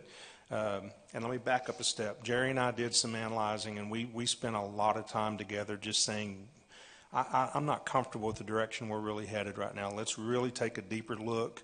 And we know we've got to get to a 25-year point. We know that we've got to get out to 2050 with what we need to do, because we always need to be thinking about that. But what's more manageable for us? Is it 5 years? Is it 10 years? Is it 15 years? What is more reasonable for us to start attacking now? with the knowing that we're going to have to continue to do that all the way up to that 25-year point that we gave you in the presentation. So we wanted to go to Austin with the ideas that we had on how we could expand the current facilities, continue to make them work, continue to have those even operable as additions. If we add an addition to the Hollywood plant, that would still be operable and could be rehabbed and added to the MGDs that we're taking in. So we had all these same ideas, and Austin had the same ideas. When I talked to the utilities director on the phone, I said, hey, we'd like to come down and visit with you and just clarify, make sure we're not on the wrong path if we pivot a little bit in our years out that we're thinking on expanding and rehab. What I can tell you we learned from that trip is not only did we have all of our ideas confirmed by them, and they rolled out the red carpet for us. They had all of their staff there, their process engineers. Everybody was there to answer questions that we had of how they were going through their rehab, how they were going through their expansions, even little things like us fixing the headworks and spending $4.5 million on that. Yes, that's a good idea. Do that because you can use that later. They confirmed to me, Councilman, that we were on the right track to make a little bit of a pivot there. That's what's going to be in that presentation, a little bit more detailed with what we're pivoting to. And I say pivot lightly because you're still going to have to reach that long-term goal. But I just don't know that was the target that Jerry and I are looking at. We're more thinking 10 to 15 years. And speaking with Grayson about that, he feels the same way. And I feel like we're on a better approach. It's going to be less cost up front so that the taxpayers of today will be paying for today's improvements. Taxpayers of tomorrow will be paying for tomorrow's improvements. Very productive trip. Not only that, but we also made some fantastic contacts down there. They are still emailing back and forth with Jerry and I on a regular basis, asking us questions about our process. And I can say this braggadociously, I guess, they were really impressed with what we're doing here. They were nothing but complimentary about the approaches that we're taking here. So hope that answers your question. Okay, so as I mentioned, we have the 6 positions between the 2 facilities. The only other major change that's kind of flowing through this budget, and it goes in line exactly with what Donnie was just discussing, is related to the depreciation expense. Again, it's towards the bottom of page 466, and this is at the Hollywood plant, and that was the first plant that I know they were starting to address some things with. And so as those projects are getting completed, we are capitalizing those and we will start depreciating them, and that's why our depreciation expense is continuing to rise in that area. If you turn the page, we'll go over the last department in the water and sewer fund, and that's our environmental lab. The numbers start on page 472. And on page 472, we've got a couple of additional items that we have put into this budget. You could probably see it a little bit easier if you turn to the page on page 475. They have a request for 3 compliance investigators. And Donnie could probably give us a little bit more information about those compliance investigators. Other than that, their budget really did not see a whole lot of change from current year budget to next year budget. And you said that I could give an update on that. I'm actually going to have to let Michael Price give the update on the compliance investigators, if that's okay with you. He can probably explain what those are more than I could. I could, but it would not be as pretty and eloquent and with a cool accent like he has. I'm blushing now. We're looking for 3 compliance investigators. Our current team is at 700 hours overtime since October of this year. So we're pushing the staff to a point where they're struggling to get their CPD, to go over and get their time off, vacation planning. Our regulatory burden is increasing. We're having to get into more arenas and deal with more regulatory enforcement issues. Any questions? Yeah, if you would, describe what a compliance investigator does. So a compliance investigator is one of our staff members who goes out on site, save for the MS4 issues, and they investigate issues that get reported in or monitor sites in the field to ensure that they are able to, that industry is in compliance. If there is issues, then they work through with that industry through the enforcement process. And I understand, like when you say MS4, we're talking TCEQ, erosion control, water management mitigation. Yes, sir. Dust control barriers, all sorts of things, right? That the state, would like to see regulatory controls on, let's call it. Yes, right? sir. We respond to those regulatory environments that Currently, like we are complaint driven, right? We have to be contacted, hey, there's an excessive amount of soils on the street or whatever before we issue an investigation. Is that correct? members of the public contact us when they have concerns, and our investigators go out to respond. So if you're adding 3 additional investigators, we as council should expect an increase in regulatory controls, right? Like where we weren't doing things previously, we would be doing them. So there's things that are in code, statute, law, that sometimes, like, day-to-day operations, you're not necessarily, we haven't been asked to do that the whole time, now we are, right? So I think about a lot of the building community and just putting up erosion control fencing and the issues that can cause, and how much are we really mitigating. I don't even know if the particulates, I think they call them, into getting into those playa lakes, right? So should we expect, if we add those additional 3 positions, we're going to have an increase in regulation across the city? The workload is most likely going to remain constant. It allows staff to be used more effectively. So I don't foresee an increase in enforcement actions, but I can't speak to that. But right now, those enforcement officers are working overtime? They're working so far since October 1st is 700 hours overtime. Staff are foregoing chances to take vacation. It's getting difficult to maintain that their abilities. Well, and I do mean this a little tongue-in-cheek, but like being one of the guys that gets regulated for dust control on a job site in a town where the wind blows 50, 60 miles an hour, like I'd love for them to take a day off. Like there's no reason for them to feel the need to work the overtime. Like as far as our obligation to meet our TCEQ guidelines, there doesn't seem to be a lot of hard and fast science on some of that. It's kind of a do your best, and the state does their best. So I just have a concern with adding those additional 3 positions for that. So could you point, like as a guy who's concerned on the customer side or the business community side, can you point to maybe a deliverable or an outcome that's favorable for the community?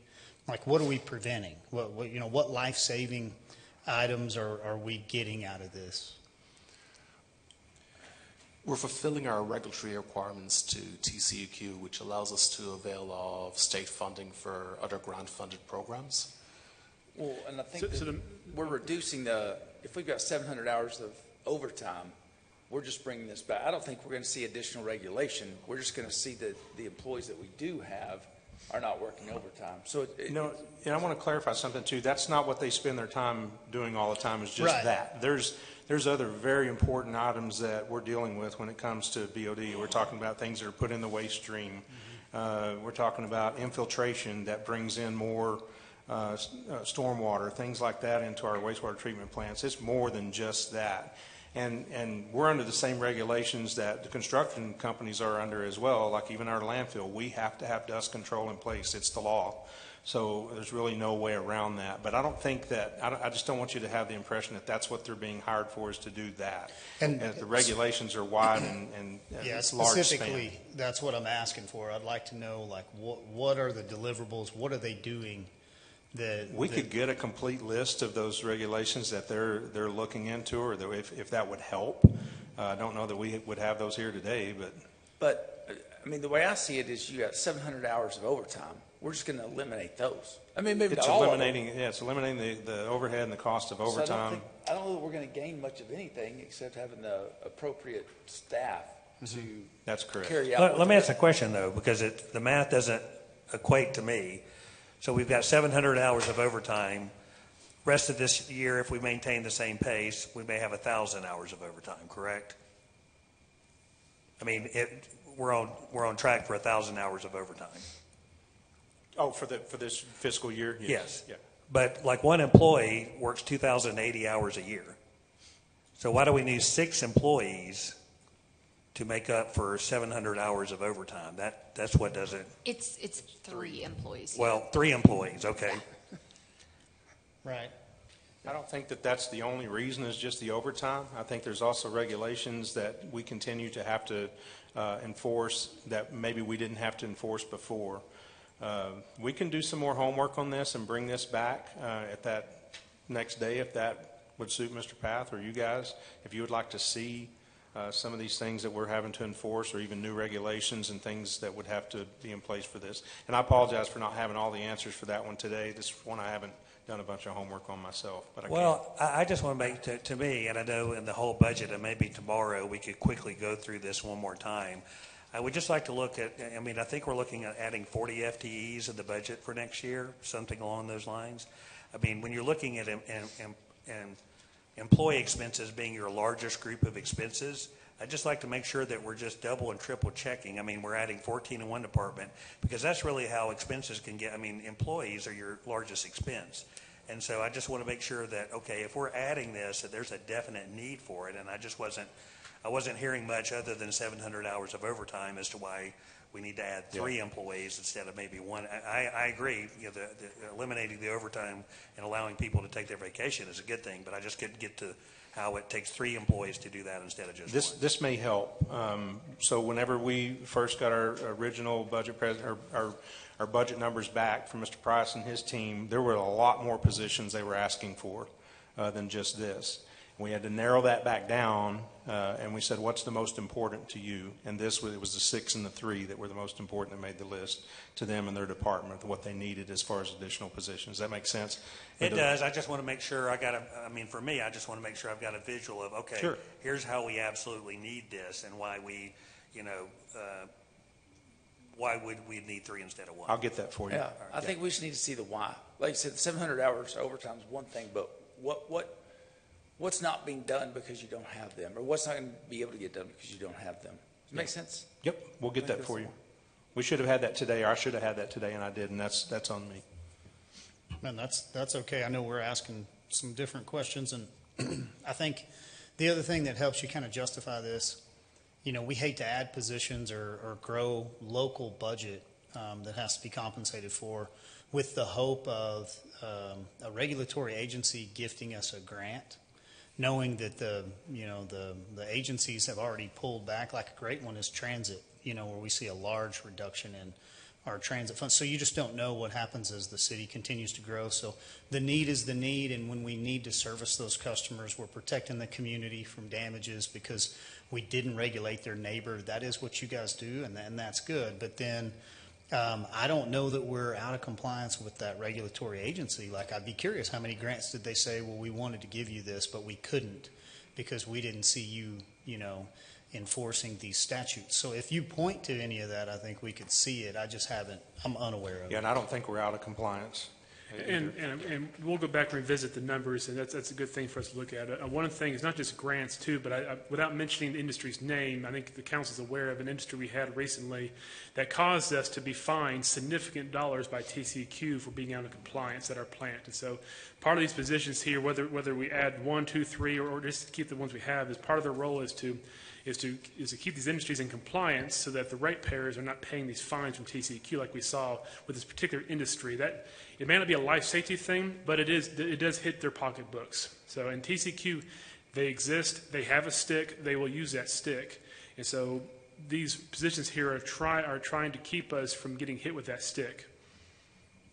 Real good. Thank you for the pause. And just to follow up, is it possible to get a list?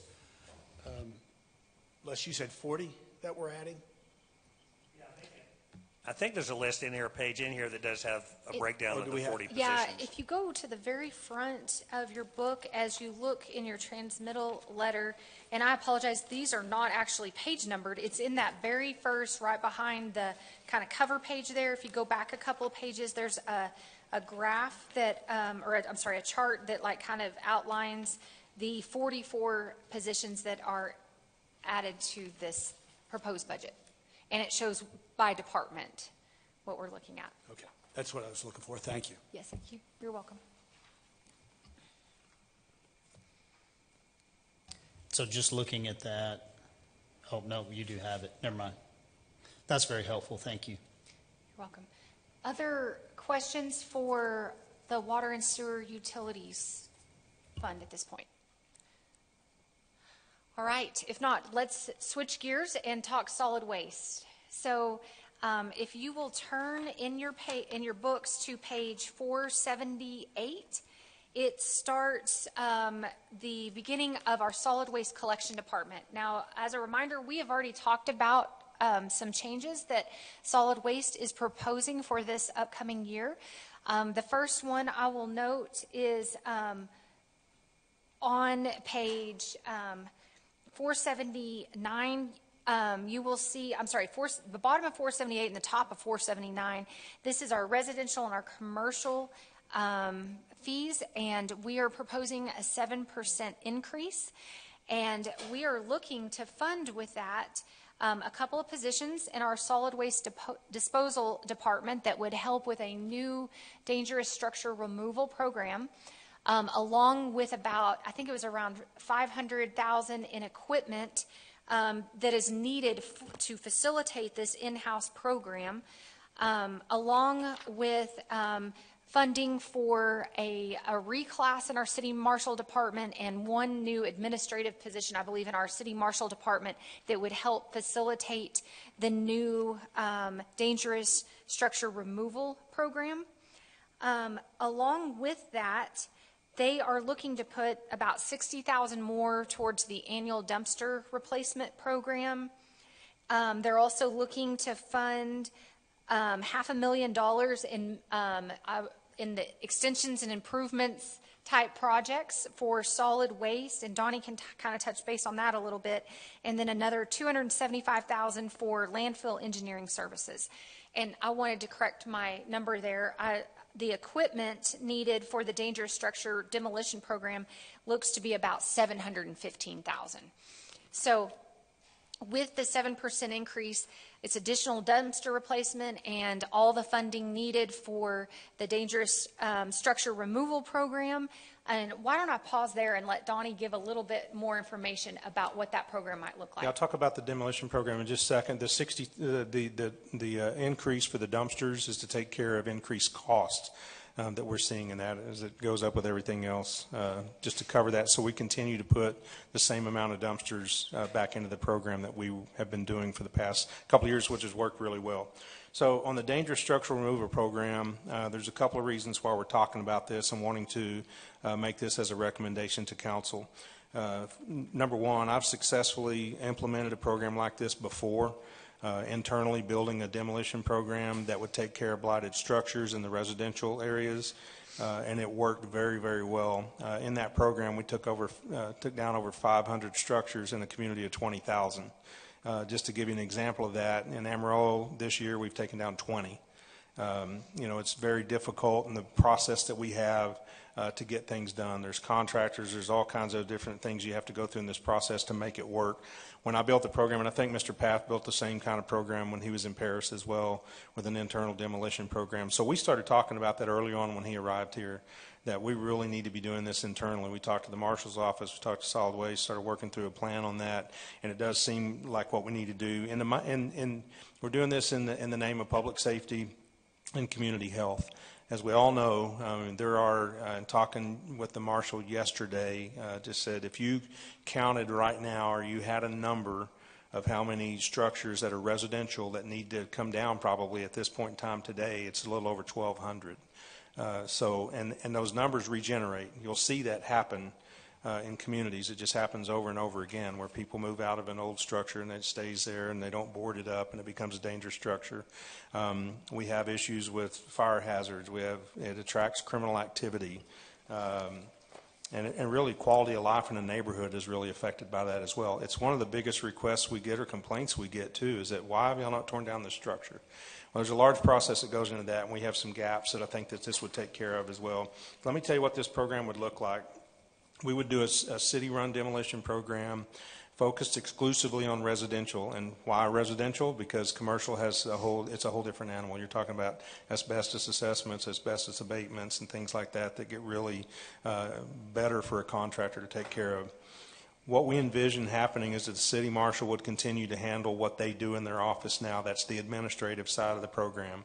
They would do the inspections. They would do the required by law hearings. They would do the required, if you have a property, sometimes they don't even have an owner that you can find anywhere. So they have to post notices and papers and try to let people know we're fixing to do something and abate this property or condemn this property.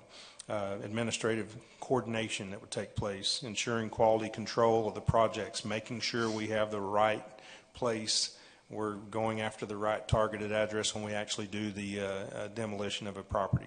Solid Waste would mobilize equipment, they would do a demo of the structure, then they would remove it as well and take it out to the landfill. There were days in the program that I had developed before where we were doing 3 a day. Now, there are other days where there are bigger structures, bigger hazards, there's other things where you're not doing that many. It may take 3 days to get one structure down. But there were times where we were hitting 2 and 3 a day with this type of program. It would require an excavator and an operator to go in that. It would require a haul truck to take the excavator to the site.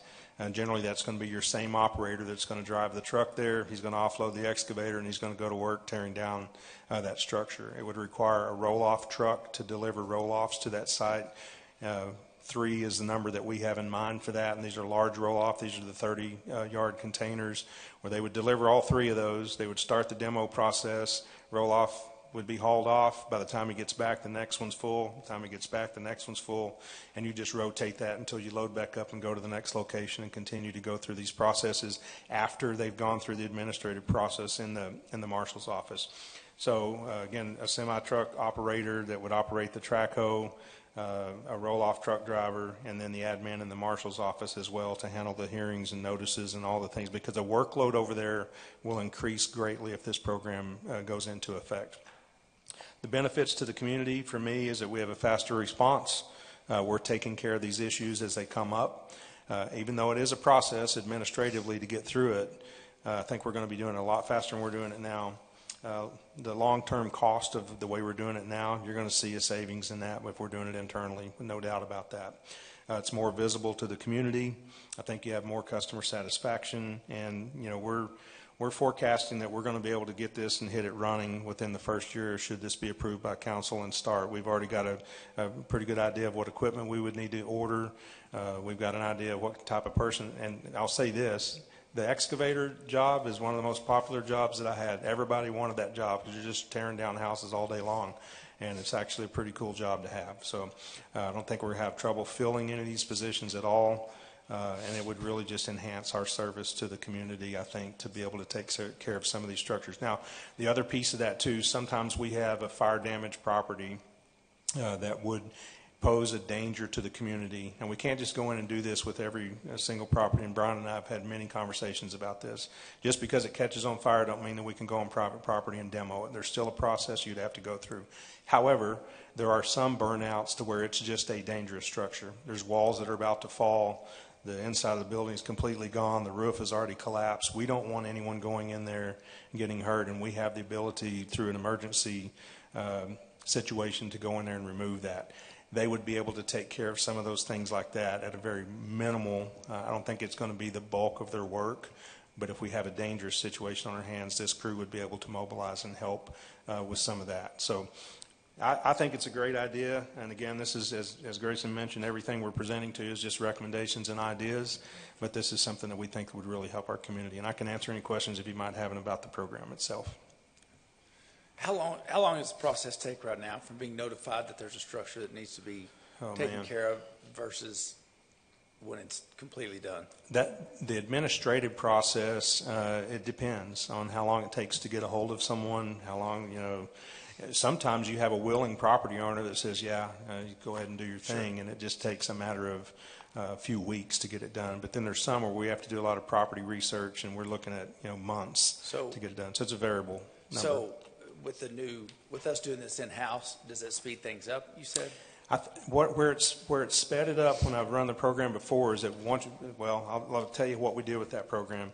We started having all of our hearings, and we started having them weekly, where we were just going through. We had a person that can handle it. We had that administrative person. We were having the hearings. We're having the process.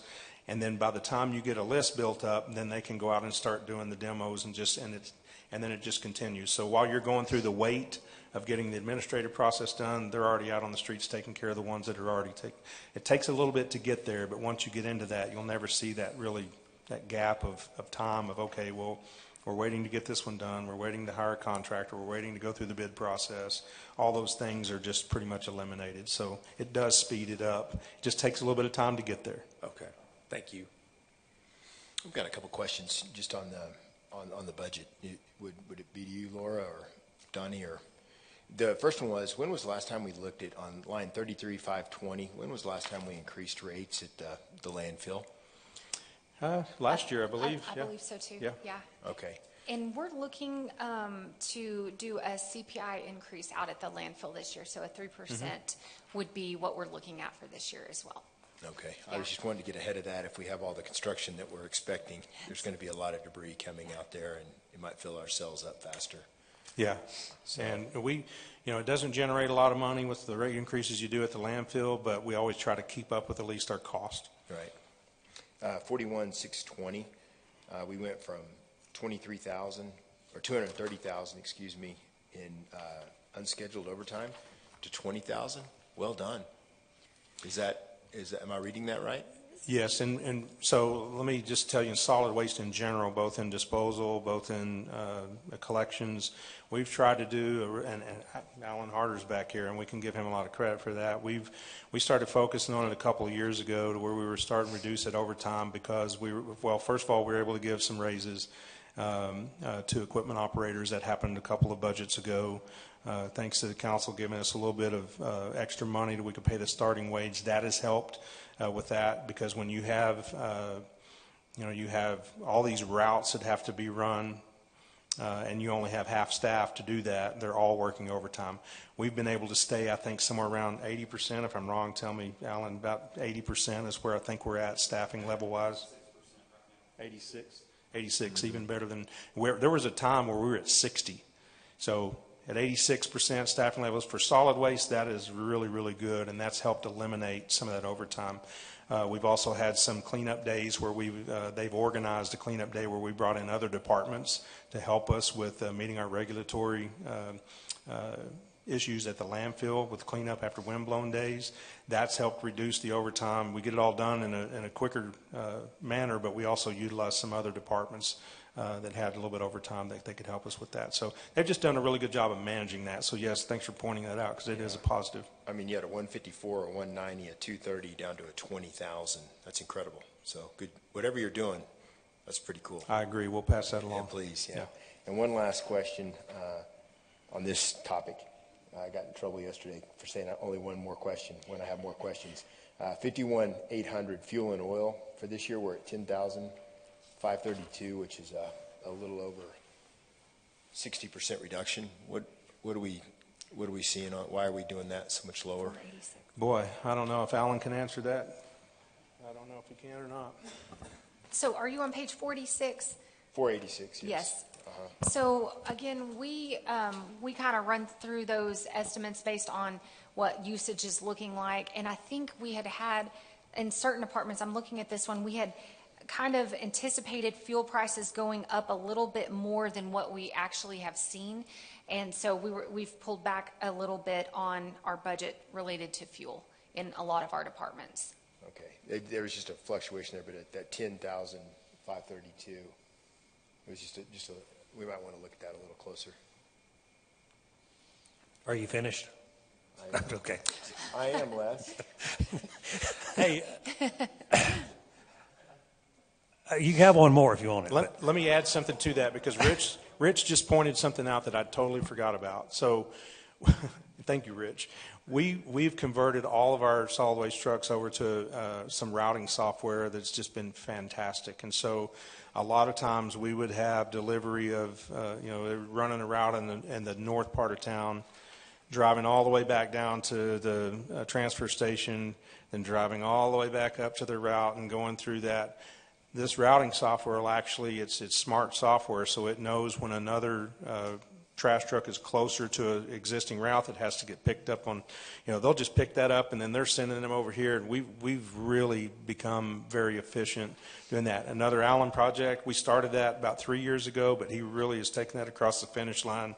And we have that not only in our trash trucks now, but we also have it in a separate department, our sweepers, to start to utilize that so that we can see more efficiencies over there. So thank you, Rich, for pointing that out, because it's important to note that we're using technology to be a bit more efficient in our routing, which also eliminates overtime. It's directly related to that. I guess we're entering our third year of the dumpster replacement program. Yes. And whereas I think we were on pace of replacing a dumpster every 26 years, I think that was to be cut about in half. Can you give an update on how we're doing on that? Yes, sir. So the plan was to reduce that down to a 13-year cycle, and we're hitting that. Our solid waste department does a great job of getting the dumpsters in and getting them out in the field. So they've actually worked with other departments, too, to find places around town where we can pre-stage them. So we're not having to go all the way back to the service center, which is just here south of downtown, to deliver those. I saw some comments recently of people saying, well, I don't know where these dumpsters are because I haven't seen mine. And it is true, there are some out there that it's going to take 13 years to get to on a 13-year cycle. But I have noticed that there are a significant number of newer dumpsters in alleys across the city. It's not just isolated to certain areas. And when we get reports of dumpsters with the bottoms falling out or with the lids missing, we're able to respond immediately now and get a new dumpster with plastic lids. So very happy with the progress of that. And do we have a long waiting list, or are we able to keep up with requests that come in? As requests come in, we get a new one put out within a matter of a day or two. There's really not a waiting list. And then our drivers, our collection drivers, they identify dumpsters that have, say, bottom outs where the bottom is falling out or missing lids. They report those and they get replaced. And as I recall, there's really, when you need storage space and just the time to deliver, there's a maximum number that we could probably deliver in any year, which I guess is around the 1,400. It looks like we're scheduled to do 1,400 next fiscal year. That's right, yes, sir. And so to be more efficient in the way we're doing that, we've actually just this year begun targeting specific neighborhoods where we see dumpsters in generally a worse condition. That's anecdotal. There's no way to really measure what neighborhood has worse dumpsters than another. So that instead of driving to various places around town, we'll still do that on individual requests. We're going through and wholesale replacing all the dumpsters in a neighborhood. Ones that are still in a decent condition, we send those back to our welding shop and maybe put a new bottom on them, new coat of paint so we can use them again. And then the ones that are really beyond repair, we send those out for scrap and recover a little bit of money, very, very little bit of money. Good, thank you, appreciate that. I might add to that, too, that our complaints, Councilman Simpson, have really dropped off in that category. We used to see those coming in. It was one of the biggest complaints we had, and they've really, really dropped off a lot. And just, it's probably two questions that Only follow get each one. other? I only get one? No. So where do we find this dangerous structure demo program in these numbers here? Because I'm looking and I can't see it. And are you asking for FTEs on that? Yes. Or are you going to be using? Yeah, we're asking for the equipment and the FTEs. I know the equipment. So if you'll go to page 488, 488 has 2 new solid waste equipment operator 1 positions in there. That is part of it. Okay. Bear with me. I know you and I discussed this earlier about we need like a cheat sheet guide for using the city budget. If you go flip back to page 655.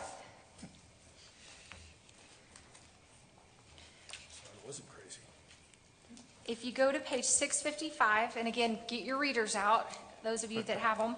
If you go just a little past the middle, you're going to see a section called Solid Waste Disposal Improvement Fund.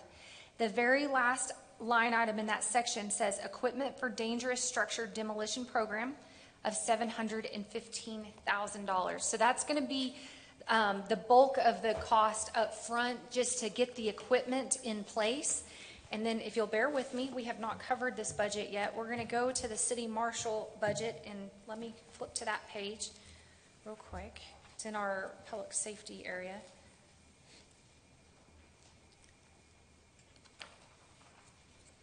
And if somebody finds it faster than me, please let me know. Oh, okay, so if you turn to page 121,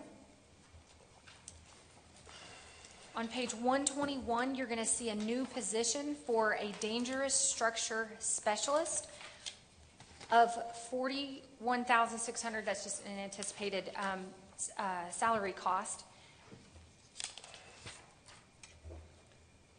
And the reason these are spread out, we really don't try to make life too difficult on everyone, but as Donnie was mentioning, this program, really the City Marshal's Department has a huge role in identifying and deploying this team. However, the team that's actually removing the dangerous structures really belongs more in our solid waste team, because that's really more in line with the work that they do.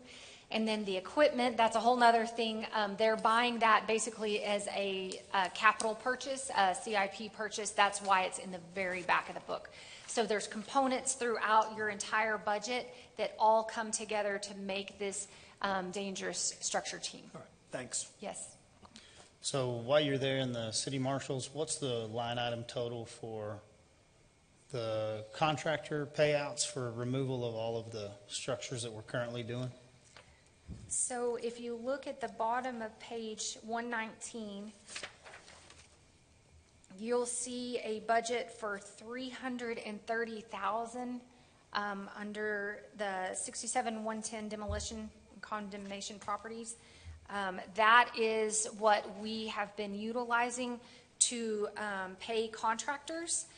And then I believe community development still has some funding in, and you'll just bear with me. I'll find it and then let you know where it's at. I think we ended up putting the 200,000 from community development in this line item. Okay, and then we we'll have grant we zeroed money. out community development, so there's 200 that can only go to low to moderate income neighborhoods. So by transferring this to solid waste, I don't know, what's the total cost of the program, including the equipment? I've got it, just a second. Yeah, And then the equipment's $715? So basically, solid 750. waste will be covering the cost of tearing those down. So this funding source could be used for commercial.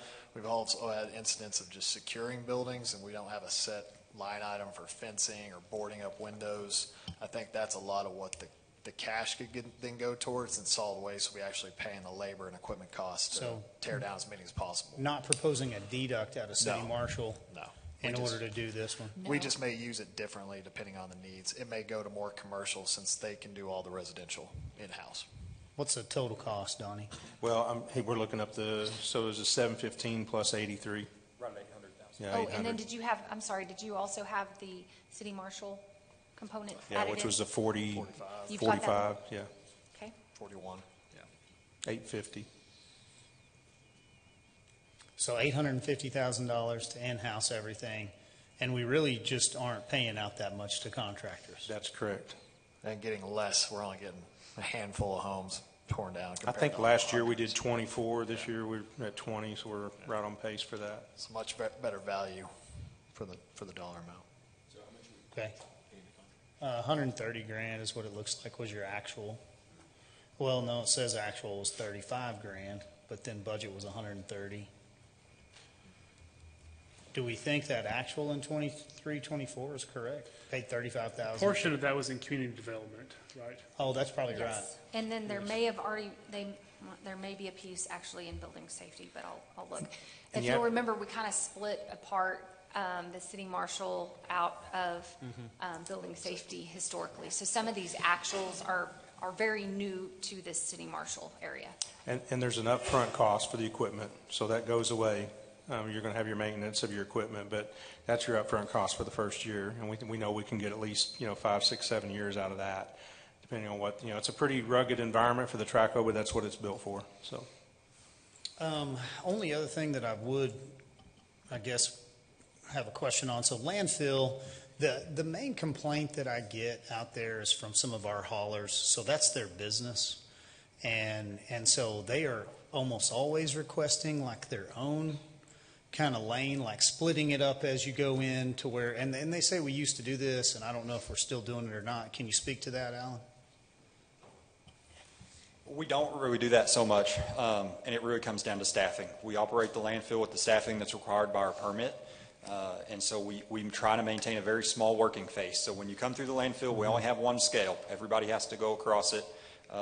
So without adding scales at the landfill, there'd be no way to do that. And then when you get up into the landfill to what we call the working face, where you drop off the trash, we operate that as small as we possibly can. And the reason for that is at the end of every day, we have to cover up that waste with a certain amount of dirt. And we're what we call a dirt poor site. We don't have a lot of excess dirt to do that. So we try to operate a very small footprint. That's what allows us to be efficient with that dirt. It also allows us to get as good a compaction rate as we possibly can and extend the lifespan of the landfill. And so to have a dedicated space for every waste hauler that we get would be a very large operating footprint, would be very inefficient for us. So you're working at the max with what you've got to balance out there, you would say? Yes, sir, I do believe so. Okay. And then in the cost, are you increasing commercial and residential cost? Yes, sir, the rate increase is commercial and residential. Did we look at both in the way, are they equal, or are they a little separate? Equal, 7% each. 7% of both.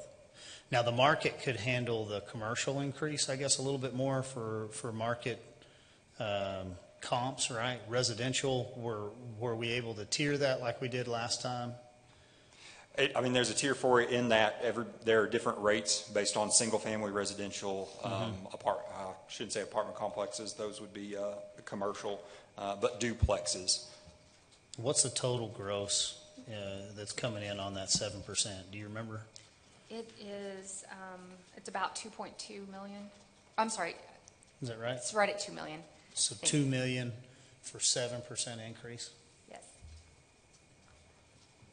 Council, any concerns on rate increase on trash? I know we kind of labored this point quite a bit. And the demo program is not the only thing that's in that rate increase. There's other items in there as well. We talked about the dumpsters, the increase for that. We have our E&I amount in there as well that takes care of all of our maintenance, different things at the landfill that we have to do for raising gas wells, different things like that. We also have a line item in there for, I believe it's around $250,000, somewhere in there for our engineering services. It takes care of all of our permitting, all of our end-of-year compliance, surveys, all the things we're required to do regulatory through our consultants. So it's more than just the demo program and the rate increase. Where are we? I know we talked about this last year, but I asked you to call them and get a quote, if you remember that, on the competitive for the commercial. Where are we aligning with that? Like when we haul off them, you remember that? Yeah, I remember it, and we went down that road, and they just won't share. You just can't force it out of them, and I don't blame them. But where are we? We have to know. We cannot call a contractor. Where are we on our commercial rates? Huh? We're still below market. I would believe that we would be, yeah. So, and I know we talked about that. Why would we not capture that? We don't want to force them somewhere else, but why wouldn't we capture a little bit more of that when we know that there's some to take? So a lot of this goes back to a little bit about the golf course conversation we had earlier, same kind of deal. Like one of our largest customers is a school district here in Amarillo. I know that at one point in time they were shopping other rates, and then they came back and said, well, there's no way we're going to do that. Well, I think then so you think about this, if you do get competitive and you come close to the others market-wise, if we even knew what that rate was, then there's a possibility you could lose that customer, and then your revenues are going to go really down. But you still have to keep the same amount of people. You still have to operate your landfill. Sure. You still have to do the things that you're doing. I guess I still come back to we can find out that rate, right? We really can find out that rate. Now, I don't know if we could find out the rate of a huge client like that, because I'm sure it's probably different on scale. I have a very good relationship with a lot of the solid waste companies here, and I think Alan does too. I even have some in other cities that I'm pretty close with, and they just will not share that information. So. Well, I feel like if Mayor Stanley calls and says that he's calling for his construction company, they'd probably give him a bid for a dumpster. That's a good possibility. It is a good Unless possibility. he does, we might not say his name, but. Might not say his name, but I'm saying we all got cell phones. Yeah. So, okay, forget that. But I'm not saying that maybe, just like what Prescott was saying, we don't take the full thing and get up there right up next to everybody else. But why don't we take what we can but still stay extremely competitive to where we're still less than they are so that we don't lose them? Yeah. Does that make sense? Because I know we've taken 2 jumps over the last 2 years, and we're still lower than market. So I guess that's my question is, and I get what you're saying is, we don't want to price it to where we lose customers, but if we're still way under, I mean, why wouldn't we capture that? Sure. Yeah, we can do some work here and see what we can do to try to find out some numbers for y'all and bring it back to y'all. And so, I also had when I went in Paris, I privatized my solid waste service there, and none of the local entities, when I was trying to figure out pricing, they would never share that as well either. So, but we can try to do some work here so we can get to y'all and bring back some numbers for maybe an additional increase. Okay, I'm just curious. I mean, I don't know if we take 10% and we're still way under market. Well, that's still, I feel like we're undercharging. Does that make sense? But we might not be. I mean, 7% might put us just right at the sweet spot. I have no idea. Sure. Yeah, we'll do some more research on that, see if we can find an answer for you.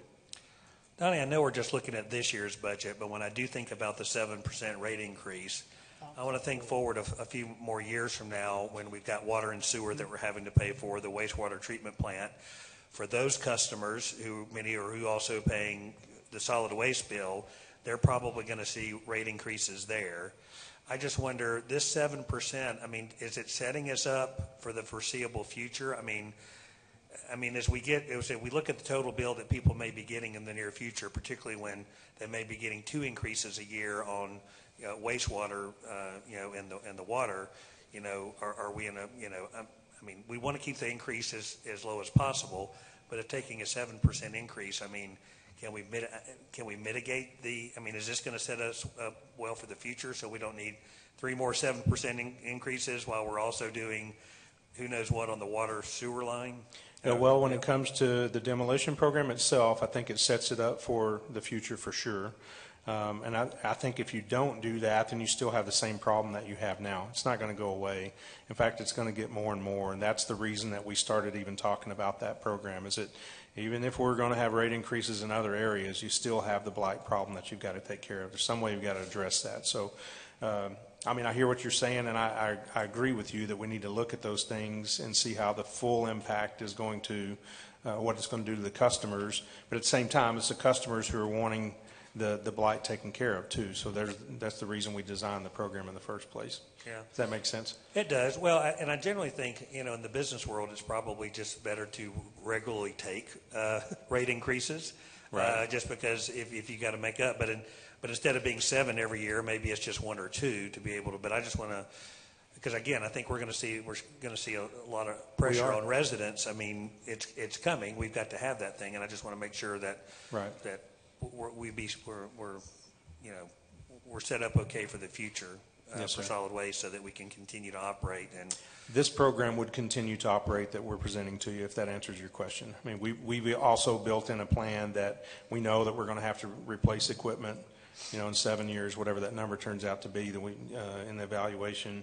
That would still be set up in the CIP. It might take a slight increase to take care of the difference in cost between now and 7 years from now of those pieces of equipment, but those are built into that rental rate that we talked about earlier in fleet. Well, I just think, again, as we look at these various rate increases, whatever they may be, looking at them not only individually, but holistically as what people are going to have to pay. Sure. I mean, we're going to have to pay it to get some of these services. Just trying to be as prudent as we can possible to be able to keep those people that are paying the bills in mind. Yes, sir. Thank you. Hey, Laura, do you have the breakdown on the increase that it would be 7% on the residential and 7%? Do you have that? Yes. If you'll look at the bottom of page 478, you'll see the residential increase of about 1.4 million. And then over at the very top of 479 is the commercial increase of about 673,000. So they're on different pages, but we have separate accounts to track our residential customers and our commercial. What's the landfill increase? So the landfill increase, if you turn a couple pages back, it's we have a 3% CPI on page 485. If you look at that account 33520 landfill charges, it's about 117,000. And I am your customer on that. So better quality service, more efficiencies, the equipment running, not having the back wheels off, while you're out there fixing. I mean, how long does it take to get something fixed? Like a long time, right? Depends on what it is. I mean, if it's a compactor, yeah. Yeah. And are we down one compactor, or are we back up and going? I think we're back up with all of them. Yeah. I think the last check I had, they were all running. So. But that can change daily as well. That's a pretty rough environment. Right, and being the guy that would pay the 3% increase, like a 9% increase, doesn't change any of my business planning. Especially if I'm turning roll-offs around quicker. So if they're dropped and back, because my increase was there, but my efficiencies were there. So as your contractor in your building community, I mean, we can see benefits in that. Is there anything that we can do in that landfill? I mean, I know you're increasing it 3% anyway. Because that's really where, I don't want to say you don't have the choice to do business with us, but that's your asset out there more so than the commercial side of the collection. Is there anything that we can do to increase efficiencies at the landfill? We strive to do that daily. A lot of that is dependent upon weather. It's dependent upon equipment. It's dependent on how many people are coming out that day too, which we can't control. And that's at any landfill. Some days you're going to have, there's days where you can go out there and there's not a line at the scale house at all. You go to another day and there's a line that goes all the way out. So we can look at that, but I think we're already doing everything we can to increase efficiencies without asking for more budgetary for more equipment, more working space, more things like that would be very expensive. Do we think, like as far as the employees go, do we know in that pay study, does it go towards that in any way? That's included in that pay study, but I'll let Grayson speak to that if he would. But I mean, it would evaluate those positions as well and how they compare to other positions relative in the market. We've done a pretty good job of keeping the employees out there, and it's very important at the landfill. There's a lot of things we're trying to do. When we think about efficiencies out there, we're thinking about the customers, but what we're thinking about more than anything is space that we're using whenever we're accepting trash. That compaction rate has got to be, he knows, I require 1,200 on that compaction rate out there. We should be hitting that. And there were times where we were half of that. We were at 600.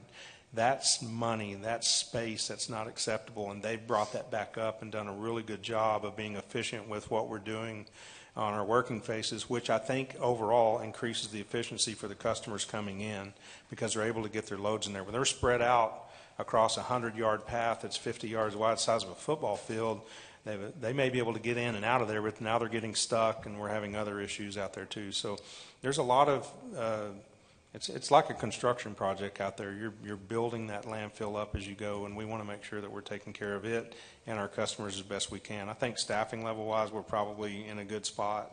Our scale house could be more efficient if we had, if there were 3 scale houses out there, it would be more efficient. But still, when they get to the working phase, you're going to have the same issue when you get there. So I think with the setup that we have, we're probably being about as efficient as we can be.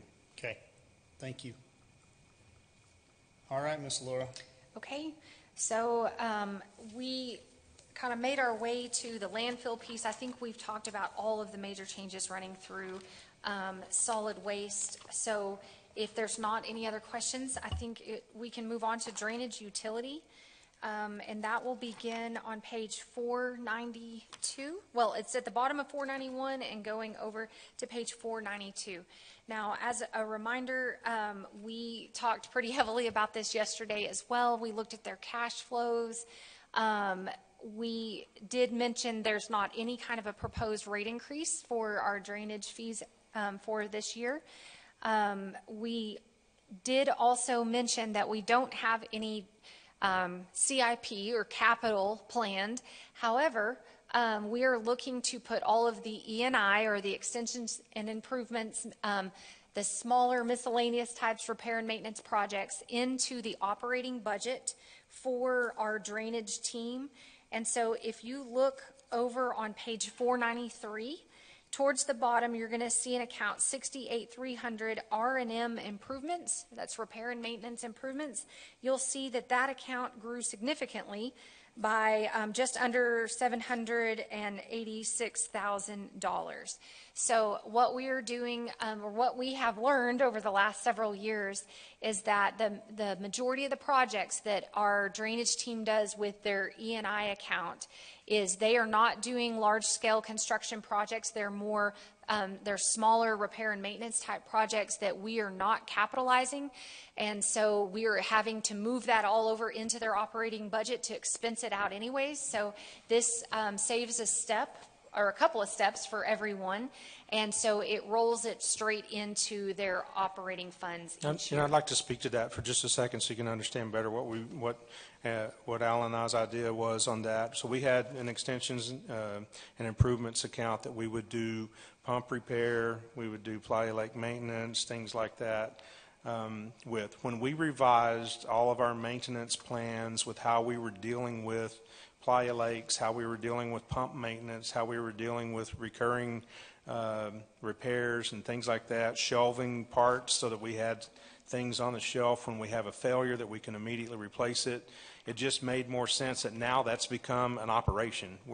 It's part of our operations. And so Alan had the idea of let's just move that in there so we don't have to, we just have that operational money that we can spend to do all the things that we're doing related to maintenance, mainly at the Playa Lakes, the pump stations and things like that. But there are other things that happen in there as well, like curb and gutter replacement and other items too. So it just made more sense. It's become a part of our operations. Drainage utility is still pretty new. It was founded in 2012, and I know that doesn't sound like, it sounds like that was a long time ago, but we're still refining all of our processes, and that being one of them. I think it's a much better way to operate. It makes it easier for them. So not that we got to go too deep, but the $46 million that was approved 2.5 years ago now. We can talk about that if you'd like. Yes, sir. If you would, I think we've advanced. Have we advanced $42 million off of that, or was it 38 that we've? It was 38 that we issued. We have a remaining about $3 million that we still have the ability to issue. And I talked with the team on this, and we debated putting it in this upcoming budget, but they want to give it, I think, one more year as some of these projects get closer to completion before we issue that last. What's the amount that's been spent out of the 38? Do y'all have that information handy? Okay. How much? About $3 million so far. Most of that, all of that is on design and engineering. So we're sitting on around 35 that we've got in that investment account, and then it's producing interest. The interest on this, are you showing like $1 million a year? About $1 million a year, yes, sir. Surely it's making more than that, right? 38 million at 4.5. All the interest income for our drainage bonds are recorded in this fund. So, yeah. But do you have it showing, or am I seeing it correctly? It says $1 million. Yes, it's $1 million there. Yes. Okay. Is that an arbitrage issue? Like, are we limited on that, or? So this past year, we actually brought in about 1.3, so it was a little over $1 million. But as interest rates have pulled back a little bit, and we can have our finance team double check that number and make sure that's still a good estimate. Again, it's not an arbitrage issue. It's just under the Public Funds Investment Act, we're limited in what we can put the money into. So, but now, as the council will recall here, about a couple months ago, Donnie presented to you all a game plan to spend that funding. So yeah, we are in design, but Lawrence Lake, Playa 7, a couple other ones there. So we are working our way. So part of the thought here was we again, learning lessons learned from years past. We didn't want to try to do those projects and take on more projects. We wanted to focus on the ones we got on our plate now, get those done, and then the next year bring back more to work on. So, and I think I remember, you probably do remember it. I want to say I remember roughly 16 million that you had budgeted going out this next year out of that 38. That's probably pretty close. I don't remember it off the top of my head, but I can tell you that all of those projects are in full swing right now as far as engineering. We have one that is, we're ready to do the work on it. Some of them are longer than others, but we're on track and on time to meet our deadlines with that bond funding. And here's the other piece of that too, is that you remember the original estimates that came in were much lower than what the actual PERs are. So we're thankful that we have that interest money that can help us bring those projects across the finish line.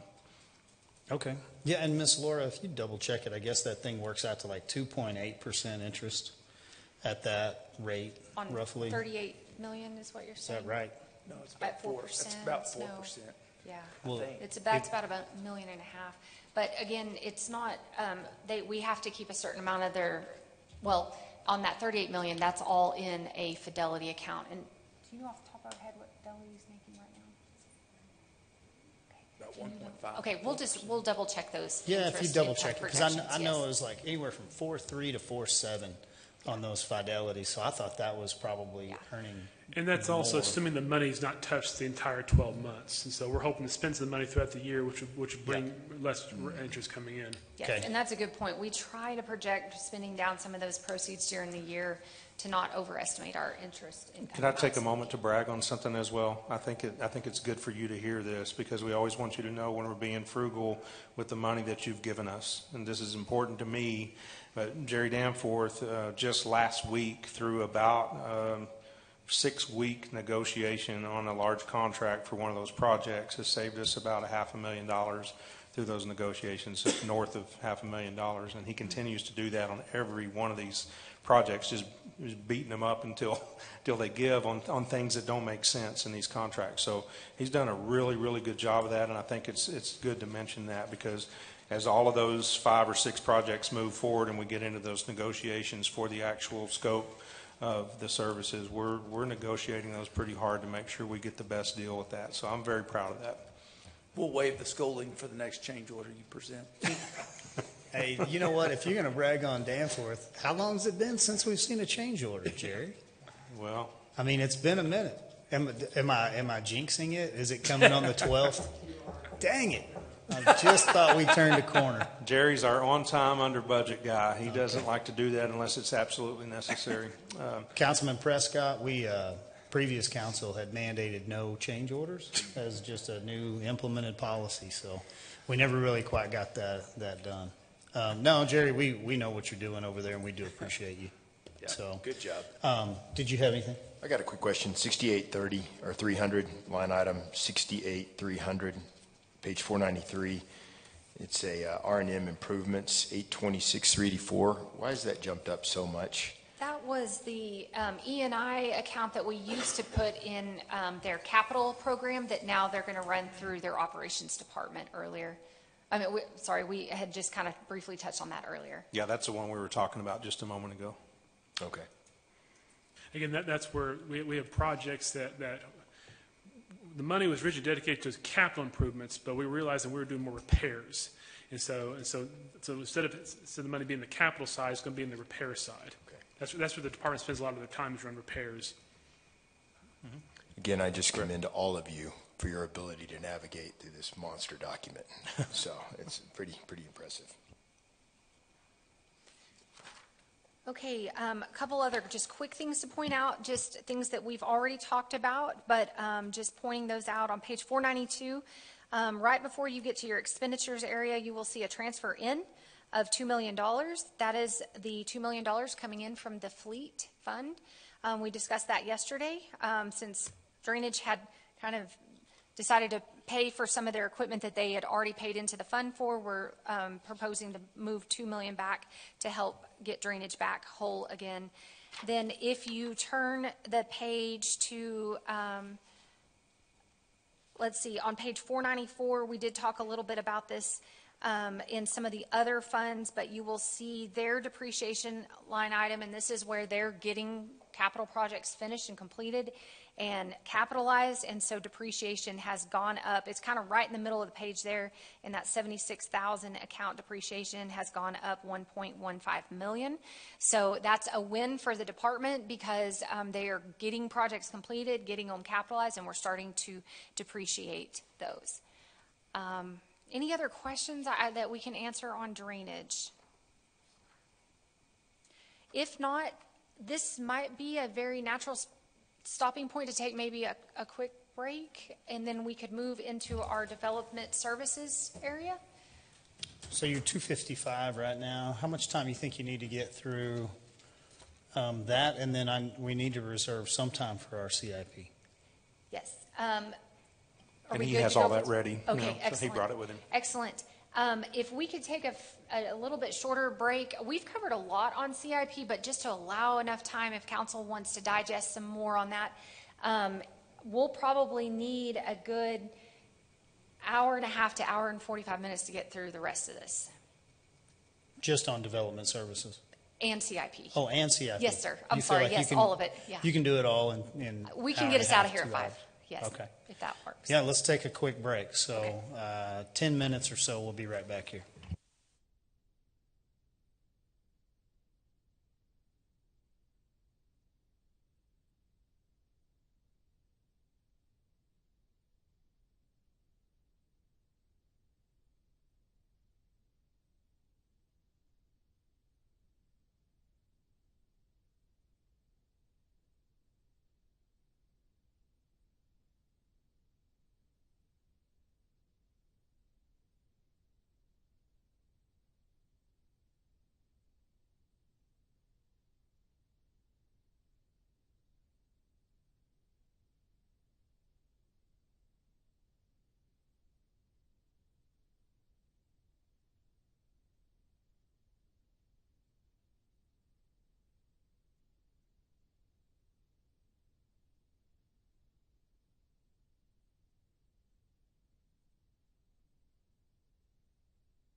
For getting back in here, appreciate the break. Miss Laura, we're going to go back your direction and see if we can work through development services next. Real quick before she does that, obviously the budget is still a draft document, and I know council will be looking at some changes to make next week or so, but obviously likewise staff, we're also always looking at this thing over and over and over again, and during the break I've asked staff to revisit the Amarillo positions as well as the investigator positions in the lab department. So we're going to go back and relook at those positions and the request for that. So we'll bring back to y'all some information about after we've kind of regrouped on those positions.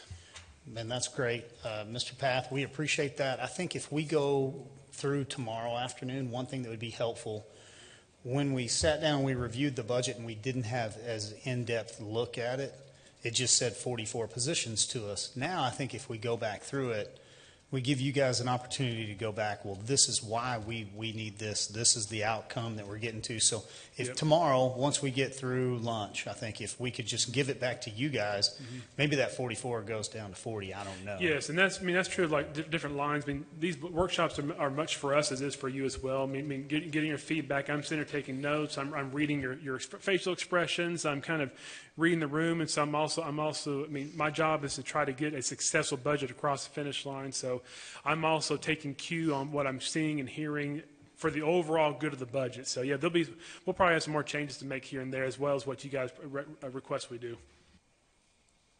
All right, so we're going to move on to Public Works, and so if you'll turn to page 499, really the only change related to our Public Works department is there's been actually a reduction in overall expenditures, and that was related to some of the mid-year changes associated with Donnie becoming an assistant city manager and Alan being promoted into the Public Works Director position, and we just have the one 499, the one assistant director at this point. So they were able to give some money back to the general fund. As we move on to capital projects and development engineering, this is a department that is actually split across general fund and across our water and sewer fund. So if you go to page 506, you're going to see the general fund's portion of the capital projects and development engineering team. So the way this works, and I'm going to look to Justin to correct me on this, but I believe we have maybe 52% of the department allocated to general fund and 48% to water and sewer. And so what that is our engineering team and our capital projects team are really helping do a lot of general fund type projects, so street projects. They're doing a lot of work in that area, but also for water and sewer. One thing I think Donnie and Jerry and I have already discussed is we may in the next few years want to start allocating a dedicated piece over into drainage utility as well, because they do a lot of design and project management for drainage. Those are probably their biggest internal customers is for streets, water and sewer, and drainage. Now, as they do very specific projects that they are working on that we will eventually start capitalizing those projects, they do charge their time out to those capital projects. And the reason for that is if we were to contract with outside group for A&E services, we would be paying a bill and it would be part of the asset cost. Well, the same is true if it's with our in-house engineering team and design team. And so we do want to make sure that we're valuing our assets as they're being constructed at the right amount. And so they do charge out time. And then it comes back in to either the general fund or the water and sewer fund basically as a reimbursement back in. So it's less cost to the general fund or less cost to the operating side of the water and sewer fund, and it's captured out in that capital project. So on capital projects and development engineering, I know there's been a whole lot going on with that team with the new leadership with Jerry Danforth. I don't know if Donnie wants to touch a little bit on that. I do. Okay, go for it. Yeah, so changes over there. Of course, Cosnita John was there for a long time and took a job elsewhere. So we started to make some changes, not only in just personnel, but also in our approach and the way that we're handling things in capital projects and development engineering. Jerry, as most of y'all know, brings a wealth of knowledge when it comes to the construction side or the business side of things. And Jerry and I set out at the very beginning and said, we're going to take a more business-like approach in capital projects and engineering to take care of our projects expediently, to make sure that we're on time with our projects, to make sure that if we've taken on a bond project, that we're pushing that thing as hard as we can to get it out, not only to a consultant, but if we're doing it in-house, to make sure that we finish those jobs on time. And he's done a great job of that. There hasn't been a lot of reorganization over there in that department so much, but what I do see over there when I go and look at the culture of what he's been able to do in a very short amount of time in CP and DE is it's a very positive culture that's over there right now. Now, we put a little pressure on Tony today, and if she's watching online, Tony, thanks for getting all the capital project books put out. I know she was having some software issues earlier, and she's done a phenomenal job. But his team over there is fantastic. It's full of civil engineers. It also has project management groups that go out and actually look and do inspections out on jobs. They procure right-of-ways. We have, it's a very, very busy department for one that's very small. But I wanted to brag a little bit about Jerry because I think he's really done some things. Not that Kyle didn't do a good job, but it's a different approach that Jerry is taking over there. And what we're seeing right now is that things are coming out faster, and he will fight for those dollars. He corrected me during the break and said $500,000. It was more like over $1 million that I've already saved on that contract. So that's the kind of mentality he brings to it, not on the engineering side, but on the construction and negotiation side. So we're doing some really good things over there. Our drainage projects are being managed in there, that $40 million that we talked about earlier. They are constantly meeting on that. I know they were in a meeting on the Georgia Street construction project today, staying on top of that. Called Jerry on Thursday of last week and said, what are you guys doing? I need to meet with you. And he said, sorry, I'm out here on the Georgia project. So he gets his boots on the ground, and he's really done a good job. And I could probably just keep on going, but I wanted to brag where we had an opportunity to do that I think that project, that department is in very good hands, and we're doing some really good things over there. So as far as their budget reports here, there's one reclass that we've included in it, and it's reclassing an engineering assistant 2 to a project representative number 2, and I think that's just based on the workload that they're seeing over there. They're trying to start making some strategic changes even to the positions as they can, as we've got some new leadership with that team there. This is one that has a lot of our professional staff in, from the engineering side. And so we do at times see some fluctuations in their salaries and benefits from one year to the next, just based on kind of what market is dictating that we're hiring in those engineers at.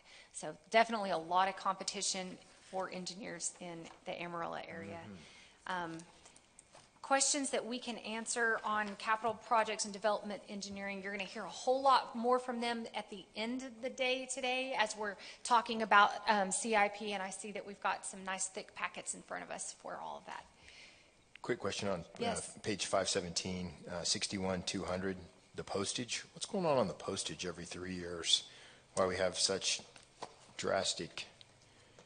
Oh, and this we're about to jump forward to, that's our planning department. That's the next department up. Okay. But they actually had to do some required notices related to a rezone. Well, it was our comprehensive plan, had a lot of notices and zoning ordinance as well. So we're just not seeing the need to do as many. So we got to do it every 3 years? Is that a every 3 year cost? Yeah, it's every few years that we have a major project, and that one particular required us to notice the entire community.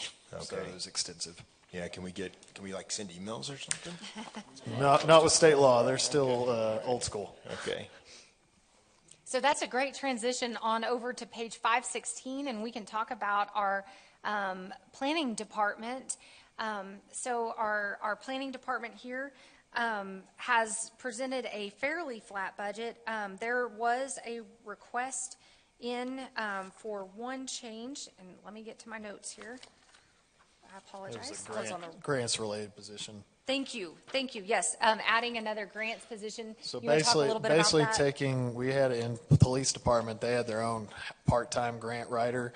We wanted to try and bring that over to planning under John Barnes, our grants and special projects manager, and also upgrade it to full-time to help supplement the work that he's doing citywide. So they would still take on public safety, grant writing and monitoring, but also be able to expand to other programs as well.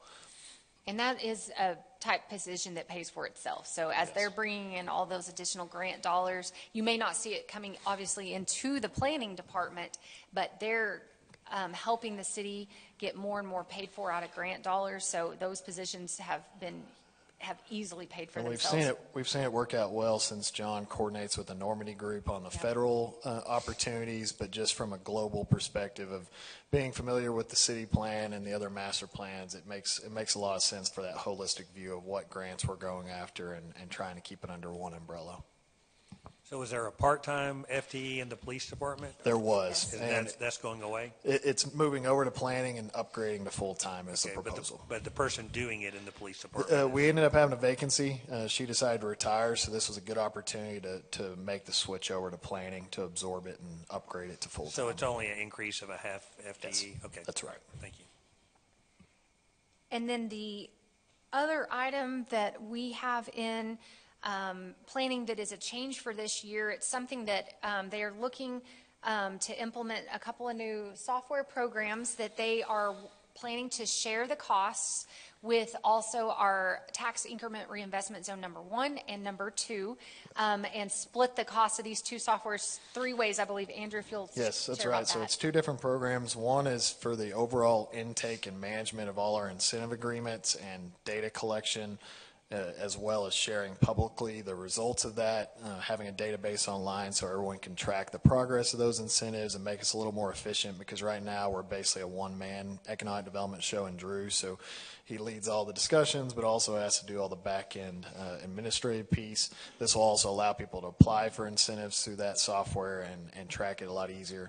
The second software is a database that's going to allow us to track it's cell phone related data, so you can kind of track sales tax activity at different events, just to help build our case when we're talking to these different retailers or another big project that's coming through that we got to try and encourage them to consider Amarillo. Just giving us that resource of more information to help sell Amarillo. We see different opportunities, whether it's downtown with the Civic Center as far as our major events, whether it's parks, our major retail centers, just to help share that story with potential retailers. But being able to share that cost against tiers number 1, tiers number 2 that will benefit, so planning's not having to capture all of those costs. And I think both tiers boards were very agreeable and saw the benefit of this as well. So you'll see those coming through. You all will be seeing their budgets to approve in September at one of your September meetings. And so we're working with them to finalize each of their budgets right now. So those pieces will be coming on board. And any other questions about planning? If not, if you want to turn over to page 522, we'll start looking at building safety.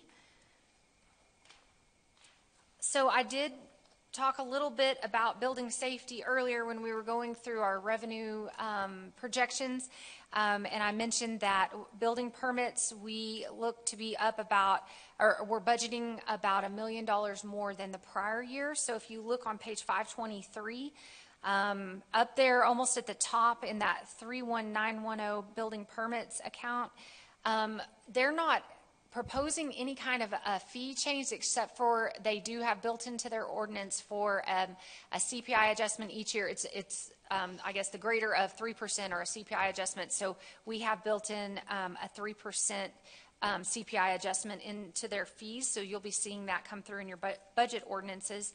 But just from the trend that we're seeing in building permits, those have continued to remain strong. Yes, sir. One thing that I guess I'd like to put it out there before we go through this. So not asking for a question right now, but like the fire marshal's office, I think now we're charging for fire inspections. I don't know that we were doing that before. If we were, maybe us as the community didn't really pick up on it. So in the overall, what it looks like with building safety is we've done a pretty good job of getting very efficient, streamlining some things. I mean, we don't have near the problems that we have over there, and I'll defend that. I know there's plenty of builders out there that still can point to what happened yesterday that they can't believe, but I promise you it is vastly improved.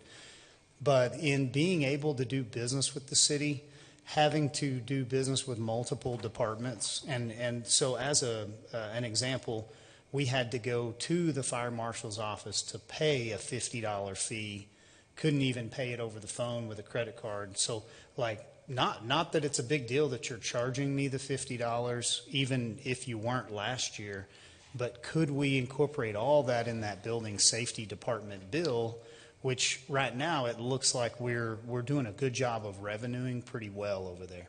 I think our goal is to try and move them to the MGO system that building safety is on. I think it'll still be a separate building permit application, but similar payment process. In the interim, we are looking to see if there's an opportunity to do a third-party credit card payment option until we can get that built out officially through MGO. The other thing, just with kind of morale and culture that would really help, we do a pretty good job of recognizing the authority of the fire marshal, so we as the customer are working with building safety. We understand, hey, you're the authority having jurisdiction. You come out, you inspect. We honor and respect that. We want you to do your inspection. Whatever you find, we'll fix. We also know fire marshal kind of has the last say. If we hooked those two together, knowing that that's going to happen every time, could we at least streamline those bills together and do like the internal, or bill them at the same time on the front end, even if it showed up separate? Yeah, we can review those and see what options we have. Okay. Absolutely. The technology fee, is that still being billed out, or now that we have, a good cost revenue here, do we have any of those little fees where we were, I don't want to say irritating, but it can be an annoyance to our customers. So in trying to get along better with our community, do we have any of those little fees that we could remove and still keep our rate with our CPI? Can you give an example of It's a one? $10 tech fee. A $7 or $10 technology fee every time, like, that we pull a permit. So, I pull a $40 permit for like a demo on a small thing that, and before I know it, it's $80 because there's this fee, this fee, this fee. So think about it like a small contractor that maybe he just pays out of pocket on that, and his is just a lump, bill of $400. Well, $100 might be just going to the city on something small like that. Okay. So Go ahead, I Laura. was going to say, just for frame of reference, if you'll turn to page 523 and you'll go about 2/3 of the way down to the 37265 account technology fee, that's where that revenue's coming in. It appears to be hovering around maybe between 100 and 110,000 each year. Well, can you give us that line item again? 37265 on page 523. And it should be similar because we've never raised it, right? It's always No, been it's $10. always been flat. Yeah. Yeah, what a wonderful thing if you look up there for, once again, morale and culture and getting along and going towards our customer-friendly environment. We go from 3.1 million to 4.1 million, $1 million variance in 1 year for multiple reasons, but can we waive the technology fee as a potential consideration, something like that, and then incorporating any of the other fees? So if I have a fee with the fire marshal's office and I have a fee with, maybe environmental health's a bad example, but there could be multiple things that we could at least put in that overall bill on the front end, and then that way that contractor accounts for it, he pays it, he's happier. And then if we could ever, we understand as the building community, you hold the cards, you have the CO, I'm not going to do anything without you. Not to mention, you sell the most valuable resource in water, so I am going to pay you. If I don't pay anybody else, you're getting paid. So we got away from allowing our customers to have an account or be able to pay. So now we do credit cards and different things like that. Would we ever be able to, with this current software system that we have, go back to an actual billable? So, I mean, as far as a technology fee, that is something that if council decides they don't want to charge something like that, it's an ordinance change. And then we make adjustments on our end. So that's really at council's discretion on it. When we implemented this, we were looking kind of at best practices across other government entities. We have seen more and more technology fees as part of the way to help governments afford the continued rising costs of technology. And so that was something that was put in several years ago, probably 2017 maybe, I don't know, somewhere in there. And so that's completely up to council's discretion. If y'all would like us to remove it, then we can bring an ordinance change related to that. Or if you'd like us to change it, we can certainly do that as well. It's up to this body to make that And decision. it would just be on this department? Wouldn't be across the board? If you wanted to, we could, I'm sure Brian can write it that way. Consideration for council, y'all can think through that as we work through the budget. So if you want to continue, I know I jumped in on the front end. Those are just a few things, like as we walk through this one, that would be helpful on our side. All right. So the other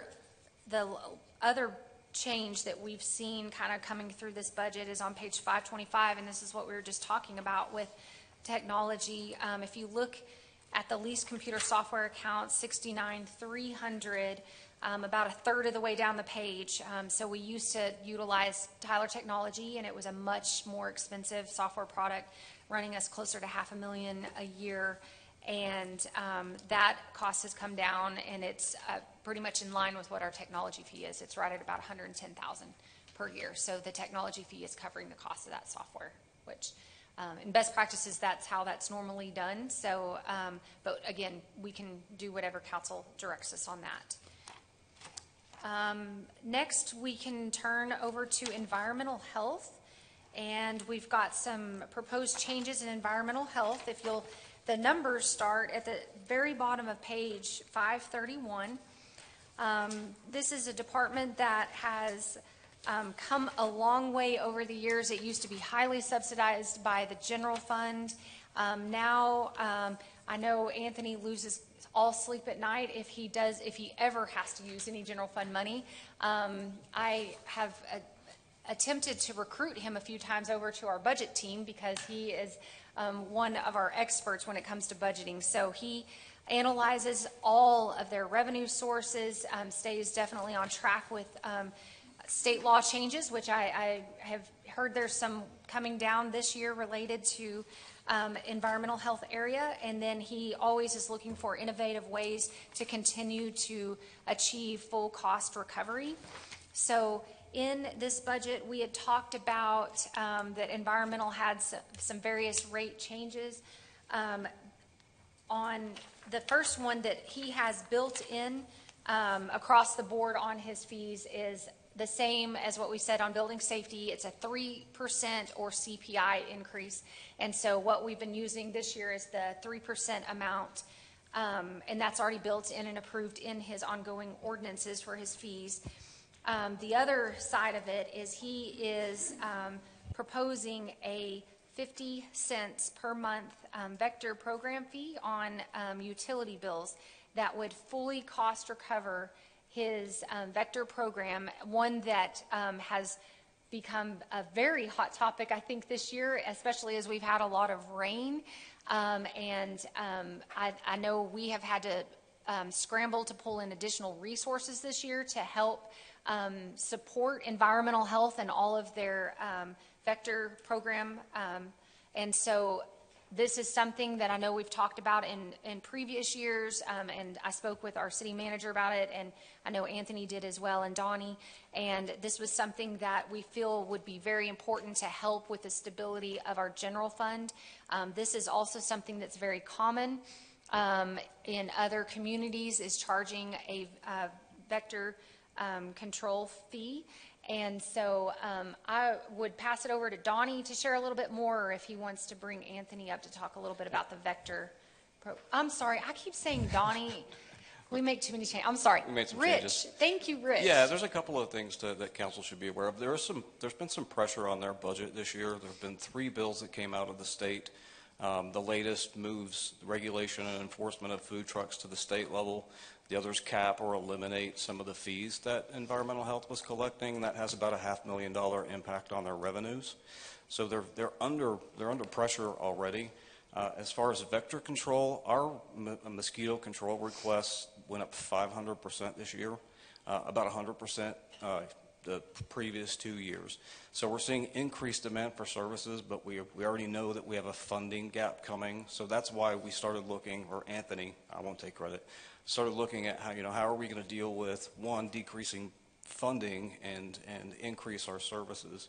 When we looked kind of outside of ourselves, adding the vector control fee is pretty common. I think Canyon does $1.50 on theirs. Borger does $1.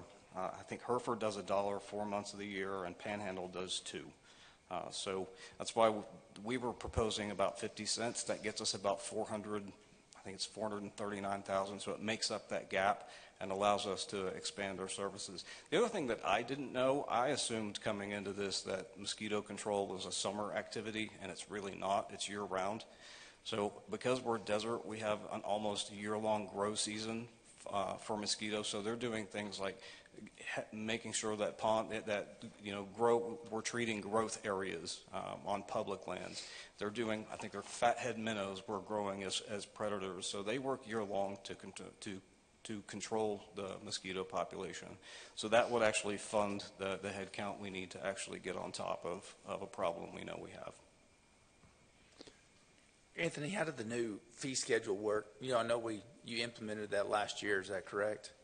Has that helped? Was it well received? I mean, probably wasn't that well received, but has it helped? I'm assuming you're talking about our fee schedule for our food program. Yes. So we did implement a few changes last year, but one of the major impacts we're going to see this fiscal year is Senate Bill 1008, which essentially sets a state standard for what you can charge. You can only do it one of 2 ways, and it changes everything that we were doing. So essentially, we have to charge what the state charges, and now it's based upon gross sales, and that's really the only option you have. So in some cases, our fees are going up for some facilities, and other facilities are being eliminated altogether. I think overall we'll lose about 350 permanent facilities. Half of that will go to the state as they clawed those back from us, and the other half we are exempted from permit. We just can't permit anymore. Yeah. What about the ones out of market? We talked outside the city that we were inspecting, and we had a different fee schedule. Are we allowed to charge differently for that? So now, It's capped. Yep. Oh, wow. Can't charge anything other than what the state charges, which is they have 3-tier system. It's based upon, it's like tier 1, 2, or 3, and it's based upon gross sales, and you can't charge. Not location at all. Anything else other than that. So is it beneficial for us to continue to do those inspections outside the city? I mean, because I know that's a huge drain on fuel, time, all the things. I mean, is that... Honestly, I'm a big proponent of the public health district, and I think Amarillo being that service provider is extremely important. If not us, it would be the state of Texas. And if the state of Texas, your service deliveries would go way down. I mean, I think they have 3 inspectors for the top 26 counties. They do 1 inspection roughly every 2 to 3 years.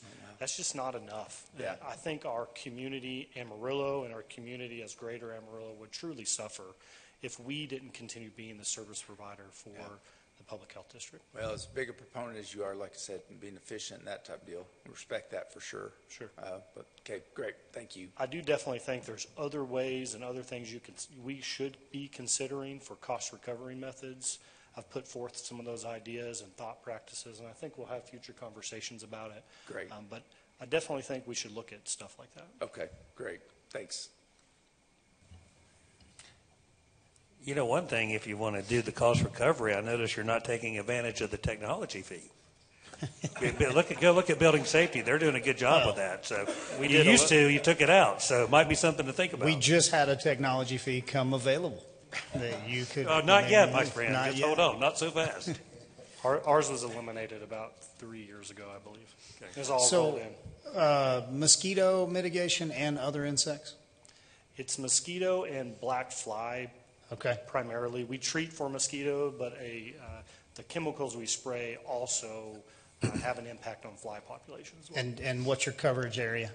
So we just do the limits of Amarillo. That's a great question. We are in a public health district. We do all services within the public health districts, 8 entities, except for mosquito control, because it's very costly and it's only paid for out of tax dollars currently. So that is limited to the limits of Amarillo.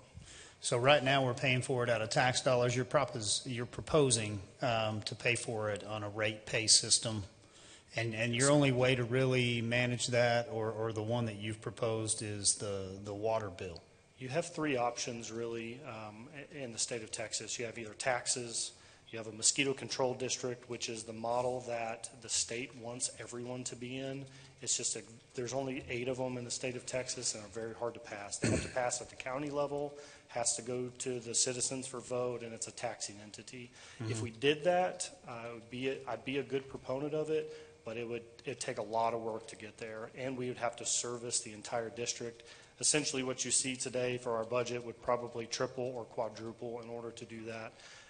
It's a great long-term option, but it's not viable today.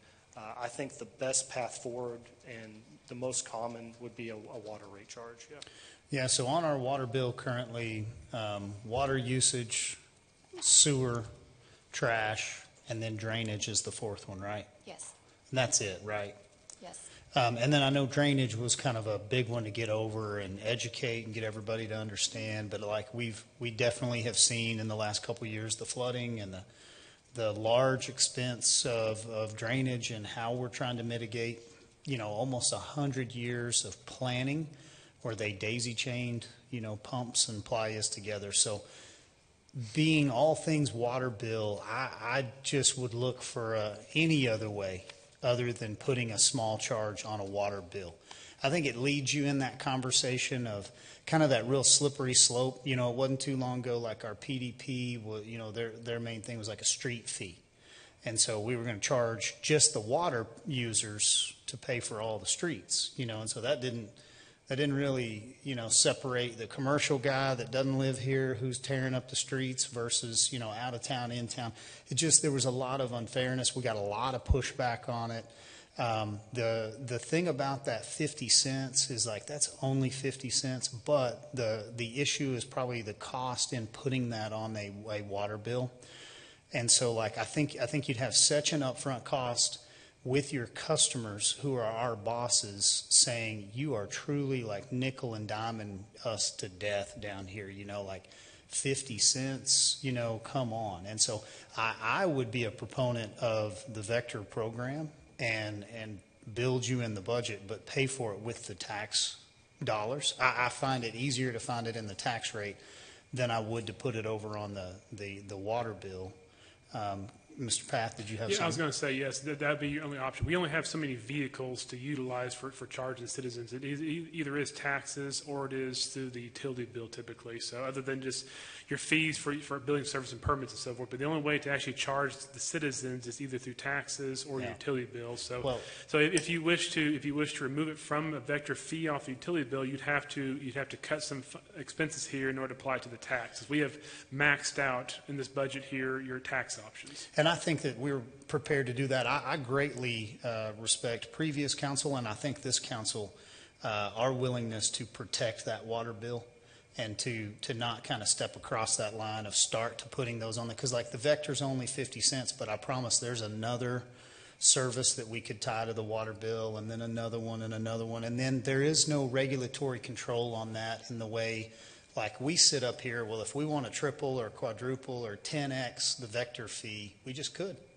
It's a rate system. And so same way with a streets issue. You look at $400 million worth of street repairs and replacements, you could easily have a very large amount of money on a water bill where, at some point, we've lost sight of that, older person that lives in the city of Amarillo on a fixed income and so on and so forth. So I appreciate the respect and the kind of the protection over that water bill. And I think we as council should look for, is this 500,000? It's roughly 500,000, Yeah. 440,000, I think. Oh, I think that our efficiencies are definitely there in being able to help find that money for you. And you're really good on cost recovery. I mean, you've done a great job in really putting it to the penny and working some of those fees. So let us try to help you on that, and then still have my support on the Vector program. Just want to bill it in a way that goes with the sentiment we have towards our customer base. Mayor, I just want to remind you, I don't think we've totally lost sight of the seniors that may have that, because we freeze their taxes at age 65. So, I mean, we do acknowledge them, and they're continuing to get those services. So just a little note there. I'm not arguing what you're saying, and I know this, but we do have lots of challenges that we face, and like you said, we've got two places to get it. So, I mean, once we agree that there's a problem, just like with this, then we can come to the solution. But just a little note there. Well, it's a good remark and well received. I definitely know it's a balance, and so just trying to keep us balanced there. And we have a different council, so council could feel differently as a body. I know previously we were against any kind of fees going on the water bill. So, but we could have that discussion as we get into some of the other street discussions. All right, Miss Laura. Okay. Anything else on environmental health?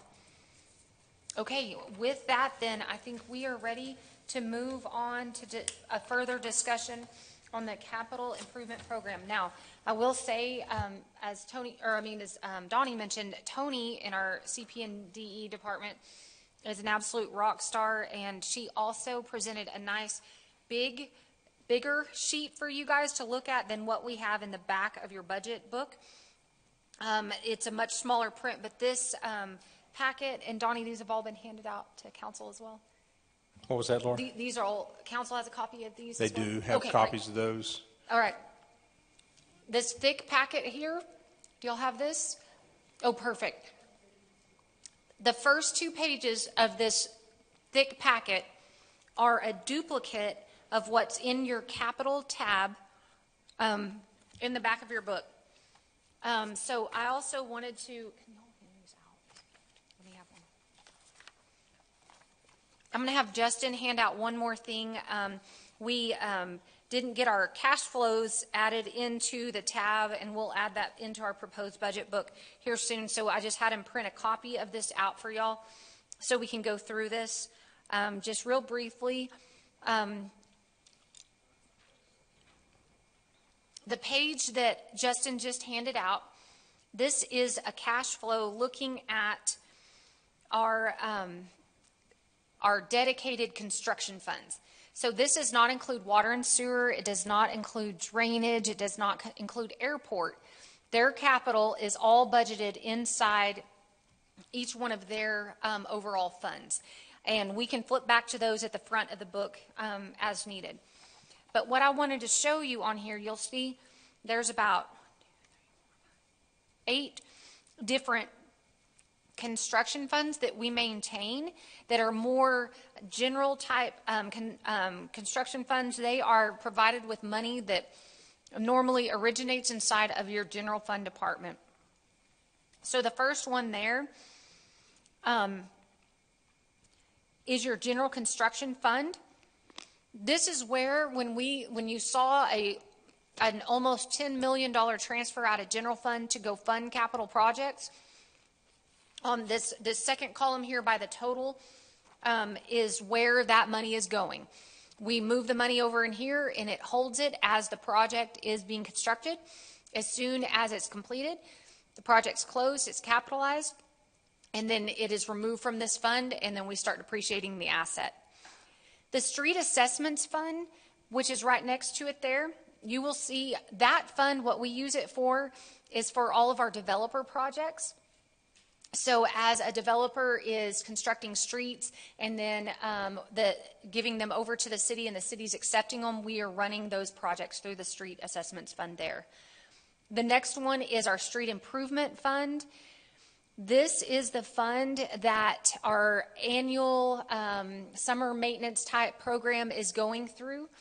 And so what we're trying to do is all of our street funded projects other than our 2016 voter approved Prop 1 bonds are running through this street improvement fund. We have a golf course improvement fund.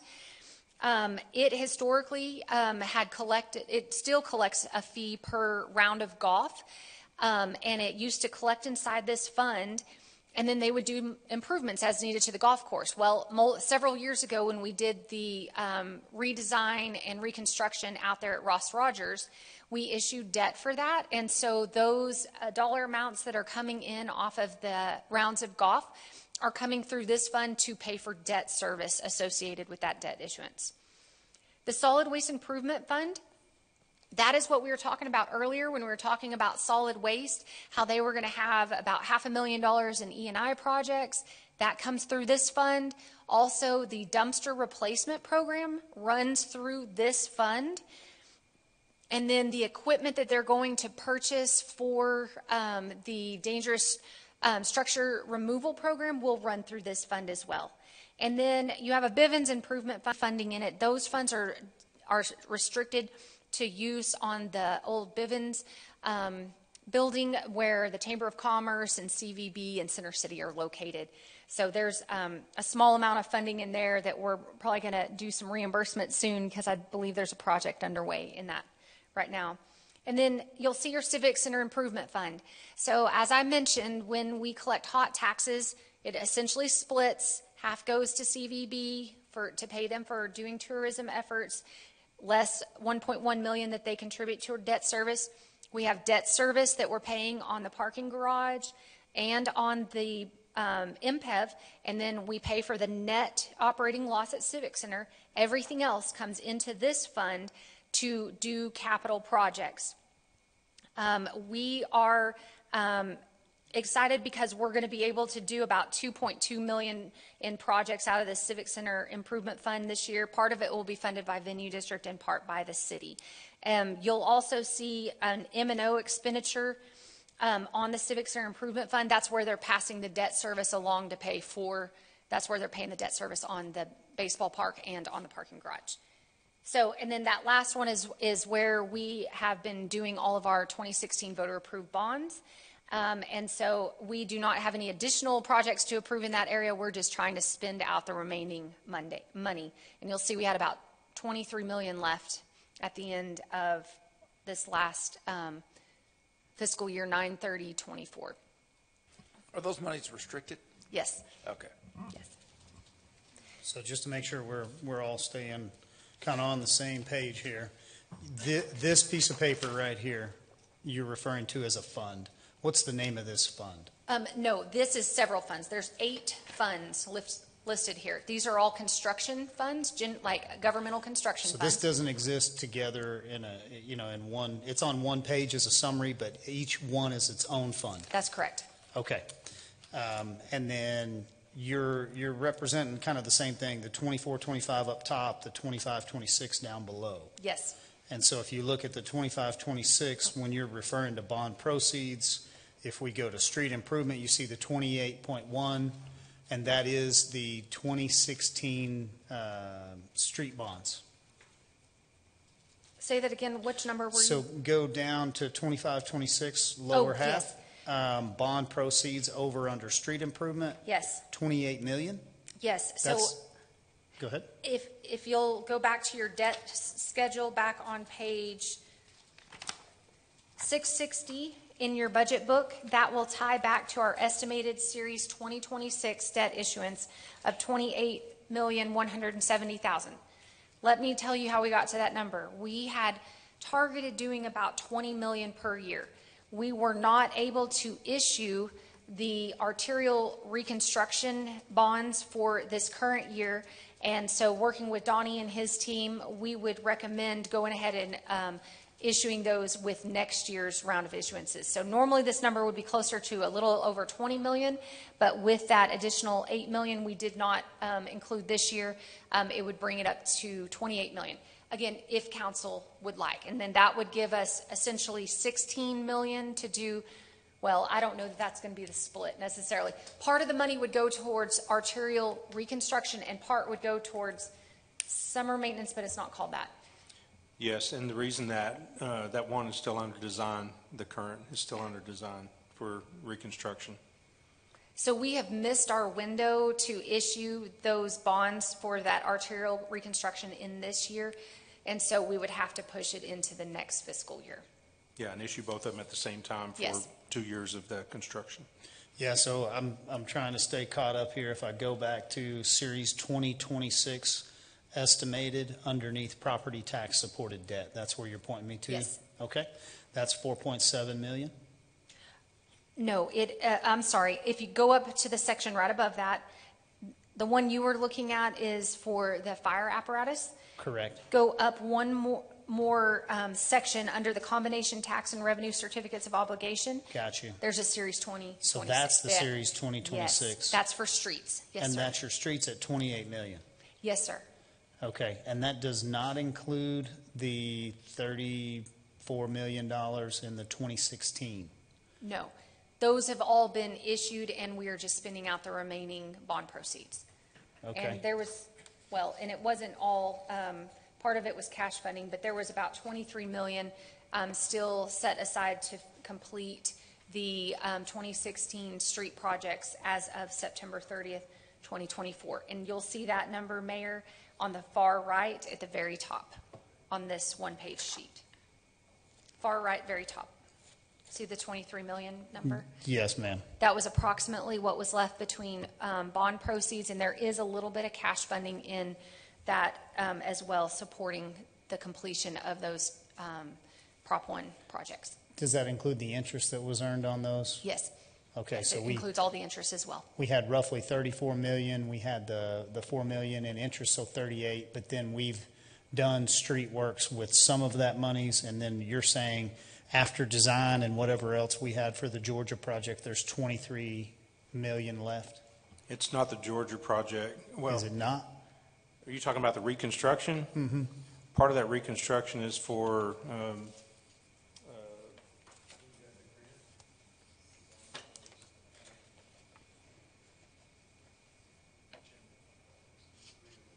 yeah, all for Georgia. You're right. Yeah. Is that correct? Yeah, That's where that's correct, going? Okay. So the 28 million is proposed in 2026? I'm sorry, say that one more time. So the 28 million is proposed in Yes. 2026? Yes, the 28 million has not been issued yet. That would be our recommendation for the next round of street debt issuances to keep those improvements going to our streets. Through tax-supported debt? Yes, sir. Okay. Yes. And then this budget considers that or does not consider that? It would be included in the following year's tax rate, so it would be on the 2026 tax rate. So we would be looking at the debt service payments for that at this same time next year. So it would be issued later in this fiscal year, and so the first payments would not come until the 26-27 fiscal year. In your budget documents, all your principal and interest payments in the 25-26 is all for debt you've already issued. And so whether it's this year or last year, so the notes you'll be issuing next year will come live on your budget the following year. So yeah, so when you look at bonds to be issued, that debt payment is not shown in this budget because that's a future budget. Debt payment is for notes you've already issued. And let me add just one clarification on that. That is the case with both the fire apparatus and the street projects. The other proposed debt issuances, so the ones for the PIDs, the one that we have not done yet for water and sewer that's already been approved in the current year's budget, and the fleet debt issuance, those debt service amounts are included in your proposed budget here. The reason for that is they are not contingent on property taxes. Property tax, you can only affect the property tax rate once a year. And so anything that is backed by property taxes, which would be our street projects and our fire apparatus replacement, we have a very short window where we can issue those bonds. Otherwise, it needs to go into the following year's tax rate. So Absolutely. Grayson explained that perfectly on what we're talking about here with the street projects and also the fire apparatus. So the 43-cent proposed rate does not include either does of not those. include anything that will be issued that's tax supported. That's Right? correct. Only going to cover or consider those that have already been voted in but haven't Yes. been funded yet. Haven't been. No, they've all been funded. They've been approved, issued, and we've received the funds. Oh, Yes. you already have received Yes. the funds. Okay. Yeah, we are committed to paying that debt now. Okay. So on this piece of paper right here, Yes. is this helpful in following along on the CIP? Do these tie together? Yes, they in numbers. Yes, as you look, if the numbers that you'll look at is at that very bottom section where it says expenditures and you see capital expenditures, those numbers tie back to the totals columns on these two pages. But you can set this aside now. I just wanted to kind of walk you through the cash flow standpoint.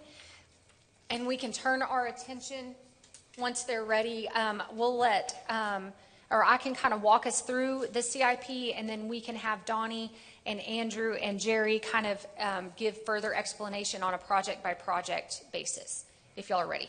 Okay, so if you'll pull out this page right now. Can we preface it with something too before we start, Laura? So and Andrew and I are sitting here talking about it. So we had some software issues today trying to get this to you. There were several glitches in the old system and the new system and trying to get this printed out and get it done. So we had to go back and do this in a manual way. So some of this information in here is not going to be correct, but we can walk through it On as the we get to back each of them. pages? On the back pages? Oh, Yeah. I think if that's okay, I think, can y'all maybe disregard this small handout? We need to replace this. We Yeah. found some software issues on this small handout. I think our time would be well used today is going through the thick packet. So the thick packet is what we're proposing for this upcoming 26-27 year. So we'll just set those other ones, the small one aside, and we will get y'all a new copy soon on that. So on this thick copy here, we've already touched base on a lot of these items. I'm going to walk us quickly through these. Please stop me as soon as you have questions. Behind the first two pages, which summarizes the projects, are detailed pages related to each individual project. So there's more information back there, and then we've got our subject matter experts right up here to answer questions. So the first project we're going to look at is in our general construction fund, and we are expecting full grant funding for it, and it's the Emergency Operations Center. This is one, I'm going to pass it to Andrew.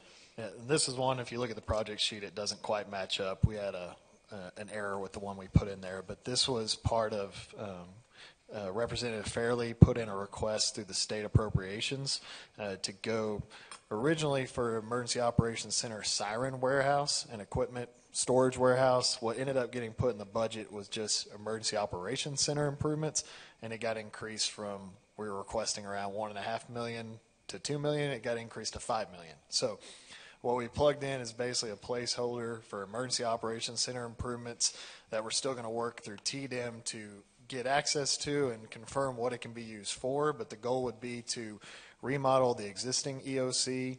It would be adding a siren and resource warehouse. It would also be adding some equipment as far as a forklift to move all those supplies, and also a siren maintenance install vehicle. So all that's captured in that $5 million, but we're still working through the state logistics on how we access those funds. All right, the next one down is our outdoor warning siren system expansion. This is kind of an ongoing one for $50,000 that our emergency operations area has. Then down in our facilities area, we have $600,000 for facilities, capital maintenance, E&I. So this is a whole slew of things that we throw at Jerry throughout the year as we need new roofs, or we need boilers, or all sorts of items that need to be addressed in the multitude of facilities across the city operations. The next item down, the next couple of items down is actually the our recommendation to finish using the remaining bond proceeds and interest earnings from the tax notes we issued for City Hall. Jerry, as you guys all know, brought the project in under budget, and he's very good about doing that. So there's a little bit of budget savings from the City Hall project, along with some interest earnings. I think we're anticipating about $2.8 million in total. So we are recommending to demolish the old City Hall for $1.5 million. We have already some space needs here at the new City Hall. It's amazing, we're a few months in and we've already outgrown some of our spaces.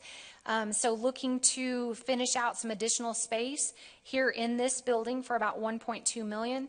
And then we have some shelving needs here for the new City Hall for our City Secretary Department and our Vital Statistics Department, priced around $115,000. So that is not new money, that's existing money that has already been issued that we are needing to spend timely to complete that debt issuance.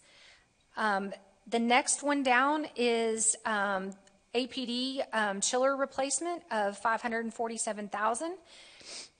We are looking to do a north branch roof replacement for our library facility for $759,000.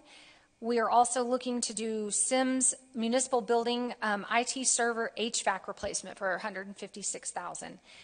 And then the last one in our facilities area is the downtown library roof and HVAC replacement at $1.8 million.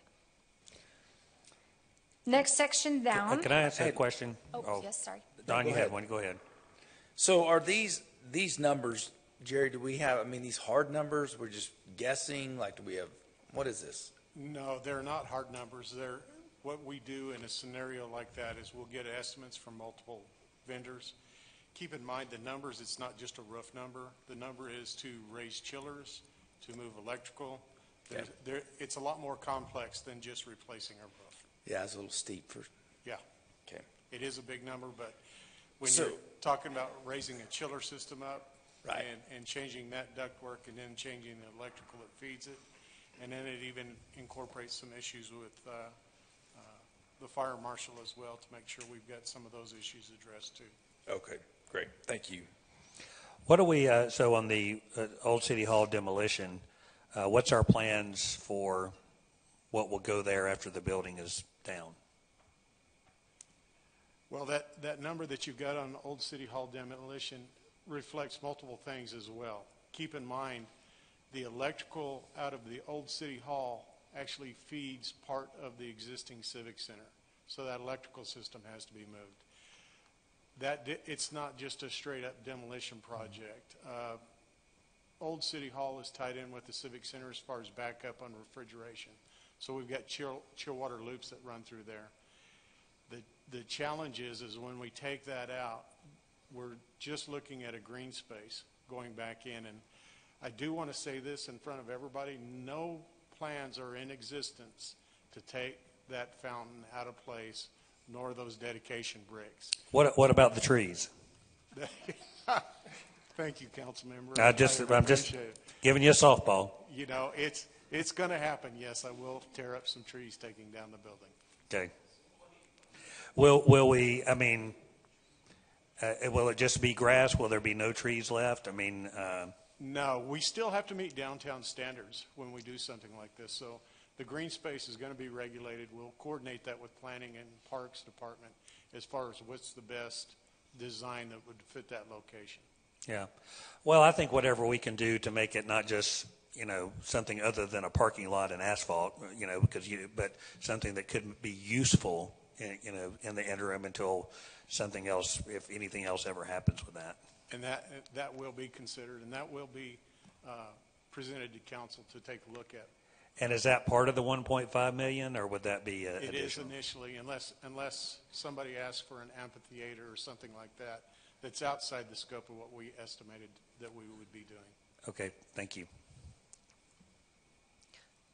Okay, our next section down is a project for municipal court, and this is for a first floor remodel. So it's actually our municipal court and our police department on the first floor over at the police building. And so this is a full kind of revamp of that area, and I'll let Andrew and Jerry explain a little more.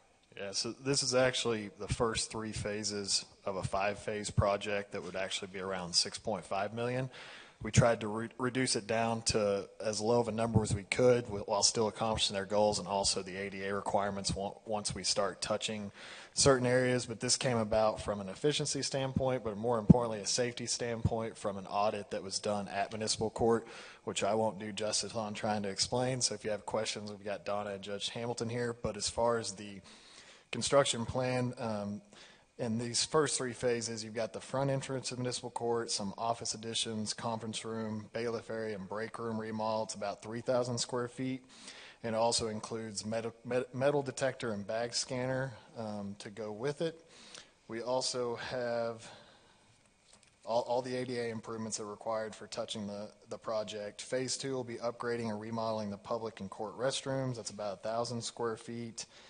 And then the last piece is remodeling the courtroom, central jury, and legal offices around 4,800 square feet, and the courtroom hallways. Okay, all right. Next one down is an AED replacement program for our police department of $75,000, and I think this is kind of an ongoing one. Yes. Yeah, we've still got a few years left of trying to keep up on AED replacement. Next, we've got an E&I account that we're hoping to set up for animal management and welfare. Yes, this one we were trying to take a different approach on. It was originally inserted as cat room, kennel remodel, and just another phase of kennel remodels. We decided to try and place it as an E&I account to give us a little more flexibility of what that money can go toward, whether it's programmatic, microchipping, voucher, or it's facility improvements, knowing $650,000, one, not going to go very far out there, and two, knowing the state of the building and going through some of the work we've been trying to accomplish with facilities. Once we start touching it, the state gets involved and they may require us to update the entire building for ADA, which makes it cost prohibitive. So this is just to allow some flexibility, but still setting aside that amount to invest into AMW. So we're just earmarking this money just for AMW. Just, we don't know what for, just something. Yes, it's either going to be programs continuing. So we've got to set aside right now for vouchers of around the 500,000, I believe, for vouchers. That program, this could go toward continuing that program because in the current budget we don't have an ongoing revenue source or expense line item for those expenditures. So this could continue to grow that program, or we can continue to work with facilities to find the best way to invest those dollars that will allow us to meet ADA and those requirements. Or I think we'll probably continue to have discussions with council of what the long-term plan is for the AMW facility. If we continue to throw money into that outdated facility, or do we try and figure out an alternative? Okay, thank you. All right, our next section is related to planning and development services. So I'm going to let Andrew walk us through each one of these. Yes, so the business improvement grant, we've been going for a couple of years now and have exhausted those funds through our neighborhood plan process. So this is to continue that program. It's a matching grant. It's around $20,000 match. So the businesses that are making improvements, they have to be outward facing investments in the facility, and they have to match it dollar for dollar. But what we've seen is usually it's 2-to-1, 3-to-1. So we're seeing major investments to encourage that reinvestment that also just encourages the entire neighborhood to continue to invest in their buildings. And then we've got quite a few, the Safe Streets for All, Phase 1, Phase 2, and then the Route 66 Gateway. Those are our Safe Streets for All program projects.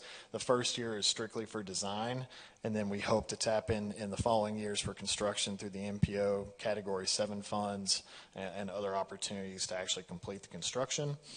And then the same goes for Southwest 45th as far as pedestrian safety projects. So these are really designed to get shovel ready for future dollars that we can get through other programs.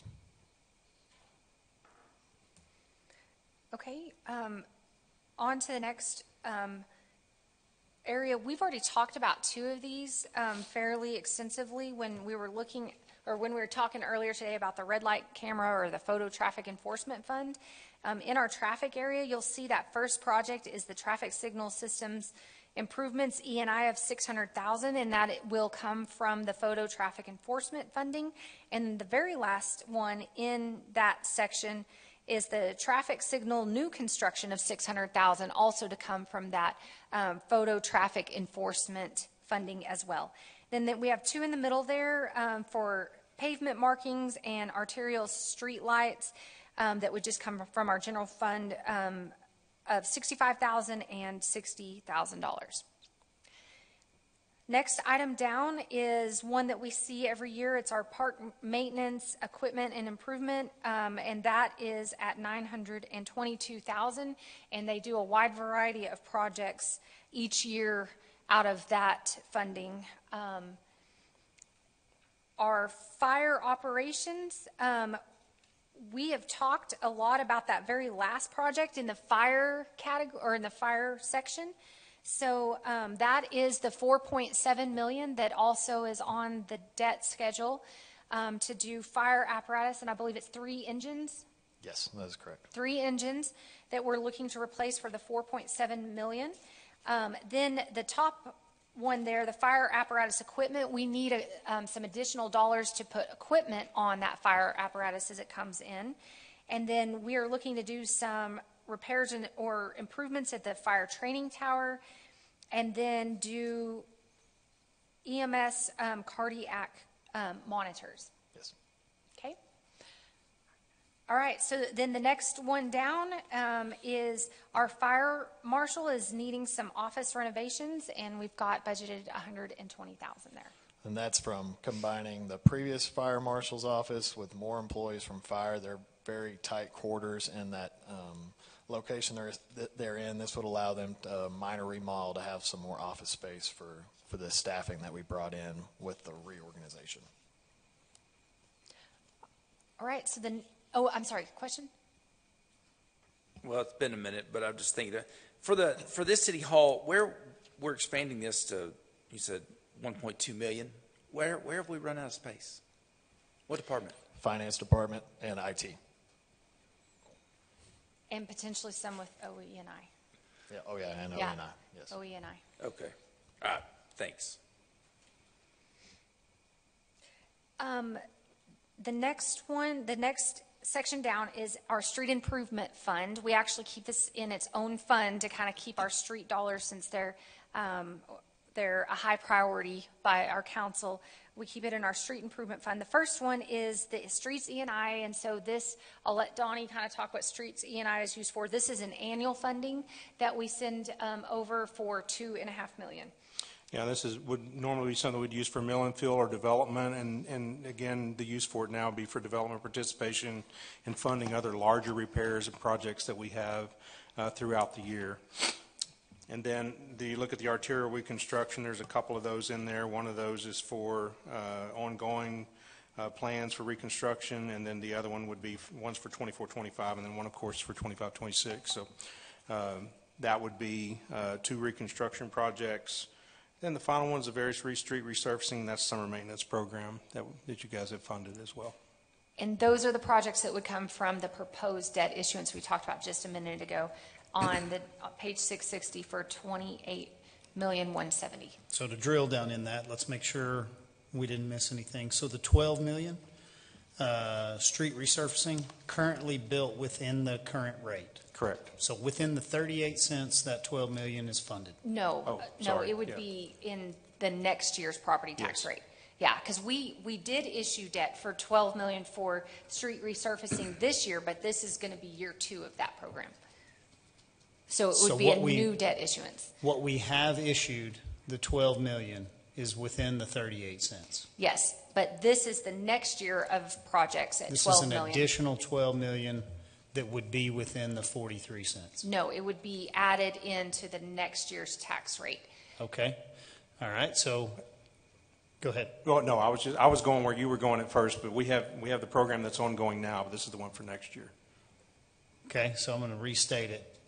The 12 million previous is within the 38 cents. It's within the 43 cents that we are approving right now. Because we issued the debt in this year, so we will pay the first round of debt service in this next year's budget. So our property tax rate of 43 cents is paying for that debt service for the first time. Say again. Oh, I'm following you. So Typically, your first payment is about 6 to 8 months after you get the money. Right. So we got the money earlier this calendar year, and then the first payment is probably what, November this year? I believe they're in February. February. Yeah. So the 7.9 million future bond proceeds as well, Yes, sir. So it on would top be of the 43 cents.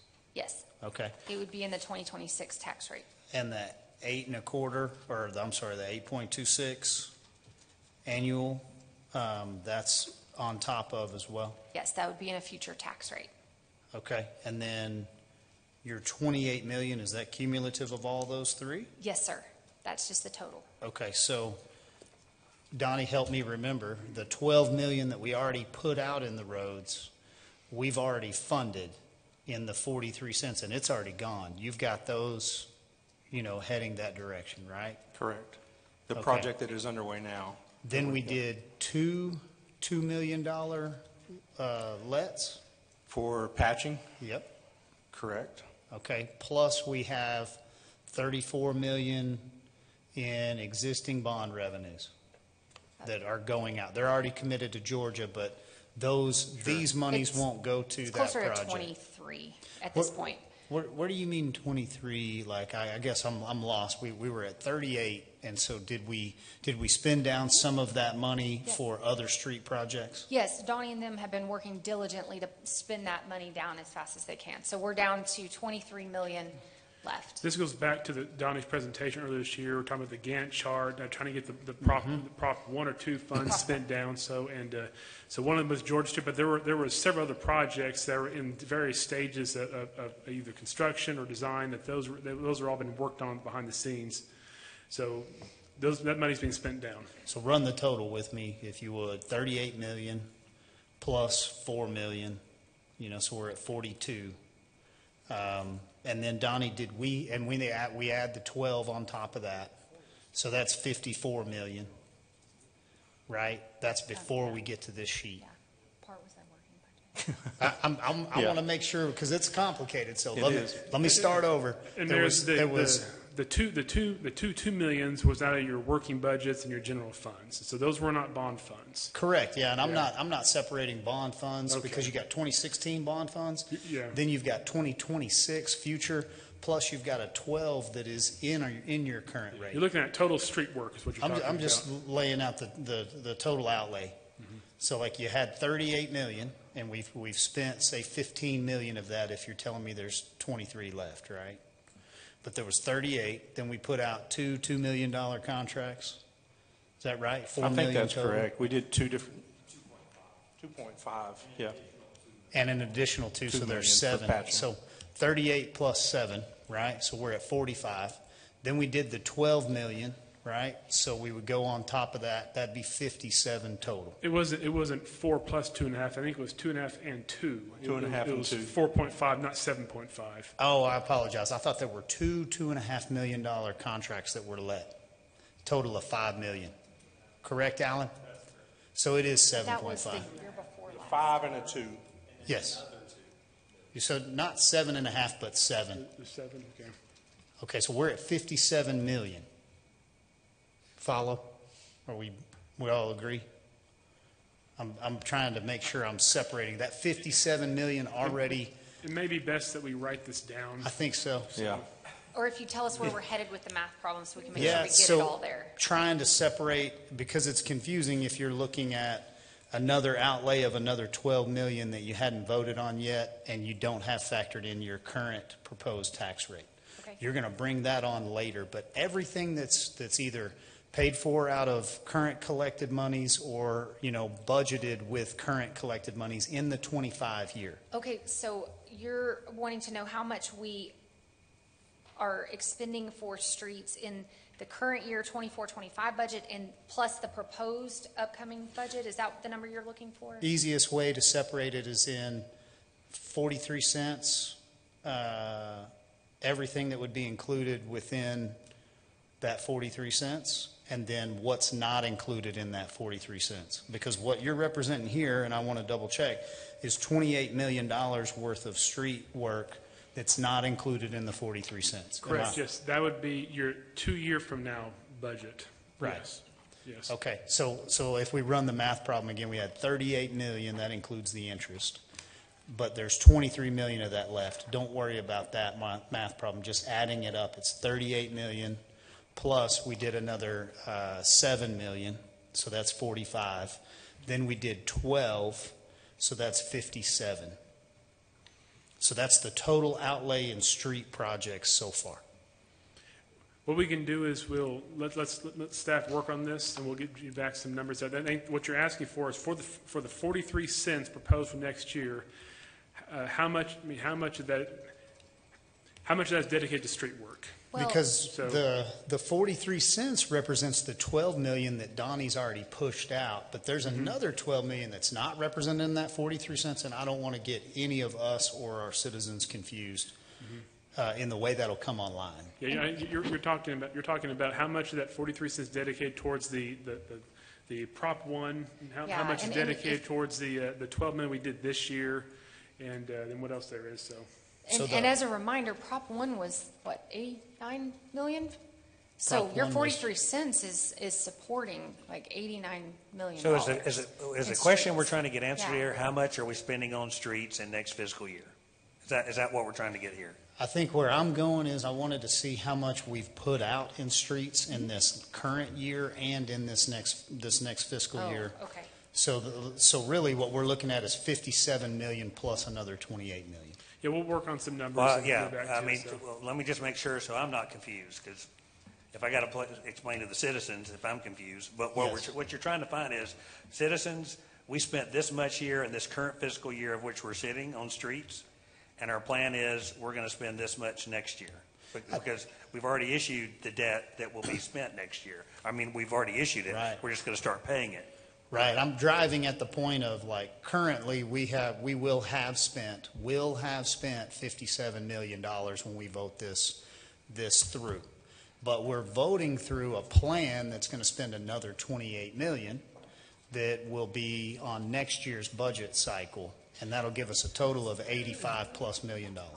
Well, I think we need to be careful of throwing numbers out there until they come back and give us the exact number.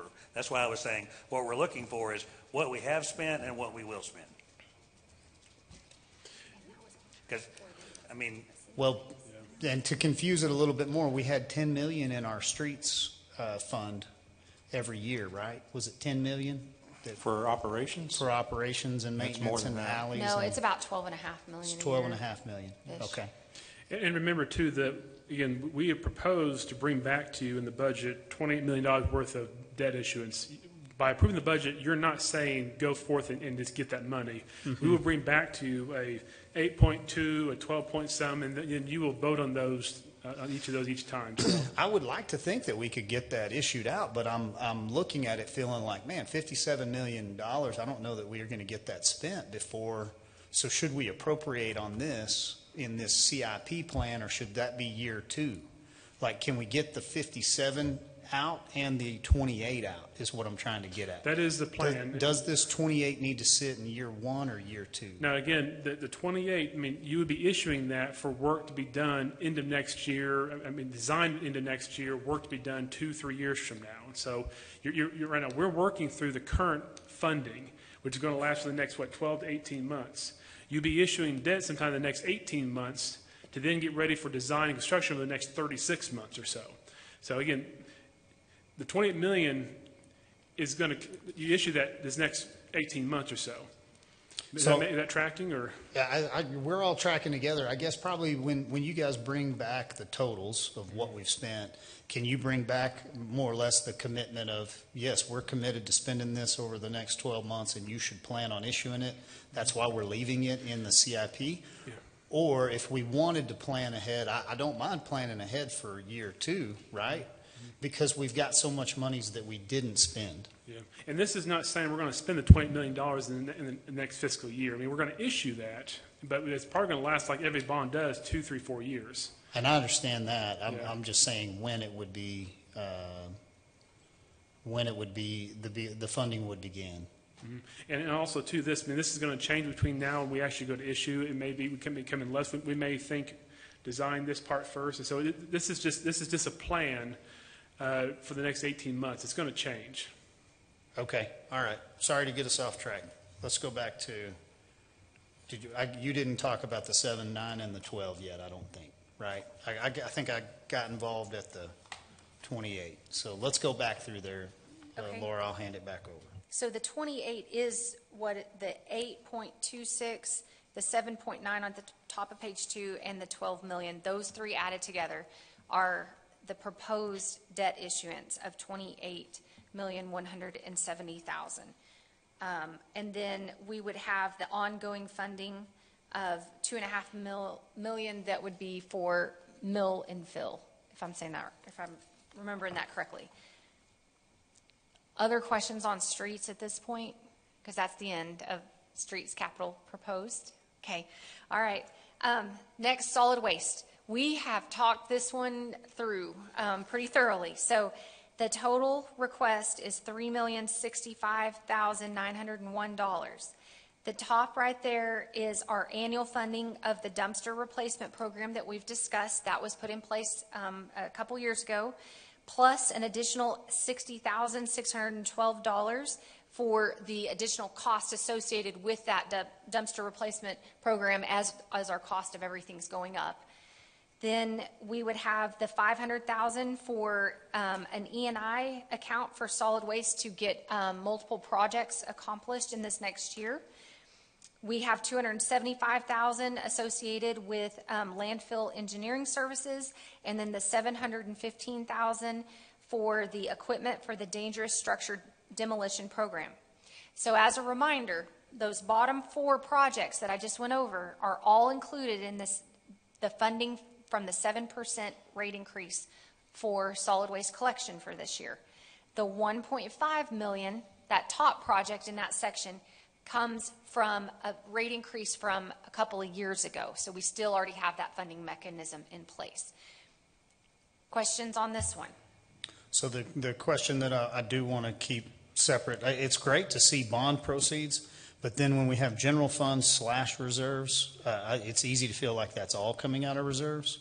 Are you able to separate what is general fund because we had a rate increase versus what is actually a deduct to the reserve account? So those are all coming straight from general fund because they are coming straight from the rates that solid waste provides. And I appreciate you mentioning that, Mayor. I forgot to go over that at the start of this.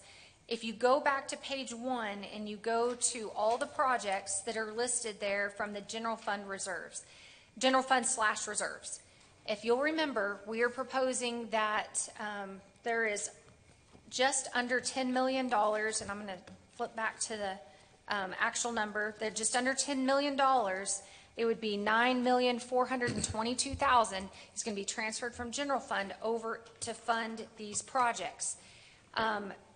Part of this, as I mentioned, the $2.8 million does not need to come from general fund because it is unspent bond proceeds and interest earnings off the City Hall project. So I'm calling it reserves. It's really bond proceeds, but it's not new bond proceeds. I was afraid if I labeled a column that way, it would be confusing because it's not new bond proceeds. It's existing money that we have sitting in investment accounts right now. So we are planning to do, again, the finish out of the additional space at City Hall, the old City Hall demolition, and then the shelving for City Secretary and Vitals from existing reserve money that is sitting there right now that is dedicated for the City Hall project.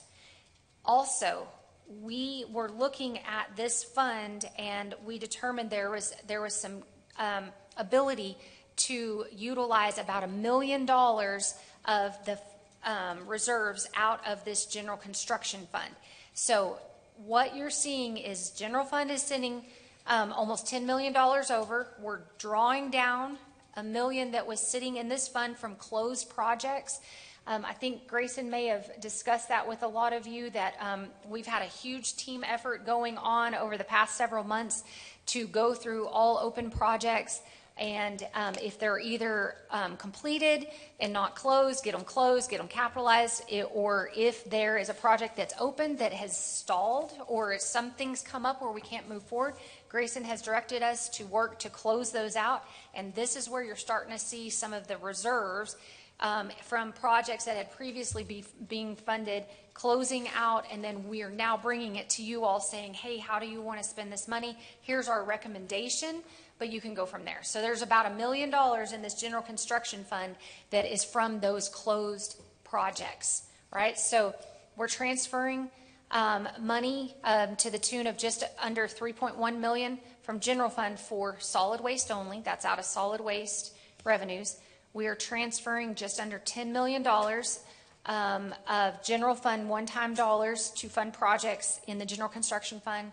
We are spending down the remaining $2.8 million of bond proceeds for City Hall project in general construction fund, and we are spending down $1 million of reserves from closed projects in the general construction fund. So thank you for that. Is it easier to separate this vertically with additional columns to categorize those, or would it be easier at the bottom to document that? So if the total is 19.2 million, here's how much actually came out of your reserves from general fund versus, here's the next amount that came out of rate pay increase. So like everything with Donnie's is coming out of a rate pay increase. So if we don't have that itemized, I'm going to look back on it and think it all came out of the reserve. Okay. Right? Yeah, we can put some additional notes on here. Let us work on that. We'll find a way to notate some. Maybe just below this grand totals, if you can just run basically what you said, I think it might be easy for us to track it. Okay. Yeah, we will work on that. So, Laura, just to clarify what I heard you say, like last year when we did budget, we had kind of the working budget, right? So we had this money kind of set aside, and we could use it for one-time projects. We had both, right? We had about $3 million of each. Yeah, we had about $3 million of it. So what you're saying now is, instead of doing that, we've taken those reserves, we've taken that, whatever you want to call it, excess, whatever. I think he called it a slush fund, but we take that and this is the proposed. That's what you're saying, yes? So these are separate funds outside of general fund. Now, they originally came from general fund back whenever those original projects were funded.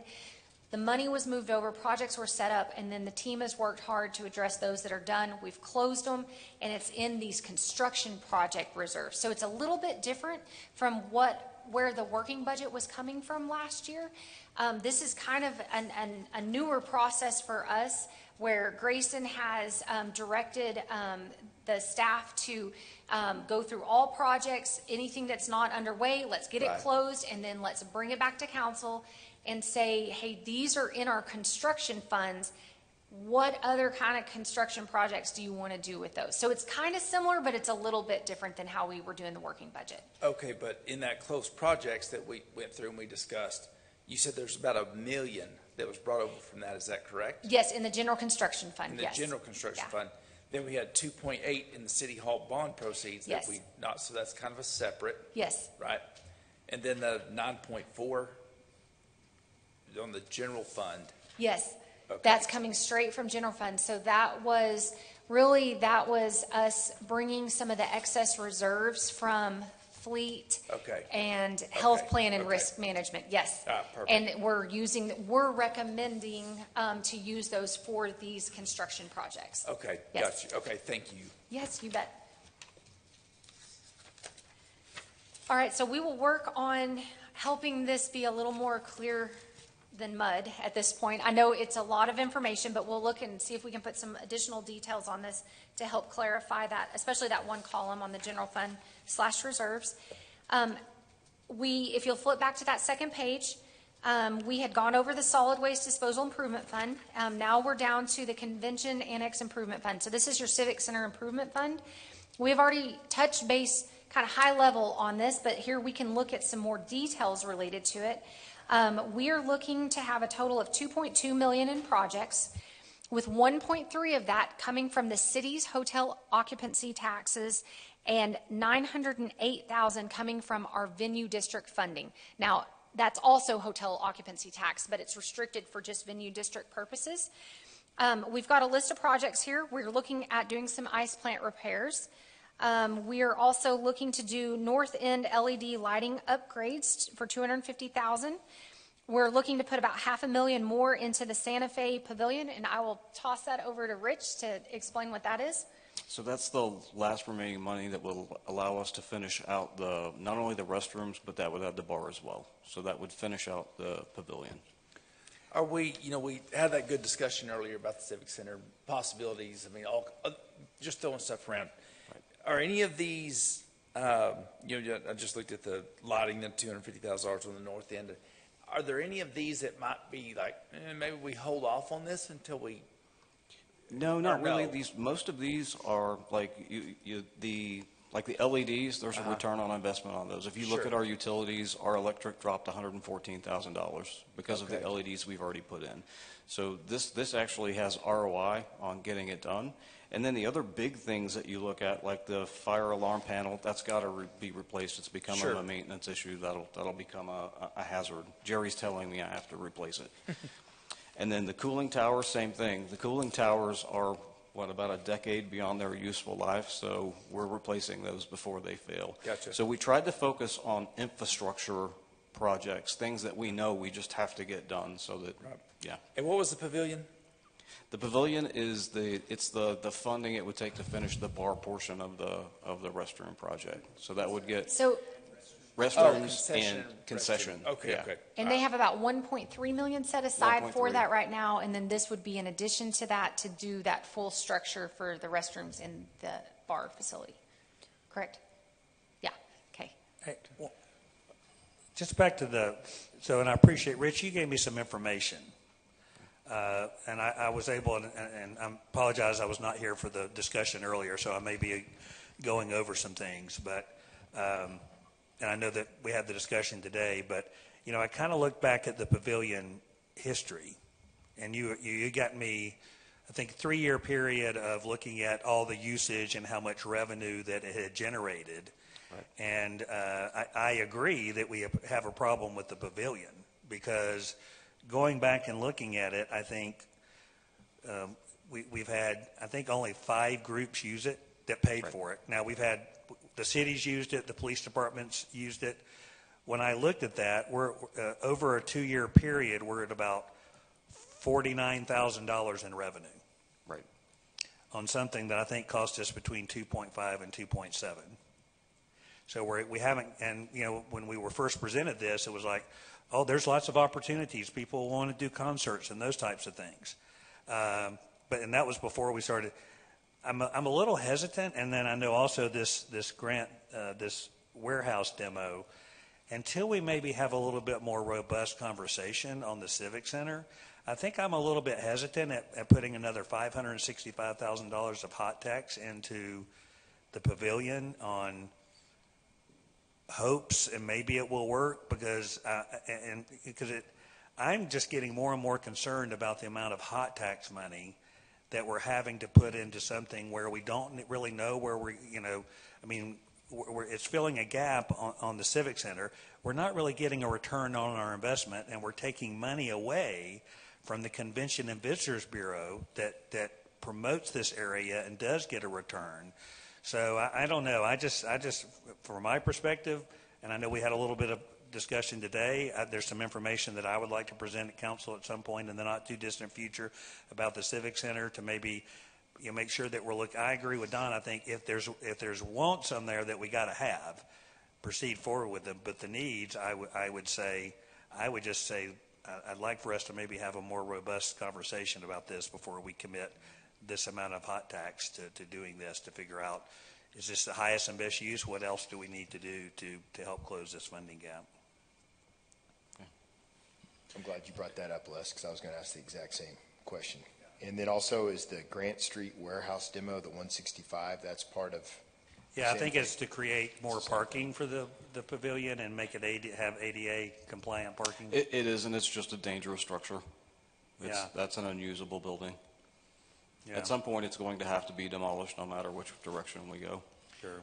Would that 500,000 go into, I mean, could it be used for additional LED lighting to get the electricity costs down and get a faster ROI? Is there structures at the Civic Center that we need to, I mean, are more different areas in the Civic Center that need better lighting, things like that? Sure. I turn to Jerry. How far along are we? Actually, we're getting very close to having the complete Civic Center refurbished with LED. The first phase, we did the Coliseum and several of those areas. This last phase, we did the North Exhibit Hall and the Southwest Exhibit Hall. That's where we saw the big rebates and the big reductions in power. This is kind of the last tranche of the Civic Center lighting to get that done. We do receive the energy tax credits on that when we do that. I think the last one we got it like a $27,000 rebate on it. So there is some value to it, and as Rich referenced, we do see quite a reduction in the power consumption on that facility.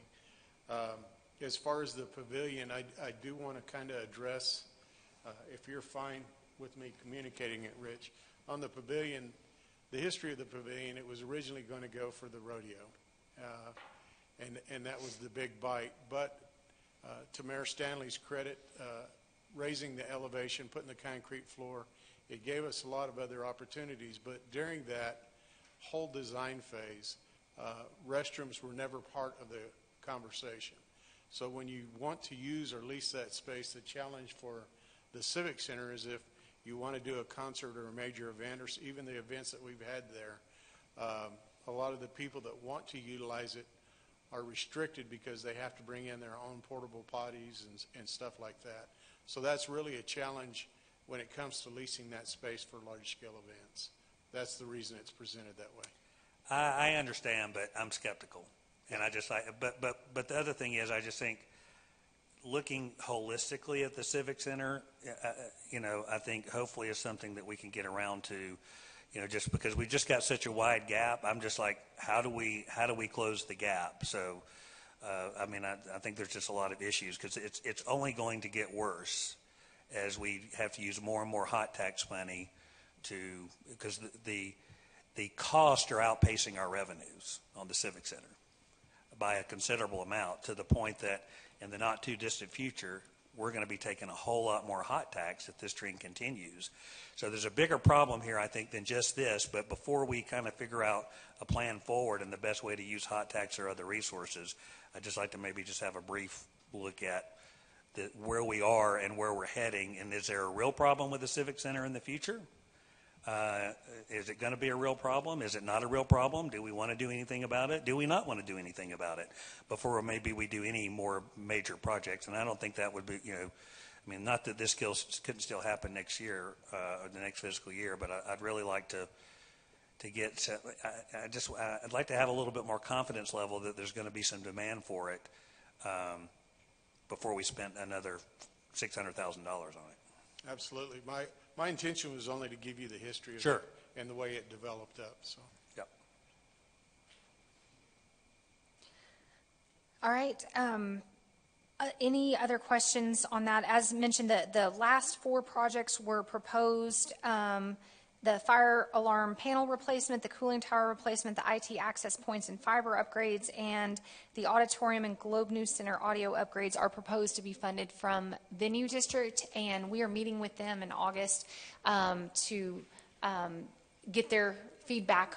Their budget will support it, but to get their feedback on if they want to fund these items. Hey, Rich, on the audio side for the auditorium, this is something we talked about when we toured it, with Bo, that was a big problem. This solves that problem. Yeah, and it also addresses some of the audio issues that we're having actually in the GNC as well. Good. Okay, great. Thanks. All right. If there's no other questions on Civic Center, let's go down to the middle of the page there under the Water and Sewer Fund. That first project there, they're looking to complete $36 million in projects, with the first project there, The last project there listed is the wastewater treatment expansion Phase 1 design. Again, that is looking to be funded from grant dollars. We have it earmarked here in the budget at $25 million. It's sounding like it may be a little bit less than that, but we would only expend in this first phase of design whatever grant funding we get in. Then going back up, the first project there is the water E&I, or water system improvements and repairs of $4 million. And then we have a wastewater system improvements and repairs of $6 million. And then $1 million dedicated to the North Heights 2-inch main replacement program. And Donnie can expand on these a little. Yeah, so the first two categories there, the 4 and the 6, what we decided to do this year is take a different approach with CIP. And speaking with utilities, speaking with Jerry, and kind of working through this plan, we had $10 million that needed for CIP. We have a list of about $200 million worth of projects that have been identified, as we mentioned earlier, through our assessment programs and all the things that they've been going through. Now, some of those need to be done now. Some of them need to be done a year from now, 2 years from now. What we tried to do is give some latitude to water and sewer to be able to take on the projects as they see fit that need to be done the quickest to keep the plants moving, and also to make repairs within our systems as well, where it comes to water line replacement, extensions, different things like that. So we created these two accounts instead of listing out a ton of items to try to figure out how to choose from those and which ones were going to be the ones that we had to address first, to give them a little latitude in selecting those projects. All right. Then we can go down to the airport fund, and we've already covered this one pretty thoroughly, but here it's listed out kind of in a consolidated manner here. There's $7.7 million in projects, with $2.9 million coming from FAA and $4.8 million of the funding coming from the airport. Again, we went over these earlier with the two large, there's a few large ones. The first one there at $1.2 million is the Aircraft Rescue and Firefighting, the ARF, crash phone system for environmental and design, so FAA funding. The taxiway and associated shoulders and runway blast pad rehabilitation and design, most of that coming at $199,500 from FAA. GIS program environmental assessment of $200,000 with $190,000 coming from FAA. Airport master plan upgrade of $1.5 million with $1.425 coming from FAA. Demolishing some buildings for $500,000 coming out of airport funds, and then replacing terminal air handlers of $1.2 from airport funds, and then the parking facility expansion that we talked about earlier, the pay plazas, doing those improvements at $2.8 million coming out of airport funding, and then finally the terminal chimney repair of $120,000 coming out of airport funding. Right. The next section down, we've already talked about this a little bit as we were talking about our fleet fund. They're looking to do $9 million in replacements of heavy equipment and miscellaneous items in the fleet. That would include $7.5 million of bond proceeds and $1.5 million in cash funding coming from our fleet fund. And if you're still in your book on the debt section on page 661, the very last item listed there is an estimated $7.5 million issuance for fleet COs. And we do have the principal and interest associated with that proposed debt issuance already built into Fleet's budget, and they can support that along with this cash funding. So that'd be about $9 million in replacements. And then finally, we talked about this one yesterday as well with IT. They've got a Motorola Wave replacement of $275,000, and that brings your total capital projects proposed for 25-26 at $113.5 million. Are there additional questions we can answer about that, or about any of these at this point? I would like to just go to the Water and Sewer Systems Fund, the 4 and the 6. Is that enough to get us up to speed? or at least keep us operating efficiently?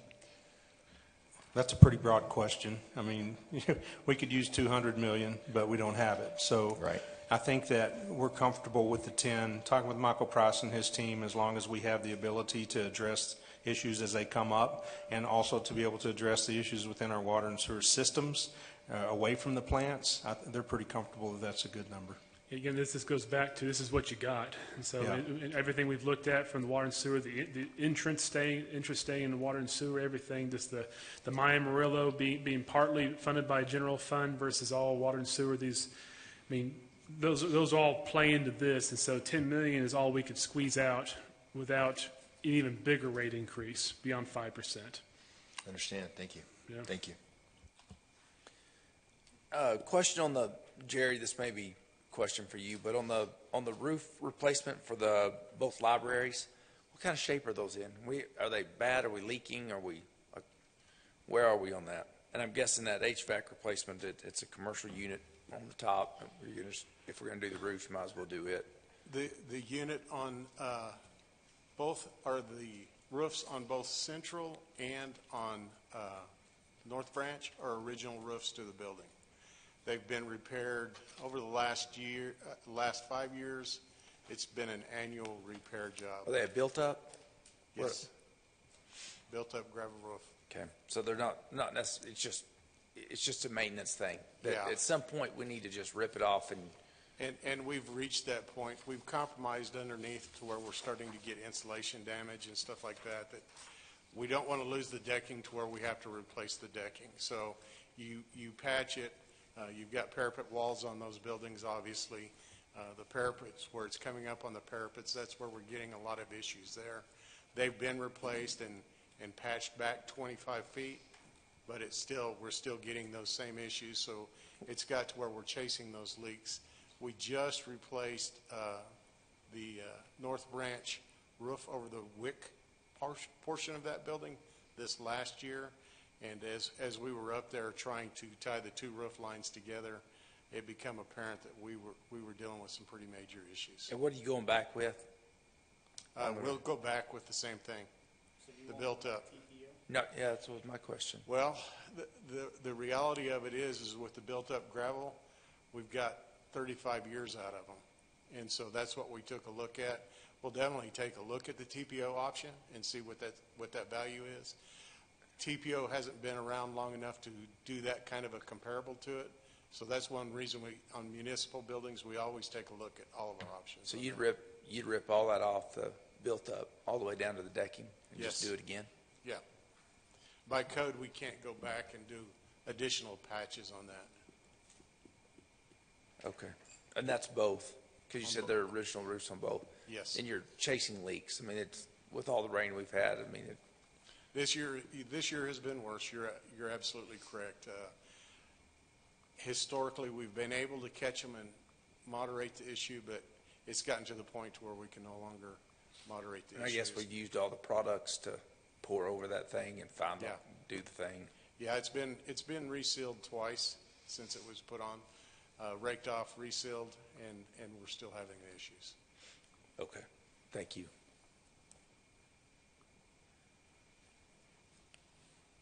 Anybody got any other questions? Miss Laura, what else you need to cover today? I think that keeps us on track. Really must say I'm very proud of you guys. It's a lot of information today. Y'all hung in there with us, and we caught up from yesterday and got through today. So we are 2/3 of the way through this week's budget review. So really do appreciate all of the engagement and all of the questions. And I think we're in really good shape, Mayor, to start out tomorrow morning with public safety at 9 a.m., I believe. Is that right, Steph? Yeah, so to recap Okay. it, we've got a meeting at 8:30 to do the AEDC. So bring your nomination, and we'll have a good, quick discussion, put it up for a vote. Anything you want to add to that, Stephanie? Just keeping in mind that the special meeting will start at 8:30. The budget meeting will not start before 9. So if y'all finish AEDC discussion a little early and vote on that, we would hold and start the 8:30 when it's posted at 8:30. Yeah, so we roll in at 9 o'clock on the regular meeting. It sure looks like we ought to be able to cover what we want to by lunch and reserve that afternoon for council ideas, staff feedback, other considerations. I tell you, I just see a lot of really good here on the overall. So like there's a ton of tweaks I think everybody could make, and a lot of good things we can drill down on, and I think we can make it better. But if I'm running the totals, and Laura can tell me differently, but I'm only coming up with around $10 million in out of reserve expenditures, and you've got 113 million scheduled in CIP. So when you factor in the 25 million for the grants and the 30 million that's going to go on the future, borrowable rate, so the bonding and all of that, I mean, we're really, in my opinion, we should be cash heavy, right? Like, so we should have an opportunity to really gain some ground. So I hope that we can push as many of these new positions that we can identify are needed, push some of those pay raises, and still be looking at, a really healthy organization financially that can still spend some money to go and take care of a few other problems. So Jerry Danforth doesn't have to justify why a roof is the one thing that we're going to get rid of, right? So I would hope to have that conversation tomorrow. I know I've been doing my homework for a while. I definitely see some monies that, kind of agree with everything we're seeing here. And so I'd love to be able to have that conversation tomorrow as well. Like, what else can we be planning on over these next couple of years? But I think, does staff need anything back on like what we were asking for as far as the CIP breakdown of the additional categories, whether you go vertical or you just hit line items at the bottom? That's clear, right? And then did we want anything further on this? Do we need a breakdown on this single page, or was this fine? That's just a simple cash flow that ties back, the totals tie into that more detailed report behind it. Yeah, man, I think, and I do want to say, I mean, I know we've been bragging on like Jerry Danforth a lot and how we're all excited that he's our CP D and E and N and M and J. We've got to keep adding letters, but man, I want to brag on, this is very difficult. This is complex. We're having a good time up here. Don started beating up on Les as soon as he came in. This hasn't been the worst budget session. HR has been contacted. Okay, there's a claim. This is not just complicated, it's complex. And so, Councilman Reed and Councilman Prescott, you guys have been fantastic jumping in and just taking off running. And I mean, this is a sprint and you guys are doing good. So I think we'll get this thing not wrapped up tomorrow, but I really feel like we could get it about 90% of the way there. And then I'd love to have maybe one look back and then march this thing forward with you guys. So appreciate staff and all of your consideration. We've done way better than I thought we would do. But then you guys have made it easy on us. So all the homework that you do and your ability, Mrs. Storrs, to live in this budget and flip to this page and that page and know right where you're at is truly remarkable. So thank you guys. It'll be a good experience tomorrow. We'll wrap this guy up. Yeah, I would just add, I agree. I mean, I think, and this is my third time, I think best preparation that I've seen. I've been in a chair where you have to defend the budget, and, you get asked lots of questions. I never did as good as you guys did today on answering the questions, and I appreciate everything. You came prepared, and you put together a strong budget that we're going to continue to do. So I appreciate the leadership of the city manager and the staff and all your department heads, because I think you've done a really good job here and thinking through a lot of things, and look forward to pushing through the rest of it. So thank you. We ready to get out of here? All right, you're adjourned. Thank you all.